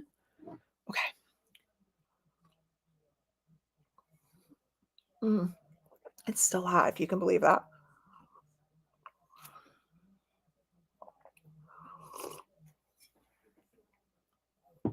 I'm trying not to look, but I still see stuff rolling in. I'm going to check my Instagram really quick while I don't look. I do this in books too, by the way. I have to cover. Sometimes when I get really anxious in a chapter, I'm tempted to read ahead. So I have to put, like, when I'm reading, if I don't want to see, I'll put my hand like this so that my brain can't skim forward. So I'm not looking. Get your votes in. Get your votes in. Not looking. Am I the only person who still plays Farmville? I think I am. I still play Farmville. My father-in-law and I actually do. So we always talk about feeding our sheep. We'll be together and we'll just be like, I got to feed my sheep. Am I the only person? So funny. All right. I'm going to look. Do you guys all have your votes in? I'm trying not to look, but I'm going to. In 3, 2, 1. Okay. Let's scroll up because you guys all had your votes. Oh, there's more. Wow, that's a lot of votes. Okay.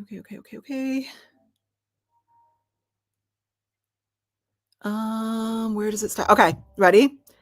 Should I have to take a tally. Let me get my piece of paper. Oh, okay. Well, I just dropped my speaker. Did not mean to do that. Okay, we're going to make a little list. Ready? Happy Place. Terms and Conditions. Happy Place, Terms and Conditions. Okay, Happy Place. Terms and Conditions, then Happy Place. Terms and Conditions. Lauren Asher, Terms and Conditions. Terms and Conditions. We went to Harry Potter World about 6 years ago and it was legit so cool. It's so cool. It literally feels like you're in the book. Riding the Hogwarts Express was my favorite. Yeah.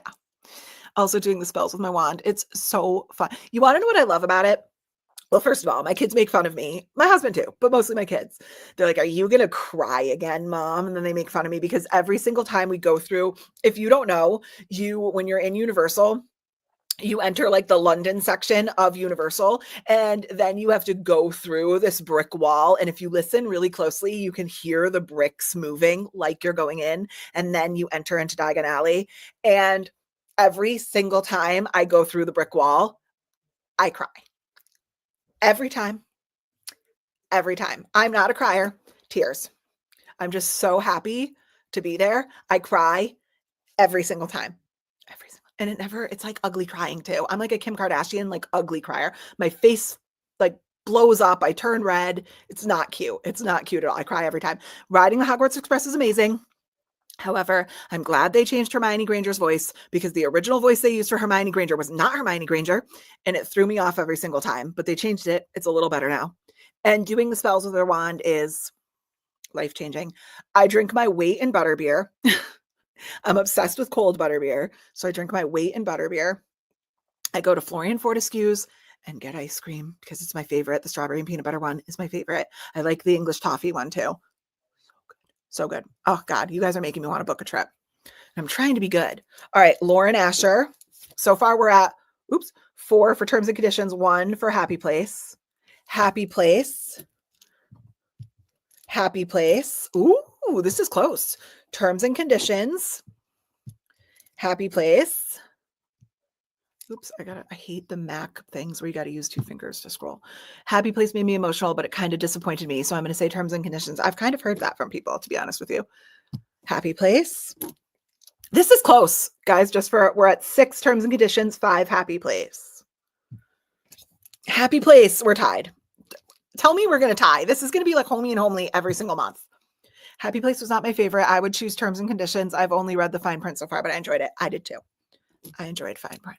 Yet another book that gets unnecessary hate. Like some people say they hate Rowan, who's the main male character, and he was fine. There was nothing wrong with Rowan. Terms and conditions. Oh my goodness. Terms and conditions. We are at 10 terms and conditions, 6 Happy Place. Read Happy Place. I would like to hear your thoughts on it. It's getting read no matter what, but yes. Okay. Happy Place. Love your Hogwarts mug. Thank you. Oh, should I, during our next sprint, go get my Hogwarts mug collection? I have a whole Harry Potter mug collection. I actually don't know if all of them are clean because I drink out of them every day, but I know like at least 2 more of them are clean, and I'm obsessed. And they're all from Harry Potter World. And they're my favorite things ever. My husband even has a Fast and the Furious mug because he's obsessed with Fast and the Furious. I don't think we are very helpful. You are all very helpful. Book shuffle dance, yay. Yep. Should I sing the book shuffle song? It's remarkably going to sound like my crazy Angle Time song. It's the only tune I know. I loved Happy Place and terms and conditions. Pick one. Pick one. They're both getting read. So there's zero risk here. I do that during intense scenes sometimes. What, the dance? I do that too. Sometimes I close the book and I'm just like, okay. Farmville, that brings back. It's up to Farmville 3 now. Hold on. Let's see my farm. This is like, what is it? Animal Crossing for old people. Hold on. I got to make this bigger. Look at this. What should we do? Should we feed my sheep? Look, I'm obsessed with Farmville. It's so good. My father-in-law one time, this was, oh my God, years ago. So for a while, when Dylan was first born, who's 15 now, for a while, when Dylan was like 5 months old, my husband left for 6 months to go to a training thing for work. And we lived in our own apartment, and it was so hard being a new mom, young, with a baby. My dad was still working. He wasn't retired yet. So he traveled 3 to 3.5 weeks out of every month. So I was alone. And like, don't get me wrong, like my father-in-laws and my whole family and my friends would visit me, but it's different than living on your own with a newborn, right? On top of the fact that I desperately missed my husband. As a new mom, you constantly question yourself if you're doing things right, if you're doing things that, everything's like, oh my God, could I hurt him? Am I doing the right things? And my father-in-law said to me, why don't we get rid of the apartment? He's like, it's a bill that you guys don't need to pay. And he owned a multifamily. So he goes, we will vacate the first floor. They lived on the second floor. And he goes, and you can live on the first floor and we'll live on the second floor. And not only will that save you guys money, but you will be living with us. Like, we will visit you every day and we can watch movies at night, and you will have someone to watch Dylan or to help Dylan.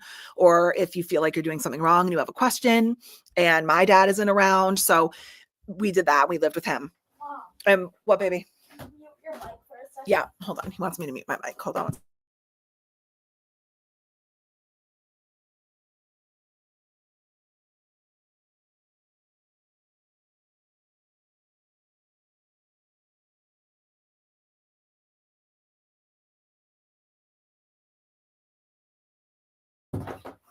Have kids, I said. So I moved in to the first floor, and my father-in-laws lived up on the second floor. And I would go up there and we would play Farmville together, like all of us. So like we would randomly text each other, like, I finished my crops and stuff like that. And there was one month where my father spent $800 playing Farmville. Like you used to have to like buy upgrades for your tractor. And I remember my other father-in-law coming in the room and just being like, did we spend $800 on Facebook this month? And it was him playing Farmville. He was like, gotta feed my sheep, gotta water my crops. It was so funny. And we still say it 15 years later. He'll walk in the room and I'll be like, gotta water my crops, you know? We still say it. All right, Happy Place. The Expanse is a sci-fi space opera-like series. I've not read them, but the show was pretty good. The Outpost is a I've heard of The Outpost, I think. Yep, it's the dystopian and fantasy kind of medieval show that was pretty good. Nice. I haven't watched either of those.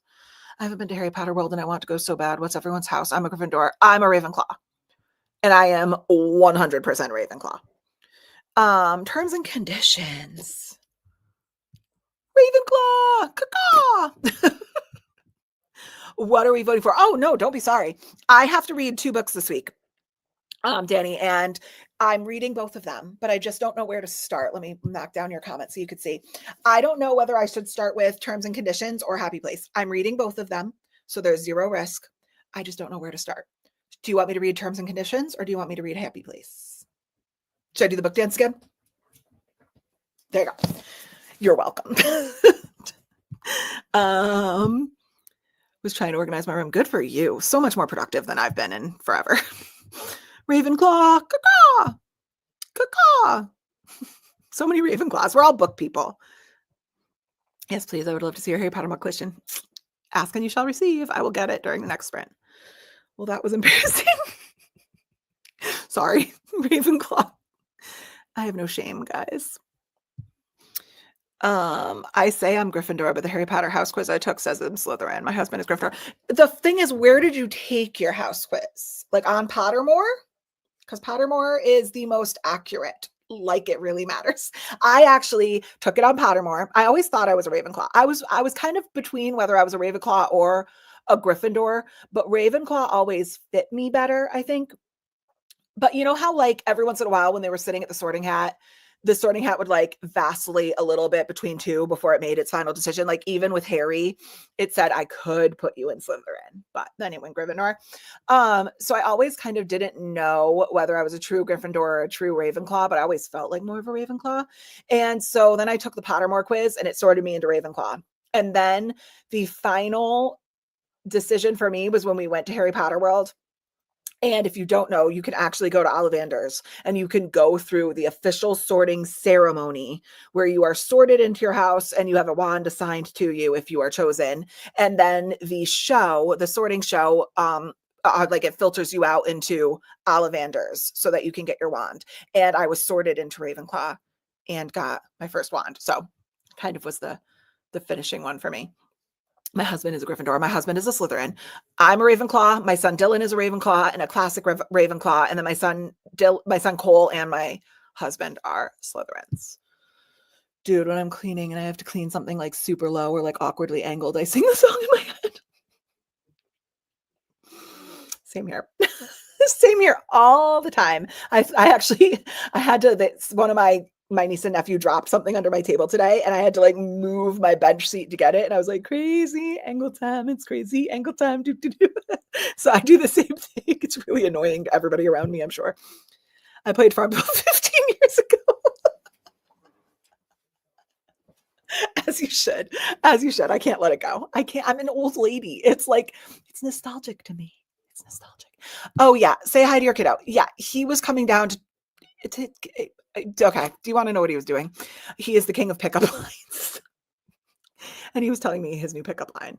It was something about like numbers start with 1, 2, 3 and the alphabet starts with ABC, but it should start with you and I. That's what he said to me. So funny. If you knew him, he is Casanova. Happy Place. Okay. We are at 11 for, terms and conditions. And what is that? 9 for Happy Place. Terms and conditions. I'm a Hufflepuff. Yay. I don't know what sound badgers make or I'd make it. But Hufflepuff. Hufflepuff. Yay. They have a really cool common room. I'm a Gryffindor with Slytherin tendencies. See, you get it. The original, I'm a Ravenclaw with Gryffindor tendencies. I'm a Ravenclaw that aspires to Gryffindor, I guess, is what I should say. The original Pottermore had me Slytherin, but when they revamped it and all I had to retake the Sorting Hat quiz, I got Gryffindor. Funny, because the original email I put into Pottermore gave me Ravenclaw, but then when they revamped it, I did it with another email address just to specifically take the new quiz, and it put me in Gryffindor. So I think I can probably, the Sorting Hat could put me in either, but I've gotten more Ravenclaw. So I say I'm a Ravenclaw. I actually have a Gryffindor mug upstairs. One of the mugs I show you will be Gryffindor. I love your respect for your son. With so many people not respecting their kids' boundaries online, it's refreshing to see someone who does. Oh, thank you. Yeah. So, I super respect people that don't put their kids on camera. First of all, I'm no one, so it doesn't really matter. Obviously, a lot of people have millions and millions of followers, so I get it. But my kids both actually have YouTube channels. My one son's actually way more successful than I am. So both my kids have gaming and travel channels with our family, so they're on camera anyways. But yes, I do have boundaries. He always asks me he'll say, can you mute your mic? Can you do this? And if they were to come down right now and tell me to get off the stream, I would. So yeah, they come first. But my kids are also older, and they're literal, God, knock on wood, I feel like I'm jinxing myself. They're the easiest children on planet Earth. They're just good kids. So I don't know what house I am, but I claim Gryffindor. Yeah, go on Pottermore. Take your Pottermore quiz. It's literally Pottermore, POTTERMORE.com. I'm a Gryffindor. Yeah. 5 times is a Slytherin. 5 times Slytherin. Slytherins are special, let me tell you. My husband and my son are Slytherins. On the sprint, I'm looking up this quiz. I even read Harry Potter, but now I want to know. Pottermore is done by J.K. Rowling and collaborated with somebody else. Pottermore is a really cool website, and the first thing you could do is sort yourself into your house. So, yes. Off I go to take a test to figure out what house I'm in exactly. Pottermore, report back with results. Mine said Ravenclaw or Hufflepuff, but I'm a Hufflepuff. Yep, that's what I'm saying. I think sometimes you can kind of be in either, but you know what's in your heart. In my heart, I'm a Ravenclaw. 5 times Slytherin, no question about it. Yep. Actually, I feel like Slytherins are the easiest to identify, because if you're a Slytherin, you probably have hardcore Slytherin tendencies. My husband and my son have hardcore Slytherin personalities, 100%. And I'm a hardcore Ravenclaw. My other son could be Gryffindor Ravenclaw. So I think we're kind of the same, but I'm such a Ravenclaw. Every time I've taken the test, it said Ravenclaw, but my hybrid house is Ravendor. So Gryffindor would be my second house. Yeah, I'm the same way. You know how I know nothing about astronomy or the zodiac. I don't get into any of that. I don't do any of that stuff. But you know how people say I'm a, oh God, I'm going to make an idiot out of myself. I'm a something with my moon rising this. Okay, I feel like that with Harry Potter houses. I'm a Ravenclaw, but with Gryffindor rising, something like that. I make everyone take the quiz. My best friends are also Ravenclaw, and my dad is a Hufflepuff. I feel like I've made my dad take the quiz too. And my husband likes Harry Potter. Don't get me wrong, but he's not into any of this. My husband's very mature, and he kind of just humored me, but he's definitely, I told him right from the jump, you don't even need to take it. You're a Slytherin. And he is. Yes. Pottermore. Yep. Pottermore. I say I'm a Slytherin, but the Pottermore quiz says Gryffindor. So you could be what I'm saying. You could vacillate. You could be a Slytherin with Gryffindor tendencies. How long are you on for today? That's a good question. That's a very good question. I'm not feeling tired, and I have not gotten as much reading. I'm about to start a new book. And I figure I'm going to be reading anyways, so I might as well just keep my camera on, but no pressure to stay. I'm not sure. I'm going to do at least 1 or 2 more sprints, at least. So let's say another at least hour or 2. Pottermore says I'm Ravenclaw. Yeah, caw. I need to stop doing that. All right, so are we all done with votes? Okay, should we do our drum roll? The final tally. Terms and conditions. Wait, should we do this? 12. Okay. Terms and conditions, 12.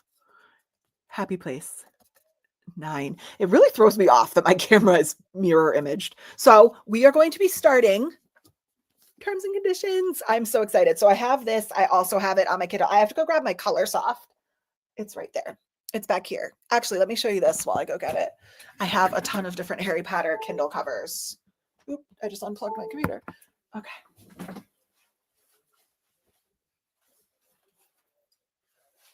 Okay. So my Kindle covers, I travel a lot. And I want waterproof Kindle covers because like I'm like paranoid that I'm going to spill something in my bag or something's going to get spilled on my Kindle covers. So this is one of them. Snape's Apothecary, Advanced Potion Making. We battle flame, brew glory, and even put a stopper in death. If you know, you know. Founded in 1960 in England, and it has all the Harry Potter stuff. And I don't know if you can hear it, but it's waterproof. It's like a, what is this? Like a plasticky, not plasticky, but you know what I'm saying? Like a waterproof material. And that's for one of my, I usually keep my iPad in that one, to be honest with you. And then this is my Color Soft case. So this is my Color Soft, but whoopsie daisy, go over there. This is my Color Soft case. They actually, I don't think I ever realized how similar.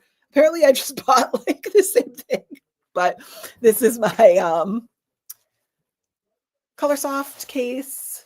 Has like the waterproof inside. And I got this one because it has Hedwig, who is my favorite Harry Potter character. My car is named Hedwig. I have a white car and her name is Hedwig. And I'm obsessed with Hedwig. And I'm so glad that nothing bad ever happens to her. If you know, you know. I do not acknowledge. But it is amazing. So I have a couple other Harry Potter things in the area as well, but I could go on and on. All right, let me see.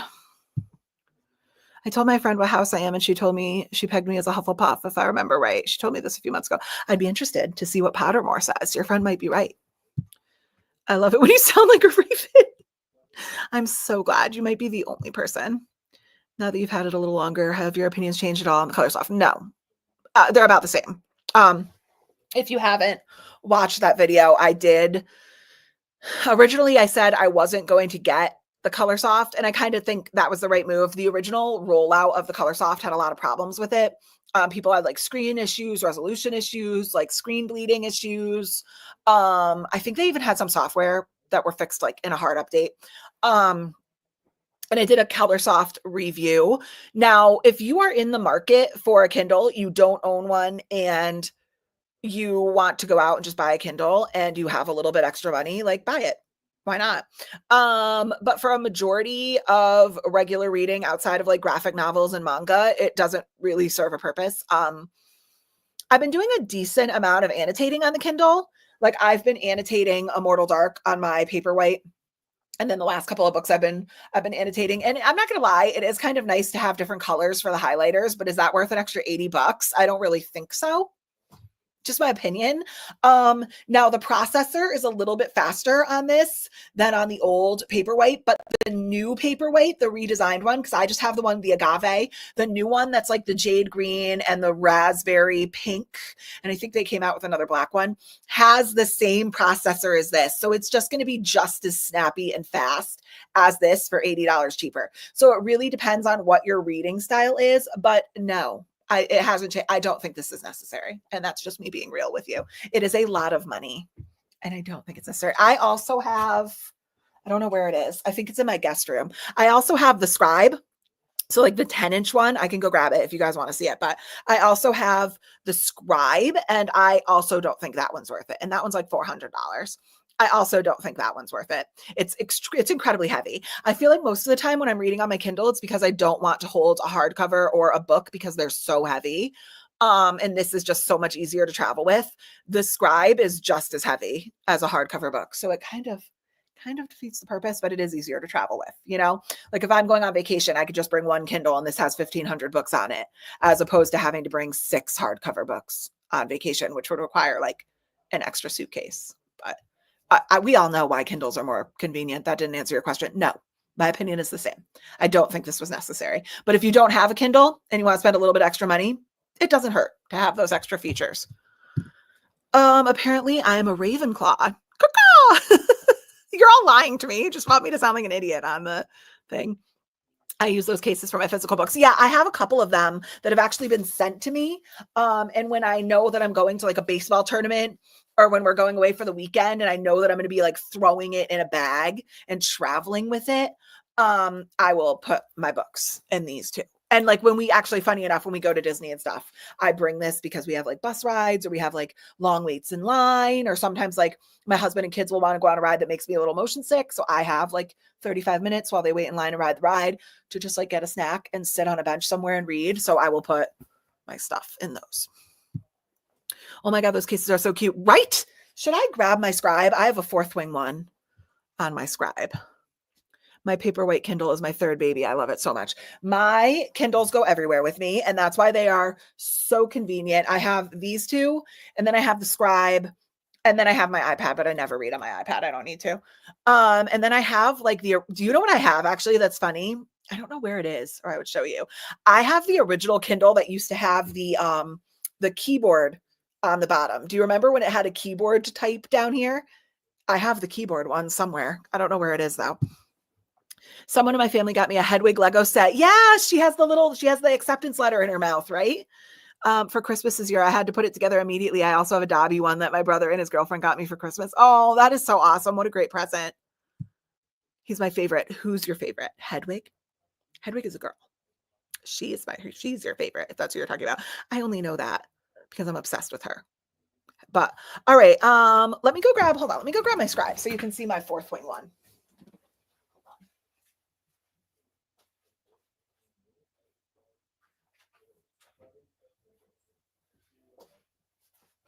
Oh my goodness. Okay. My niece and nephew sleep in my guest room when they sleep over. It's crazy in there. So this is my Fourth Wing one with my Scribe in it. Oh no, I'm sorry. This is my ACOTAR one. Where's my Fourth Wing one? My Fourth Wing one must be on my iPad right now, but this is my ACOTAR one. Sorry, I thought this was my Fourth Wing one. You see it? Valaris, City of Starlight, to all the stars who listen. So my Scribe's in my ACOTAR one. That's funny. Who knew? Okay. I'm such a Ravenclaw that the house I live in is Ravenclaw colors. Didn't realize until after I chose those colors. That is a true commitment to the Ravenclaw house. Oh yeah, my Paperwhite is almost always in my purse when I go out. It rarely actually gets pulled out then, but I feel better having it. I am an excessive person, and I've actually been thinking about investing as well in the original Kindle, because these ones they have like a 7-something inch screen. 7.4 inch screen or something. They have a smaller, cheaper Kindle that's 6-inch screen, and it's tiny. And because I'm an excessive person, I've been thinking about investing in that one for my purse too, because it's teeny tiny. I used Pottermore that told me I was a Slytherin. Yep, it could be. That is the supposedly the most accurate test. I have a Gilmore Girls case. I'm gonna have to look into that. A Criminal Minds one from a Coho book, and a Spicy Book Club Girl one. I love that. But now I think I need a Fourth Wing one. They have a really cute. I could send you some cute. I think one's on one of my Amazon shopping lists. I can text you or Instagram you one. No, Dobby, sorry. Oh, yes, Dobby. I love Dobby. I love him. He's a menace to society, but I love him. I love Hedwig, but Dobby is my favorite. Yes, he is quite fantastic and funny. And also, you feel horrible for him. I don't know why, but I've never been interested in Fourth Wing. Normal. Some people are. Some people aren't. Just didn't strike your fancy. What's a book that everyone freaks out about that I'm just like, no. What is it? Oh, I read Kingdom of the Wicked, and I don't know why, but meh. What else? Oh, the Addicted to You series. I've read 3 of them, and I'm like, not interested. What else? I don't know if there's a book that everybody loves that is just like I'm such a mood reader that sometimes there are books that come up on my spin wheel TBRs, and I'm just like, I don't care. Yes, grab the Scribe. I need to see the Fourth Wing. Oh, so I don't know where my Fourth Wing cover is. I can Instagram you. I think it must be on my iPad upstairs, but this is my ACOTAR cover that has my Scribe in it. I can feel it because it's heavy as all hell. That's how I know it's my Scribe. I think that's more heavy than my iPad. The cases from Etsy. Yes. I have a knit one from Etsy that's upstairs. This is from Etsy. This was actually a gift from my Aunt Martha. And then these two and my Fourth Wing one are from Amazon. And I think I have them in my storefront, to be honest with you, but I could check. The Akhtar sleeve came from Amazon. Message me on Instagram if you want. I can send you a link. Oops, I hit enter too soon. Fourth Wing sounds like it ticks all the boxes for me, but I'm never interested when I read the blurb on the back. Yeah. So, and by the way, that could just be a mood thing. Like one day, you know, a year from now, you could read the back and be like, oh, wait, why is this like striking my fancy now? Yeah, sometimes it's just a mood thing. I have a Kindle Fire HD8. Yeah, I've had a lot of people read on the Fire, and a lot of people actually said that was yet another reason why the Color Soft was kind of unnecessary if you have the Kindle Fire. The only thing I will say that's different is the Kindle Fire is very similar to how I feel about reading on my iPad, where it has like the LEDs, like the LCD screen and a little bit harsh on your eyes and stuff like that. You don't get the like the e-reader screen, but it's the same thing. They're all e-readers. I've actually been looking at the Kobo too. Have you guys seen?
Sorry, guys. I don't know why that keeps happening. That's the second time that's happened to me. Are you guys all good? I don't know why that keeps happening.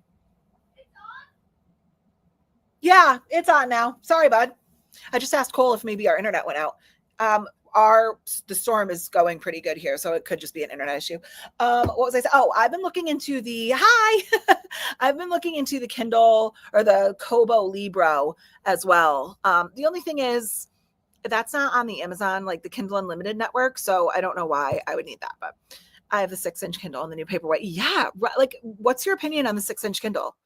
I'm kind of intrigued by it, and as though like these are not hard to travel with. This thing is tiny, but I don't know why.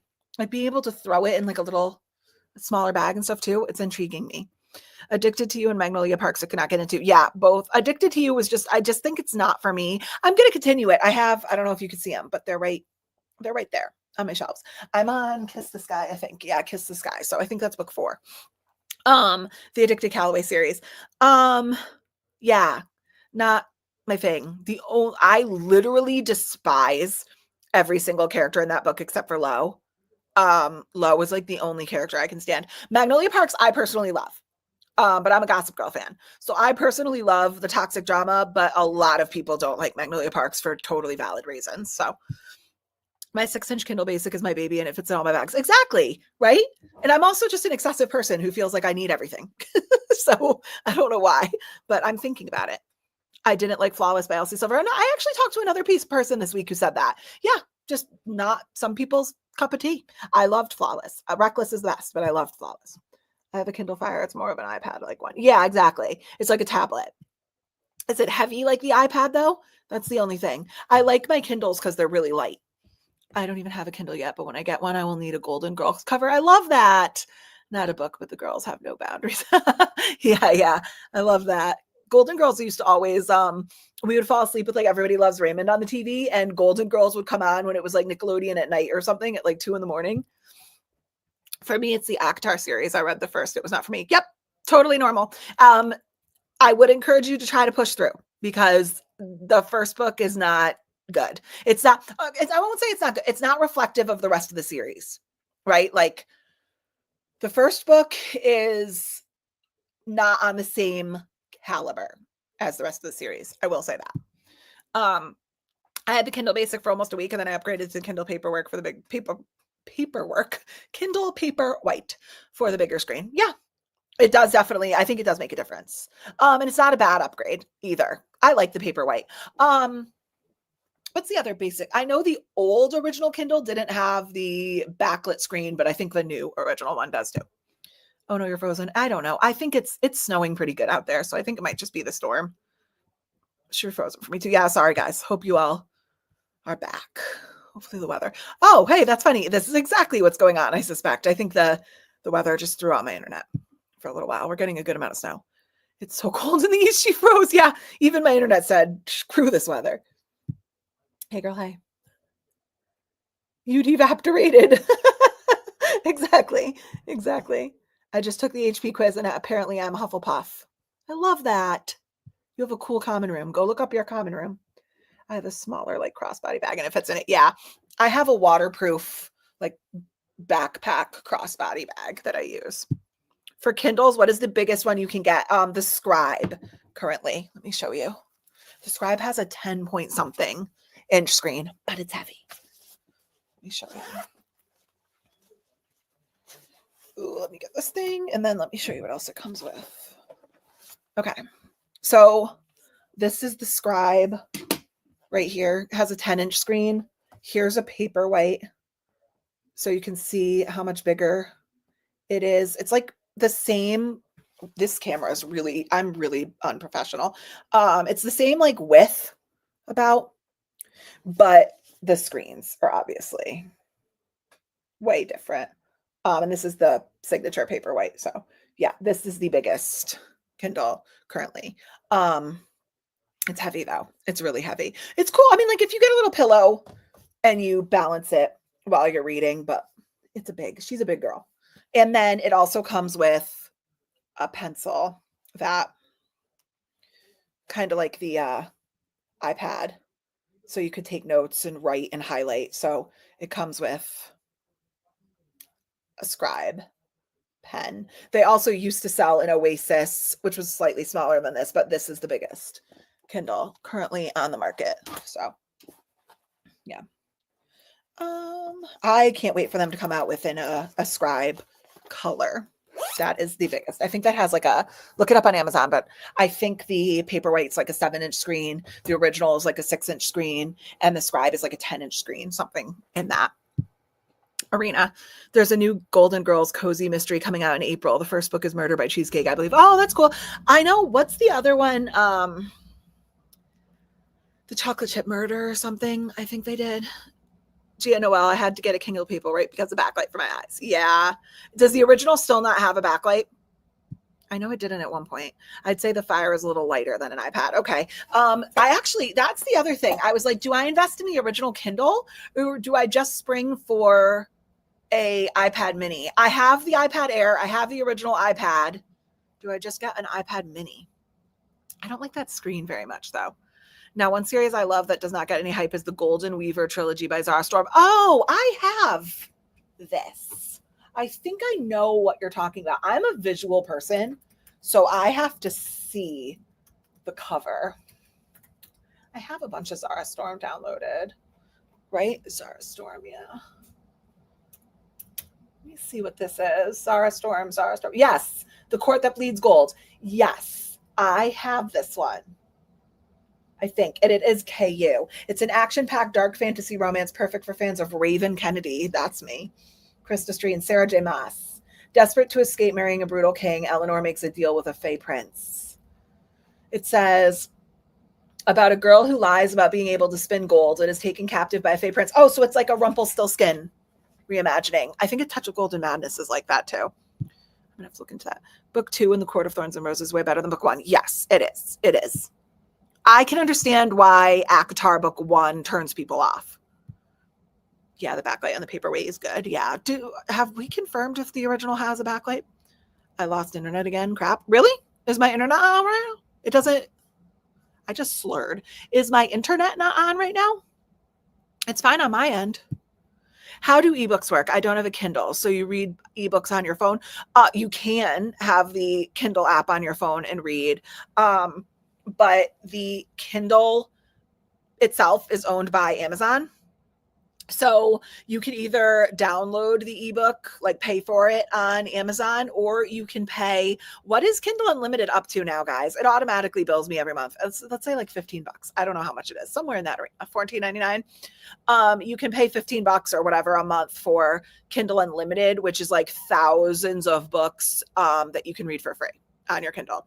I think you could take out like 20 at a time. It's essentially just like a Kindle Unlimited library that you can like rent 20 books from at a time. And I don't know, if you don't have a Kindle, you want to see what it looks like?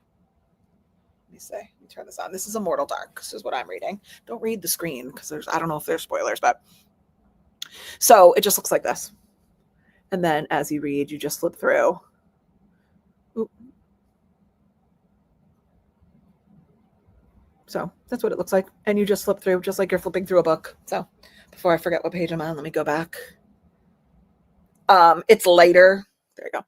It's lighter. It's easier. I have 1,500 books on this currently, but I'm a freak.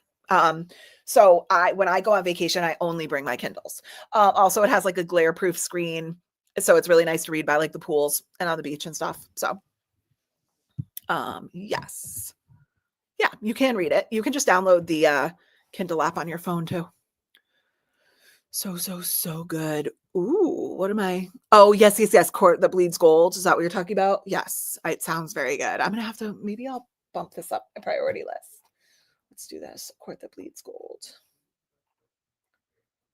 The Enemies to Lovers series has shades of Rumpelstiltskin and Beauty and the Beast with a dark hero who will absolutely burn this damned world to the ground for our sharp-tongued heroine. Expect steam, violence, and plenty of barbed exchanges. That alone. That sounds good. Neat. Thanks for the heads up. Hi, Pip. Fun fact, my son loves stuffed animals and his favorite Pokemon is Piplup. And so we have like 15,000 of them and we have to be able to distinguish between each individual Piplup. So there's a Pip, a Pippy, a Pipleap, a Piplup, a Pippy Pip. So I like your name. Yeah, hot rumple vibes. I don't know why that made me laugh so hard. He's got some hot rumple vibes, you know? Imagine describing somebody like that. I like that guy you're dating. He's got some hot rumple vibes with a big mystery.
Sorry, guys. I think our storm is getting pretty bad.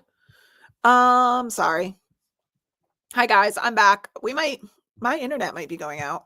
The basic is backlit, but does not have the availability to do the yellow white switch. Oh, so you can't like do cool or warm. Hi guys. I'm sorry if you guys are losing me. My internet might be not so great right now. The original 6 does not have the warm light setting, but had dark mode. Okay. You're fine on my end. Yeah, and then I lost it. So I think it's kind of going out. I don't love a lot of spice in my books, but I've heard conflicting things about how spicy the ACOTAR books are. I don't mind some, but how spicy would you say they are? Okay, so ACOTAR 1 is not that bad. But then when you start getting into ACOMAF, like Mist and Fury and the rest of the series, they are pretty spicy. And then Nesta's book, which is Silver Flames, the last one that's come out, is incredibly spicy. So they might not be for you. I think you could do ACOTAR itself. Sorry, guys. Are you guys back? I think you could do ACOTAR itself, and maybe even Mist and Fury. Mist and Fury has like an iconic spice scene for ACOTAR lovers. But that happens at chapter 55. It's not really that like spicy. But then kind of the rest of the series gets really spicy. Random, but I just saw news that Hulu dropped ACOTAR. Somebody else was saying this. I don't know if it was already said earlier. We were talking about, yeah. No, thank you for, I saw that today too, actually. I definitely recommend doing the free trial for Kindle Unlimited. Yes. And also, if you bite the bullet and buy a Kindle, make sure when you're buying the Kindle that you look to see if there's an option for 3 months of Kindle Unlimited. So when I was buying all my Kindles, they automatically default you to only the Kindle, which I think is kind of dishonest, because if you scroll down a little bit and you click on the option for with Kindle Unlimited, it's the same price. The Kindle isn't more expensive, but you get 3 months free. However, they will, after that 3 months, automatically bill your credit card for Kindle Unlimited. I pay for it every single month. I have over $2,000 or 2,000 books on my Kindle. Absolutely. See, I have 1,500. So yes. In a group I am in, we were laughing the author day about trying to double click words or clicking to turn the page in a physical book. Yeah. I do the same thing. I do the same thing sometimes. That's great.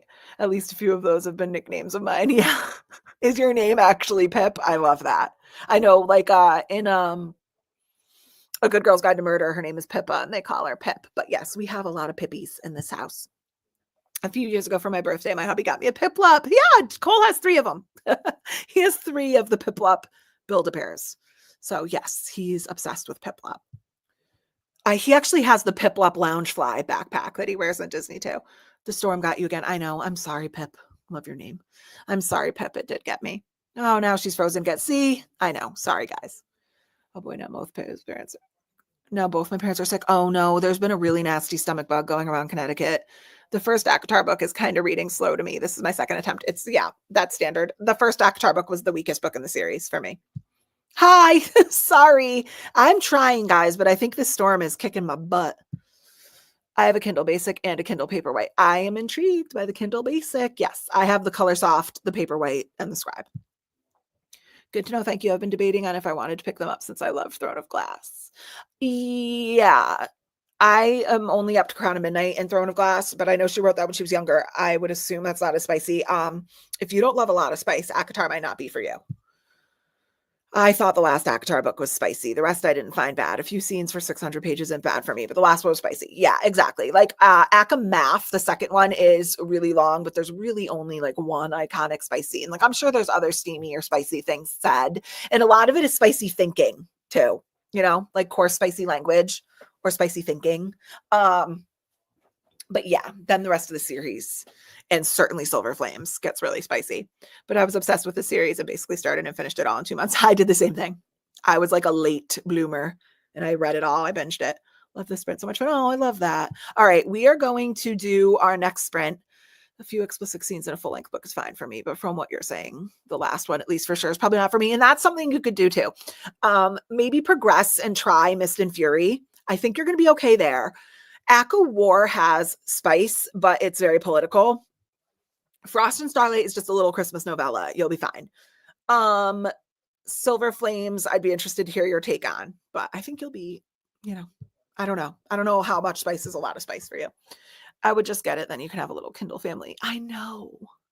part of my excessive brain is also, it's like the OCD of I have to own one of each, right? It's bothering me. It's bothering me. Throne of Glass is not hitting me yet with the hype. Hey, you know what I was just thinking? My birthday is at the end of April. Might be a little gift to myself. Throne of Glass is not hitting me yet with the hype. Yeah, I've read, I know this is like sacrilege, but I've read Assassin's Blade and Throne of Glass, and I cannot get myself to move on. I just can't. And I'm telling myself that she wrote Throne of Glass when she was 16 years old.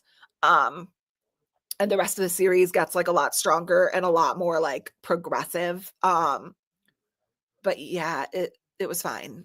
Like it was basic to me. I don't know. There's so many other books I want to prioritize. That one didn't it didn't grab me. I actually liked Assassin's Blade more than Throne of Glass.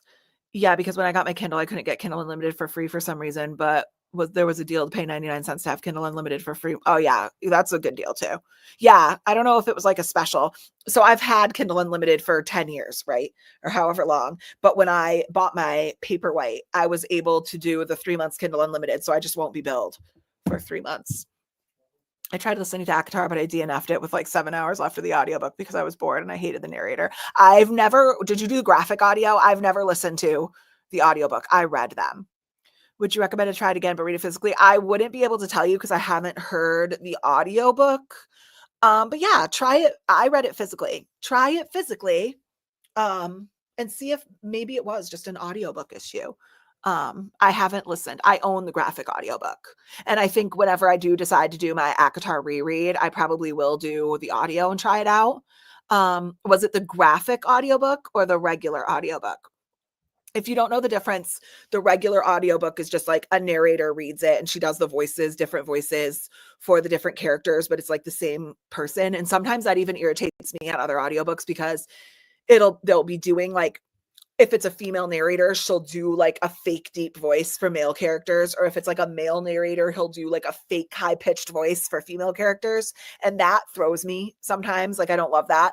The graphic audios are where they have different voice actors for every character. So this one person only reads Feyre. This one person only reads Rhysand. This one person only reads Nesta. So maybe try the graphic audio too. The graphic audiobooks are awesome. Yeah, I own them. I've never listened, but I've heard that. The graphic audio for Fourth Wing and Iron Flame was so good. Yeah, I listened to, I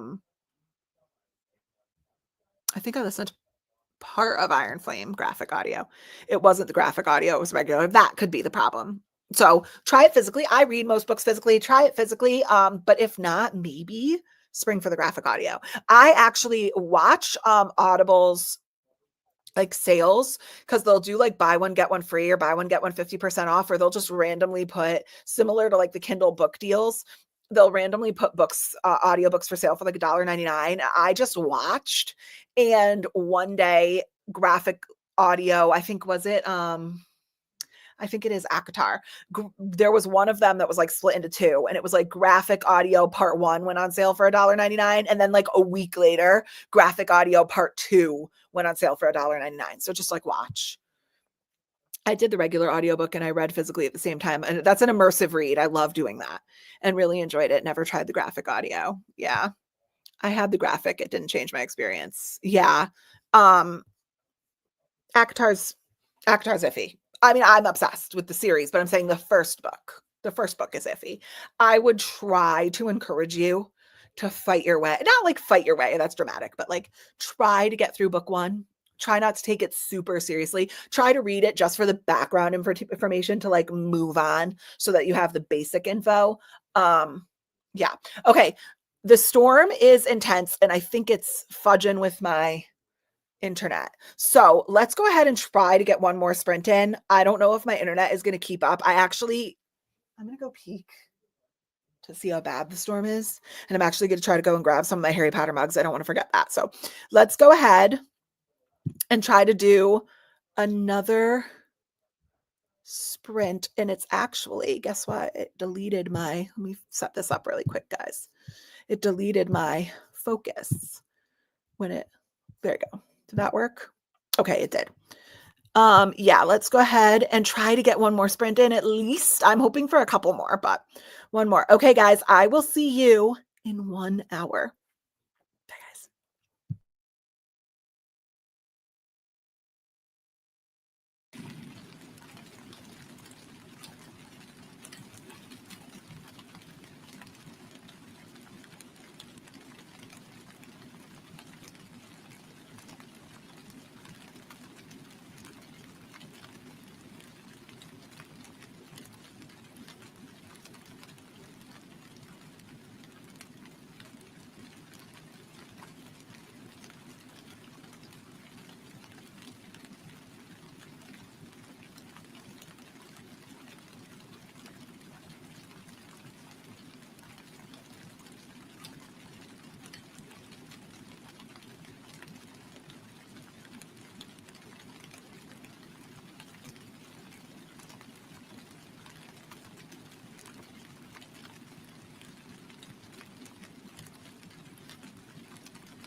Hi, guys. Okay, good. Hi, guys. We're back. I hate to break it to you, but that was my last sprint, unfortunately. So we're going to be done after this. I am getting tired and I'm going to go watch some TV in bed and try to shut my brain off. I did not read the whole time. I had a little bit of work stuff that I wanted to do. And I sent a couple of you the links for the book sleeves on Instagram. So they should be in your Instagram messages. But I did read to chapter 6, which is page 46. So I read 46 pages. How did reading go for all of you? I didn't do pretty well, or I didn't do pretty bad. I think I've read like 150 pages, something like that, on sprints, which is pretty good. How did it go? How did it go? I want to show you guys. I didn't grab all my Hogwarts and Harry Potter mugs because I didn't really take into account that I would have to also carry them down the stairs. But I did grab 2 of them. So obviously I showed you guys, I have my Hogwarts alumni mug, but then I also have my Gryffindor house mug. We also have the Slytherin and the Ravenclaw one. I don't think we have the Hufflepuff one yet. I don't remember. Was it sold out when we went, or maybe we just didn't grab it, but I do have the Gryffindor mug. The Slytherin one is the same. It says Slytherin, then it has the Slytherin house crest. It's all green and silver instead of maroon and gold. And then the Ravenclaw one is silver and blue with the raven. And then this one's my personal favorite. I drink out of this all the time. Look at my cauldron. This is my cauldron mug, my Harry Potter cauldron. I love the cauldron mug. And these are all from Harry Potter World. So I love my Harry Potter mugs. And then I have a couple more. I have a Hedwig one, but it's actually in the dishwasher. My kids drank hot chocolate out of it. So I have a Hedwig mug. And then I forget what else I have.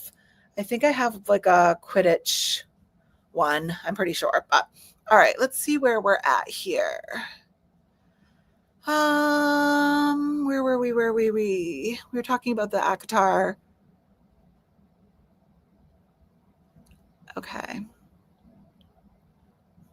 Okay, here we go. Hello from Japan.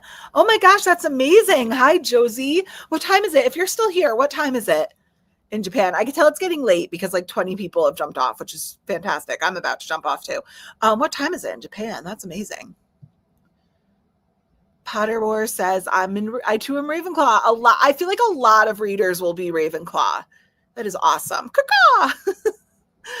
I'm switched to listening to Barbarian Alien by Ruby Dixie. I love Ice Planet Barbarians. You know this. I love Ice Planet Barbarians. It's just an unserious little good time. I loved the graphic audio of the ACOTAR series. Such a treat. Yeah, I'm excited to listen to it. Can you guys tell I'm getting tired? Look at my bags under my eyes. I'm excited to listen to that. That's how I'm going to do my reread.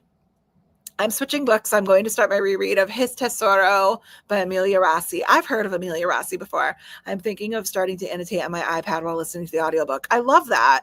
What a great idea. Switched books. I had no mental capacity for the one I started, did laundry and cleaned out my closet. That is very productive. Hold on 1 second.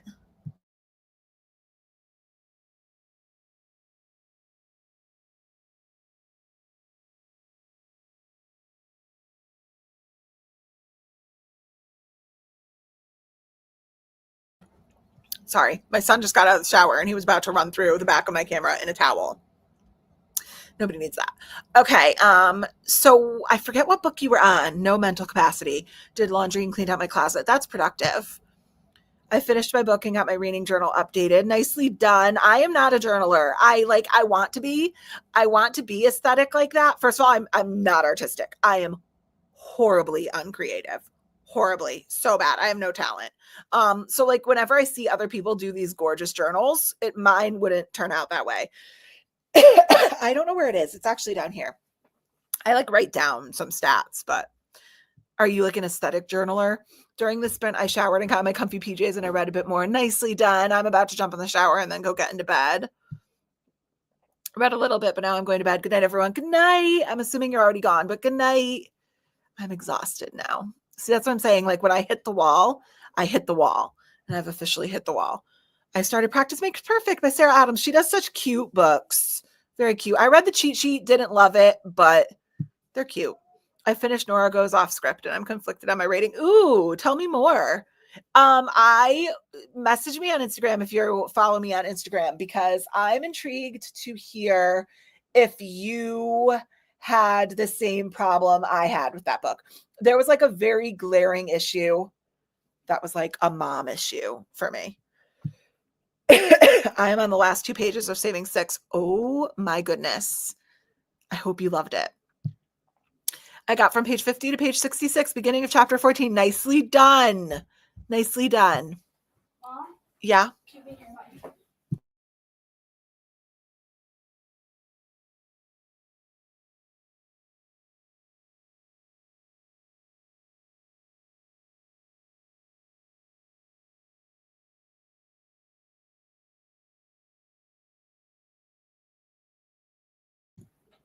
I got to chapter 11, page 98 in The Cruel Prince. How are you liking it, Gia? I read 105 pages of Once Upon a Broken Heart. Oh my gosh, that is amazing. 105 pages. Listened from page 72 to page 105. Nicely done. I hope you guys like sprints. Do you guys like this? Like, I hope you do. I hope everybody is productive and feels like we're just like hanging out and reading on a snowy night. I love those mugs. Oh, I'm so glad. I know. I think the Cauldron is probably my favorite. I don't know. I love my Hogwarts alumni one too. Finished Immortal Dark, going to sleep on it before I do my note on the reflection tab for the book club. I will say the cliffhanger ending was pretty good. Oh, that's making me excited to continue. I needed to take a little mental break from it tonight. I like reading multiple books at a time, so I can't wait to see what your review is. Now I'm going to be stalking the Fable app. I read from 66 to 77%, saving the last little bit for tomorrow. Nicely done. That's great progress. I made it to 47% and the only one left. Loving it. Love your Cauldron mug. Oh, thank you. I'm glad. Oh my gosh. The only one left is, it sounds good. And I love true crime. Like, I've talked a ton about this in the sprint. I don't watch too much TV, but if I have to, I want to watch like true crime documentaries. I listen to a lot of true crime podcasts too. Started my reread of His Tesoro and got to chapter 6. I'm going to have to look this one up too. Chapter 6. I love The Only One Left. It's one of my favorite Riley Sager books. Home Before Dark is my other favorite. I've heard that. I've had a lot of people recommend that to me. I read a bit of Onyx Storm. I took a shower and made tea before picking up the book again. Nicely done. I am jumping in the shower after this. I ended up chatting with other friends. Good job. My friend Joe and I were having a good talk about Mr. Grumpy in the Silver Mountain series. Had hot chocolate with salted caramel syrup. Nicely done. I have crockpot hot chocolate in my Hogwarts mug. I tried to make the first park look nice when I set up the sections for the whole year, and then month to month I keep it fairly simple, just a few stickers added in here and there. So already so much more aesthetic than I am. Rest of the night I'm going to relax and watch videos for a while, then go to bed. Me too. I'm going to go take a shower, then I'm going to go get in bed. I think I'm going to catch up on some of my news podcasts that I watch, and then I think I'm going to put on Gilmore Girls, because ever since we talked about it, I want to watch it. I love the sprint so much. It's my first one with you. Oh, thank you. I'm so glad you like it. I feel like I'm just so productive and I love chatting with everybody. And when I post videos, I answer every comment. In my comments, I try to, at least. Sometimes they get away from me. But I try to answer every comment. And even though that's like great and I feel like we're interacting, I don't feel like it's like FaceTimey like this, where we're getting like live time and stuff like that. So I hope you do like these. My husband was texting me. I'm sorry.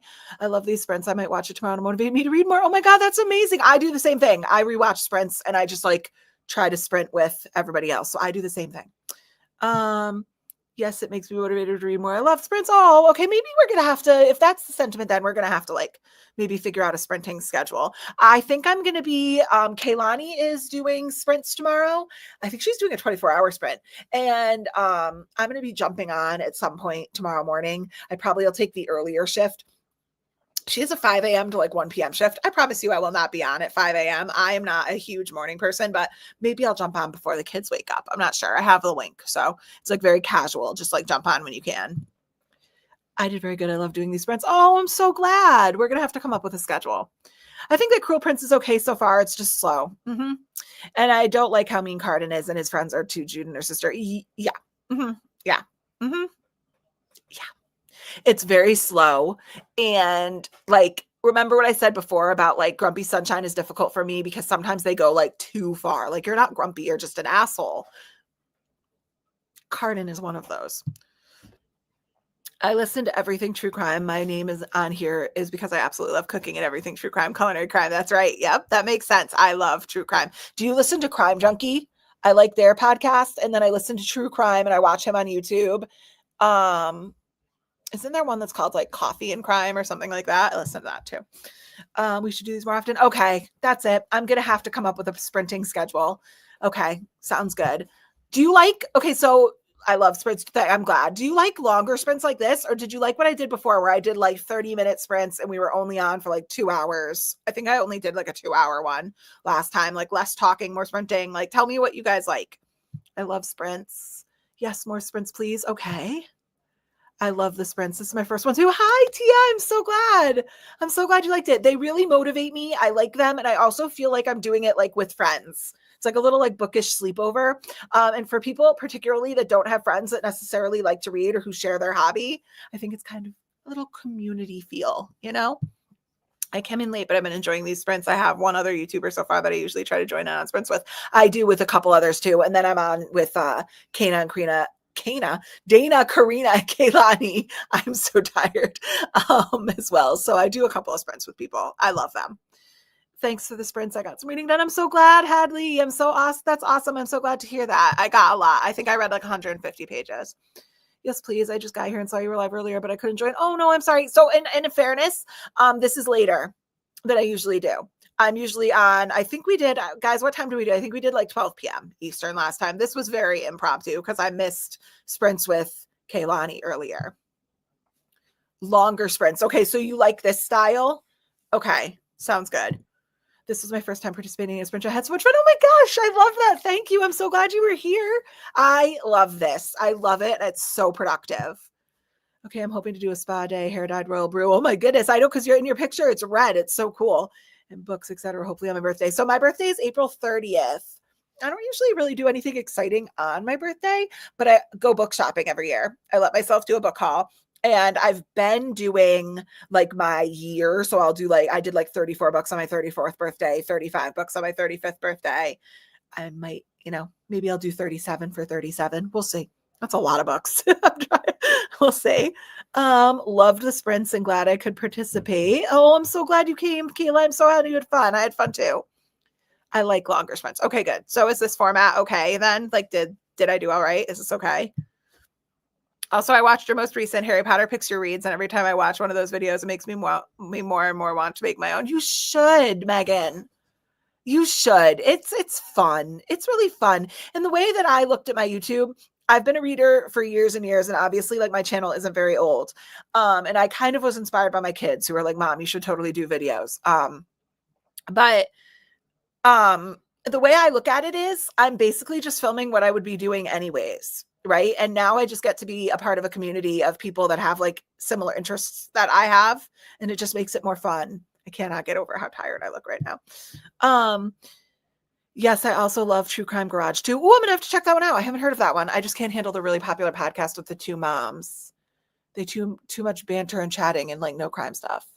The two moms. I don't know that one. Is it the real? Is that Crime Junkie? Ashley Flowers and I forgot what the other girl's name is. Her name Ashley too? I don't remember. Ashley Flowers from Crime Junkie has written a couple of books. It's pretty cool. To me, Carden is cruel and I don't like it. And these reading sprints are so much fun. Yeah, he's not my favorite.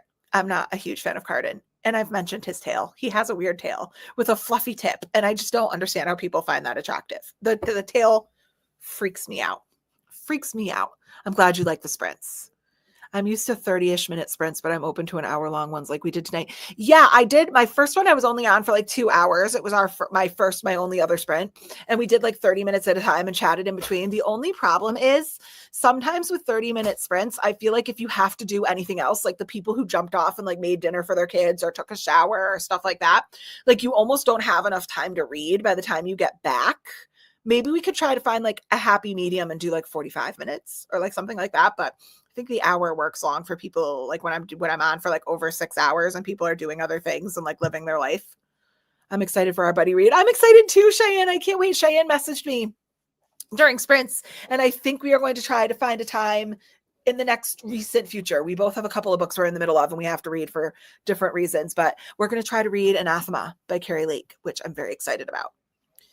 I think both is a good balance, but love this longer one. Okay, so maybe we could switch it up. I'm not always going to have 6 hours to sit. Like today was kind of a very impromptu day where I had the afternoon off. I hope it translates in my videos that I'm incredibly chaotic. So I'm not always going to have this amount of time, but I think this was just a typo. So I like shorter ones. Okay, so you like the shorter total sprints or the shorter reading times?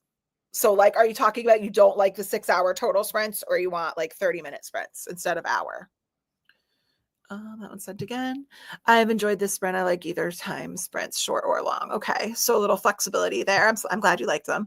Tonight was wonderful. I hope everyone has a cozy rest of their evening. Both sprint lengths are great. Oh, I'm so glad. Piplup. So glad.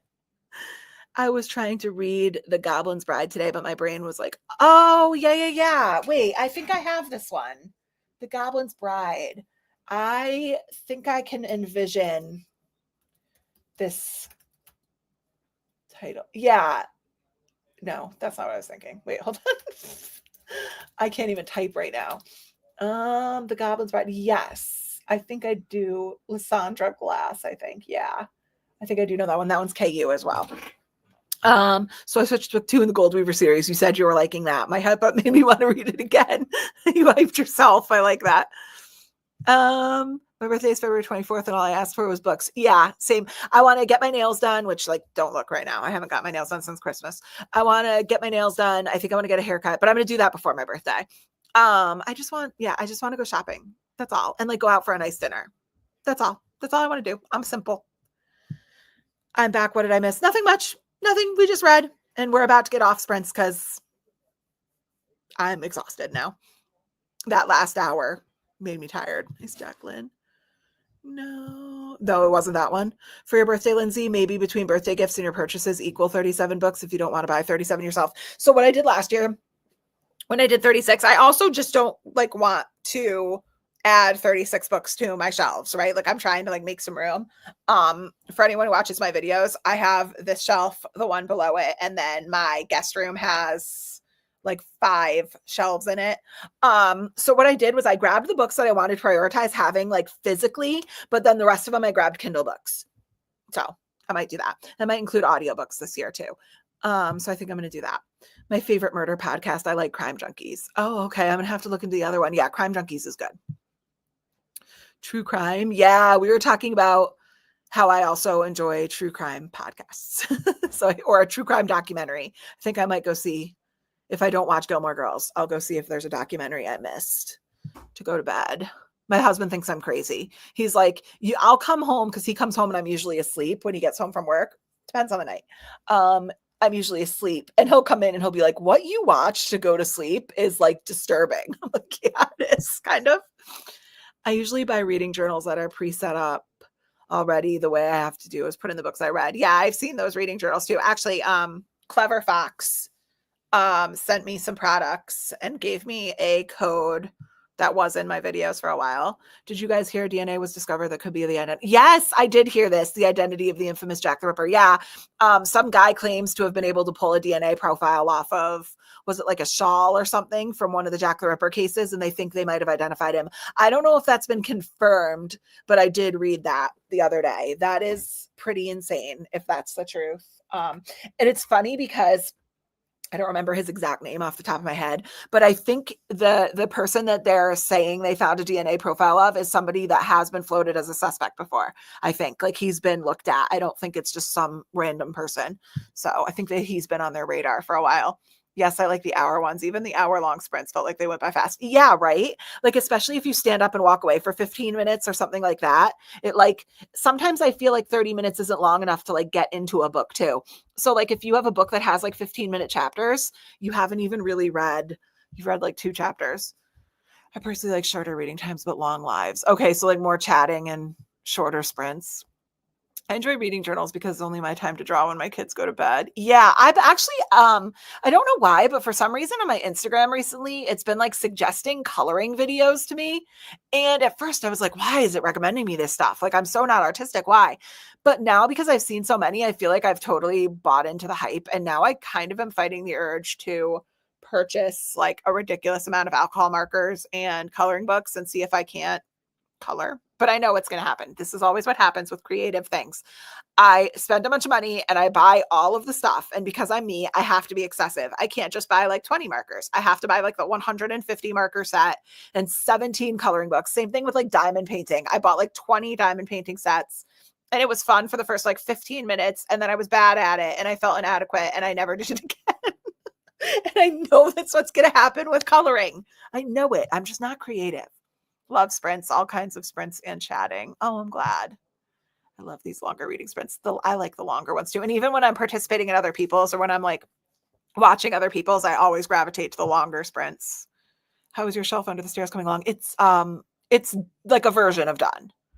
I feel like did I show it in a video? I don't know if I did. I'll have to either show it in a video or post it on Instagram. It's done more or less. I had a whole thing with the shelves being cut the wrong size and stuff like that. And it was taking a while to get the units back for like various reasons. And like it's a long story. It ended up, I took the shelves that were sized wrong and we just trimmed them down. So it's not exactly what I wanted, but I think that I'm just like, I don't think anybody else would notice. I think I only noticed, but it's fine. The books are on it and it serves its purpose. It's literally like a little cubby under my stairs. It's not, I'm just being me. It's not that serious. I always fall asleep to true crime. Yeah, me too. I could put on a murder documentary right now and go to sleep. Yeah. I like the longer ones because I get non-reading work done during the chatty bits. Yeah, exactly. That's my thing. Like I don't think any of these sprints tonight I read for the entire hour between like my kids coming down. If you could actually see what was going on behind the camera when we were actually reading sprints, my son has his like over the door basketball hoop set up on a chair here on my kitchen island. And he was like shooting his silly little basketball during the whole sprint in the background. So yeah, I like made them dinner. I got up and walked around. I said goodbye to my brother-in-law earlier. So I'm never actually reading the entire time. My hair is actually magenta pink. It looks red. Oh, cute. Cute. I did like the under pieces. My best friend and I did when her mom was battling breast cancer. We did them for Breast Cancer Awareness Month. We did pink. I love longer sprints. Good. The adult coloring books. Yeah, I have like a couple saved in a list on Amazon, but I'm not buying them because I know it's going to go badly. There's also a hobby where you use stickers to make a picture. I've seen those. I actually watched somebody do that the other day. That is just watching her did it gave me anxiety. Like, no, that's not for me. Not for me at all. Yeah, like 45-minute reading and 15 chat. My brain needs a break. Agreed. The only thing with 15-minute chats is I will not be able to get to even like a quarter of the comments we get. And I'm being dead serious. I've had hundreds of comments tonight. If we're only doing 15-minute chats, then if you guys are okay, like most of your comments, I won't say. And I will not be able to answer. I'm trying to answer like everybody's, which means it's going to take a little longer. So if you guys are okay with me potentially not even like addressing, I just feel like I'm ignoring you if I don't answer. With diamond art painting, if I find one I like and have it shipped to my friend, she does them for me. That's funny. That's hysterical. Maybe I need to find that. That's called outsourcing. That's just smart. My youngest son does that with my oldest son. He outsources his chores. I like the longer sprints. Okay. I've gotten into diamond painting. I'm glad to hear that. All right, guys, that was the last comment. I officially got to everybody's comments. That feels like an accomplishment. I hope you guys had so much fun. I am going to take these eye bags and go take a really quick shower and go get in bed. And I honestly think I'm going to start Gilmore Girls. As much as I want to watch documentary, we've talked about Gilmore Girls and I want to go get in bed and watch some Gilmore Girls. So thank you guys all so much for being here tonight. I hope you got a ton accomplished, but more importantly, I hope you had the best time. I hope it feels like we just hung out for the night and you guys had fun, and I'm going to take my scrubby butt to bed. So, all right, guys, I love you. I will talk to you guys later. I hope you guys had so much fun because I certainly had so much fun. I'm so blessed to have all of you in my life. You guys are saying good night. Good night. Good night. Good night, all my fellow Pottermore houses. Good night, guys. Night. Night, everyone. Thanks for staying up late with me. Oh my gosh, you guys are so cute. Good night. I feel so bad getting off while you guys are saying good night. All right, that's it. Oh, bye, Megan. That's it. Bye, guys. Bye. Love you. Bye. Bye, guys. Bye. Oh, good night. Good night. Good night. Good night. Love you. Good night. Bye. Good night. Okay.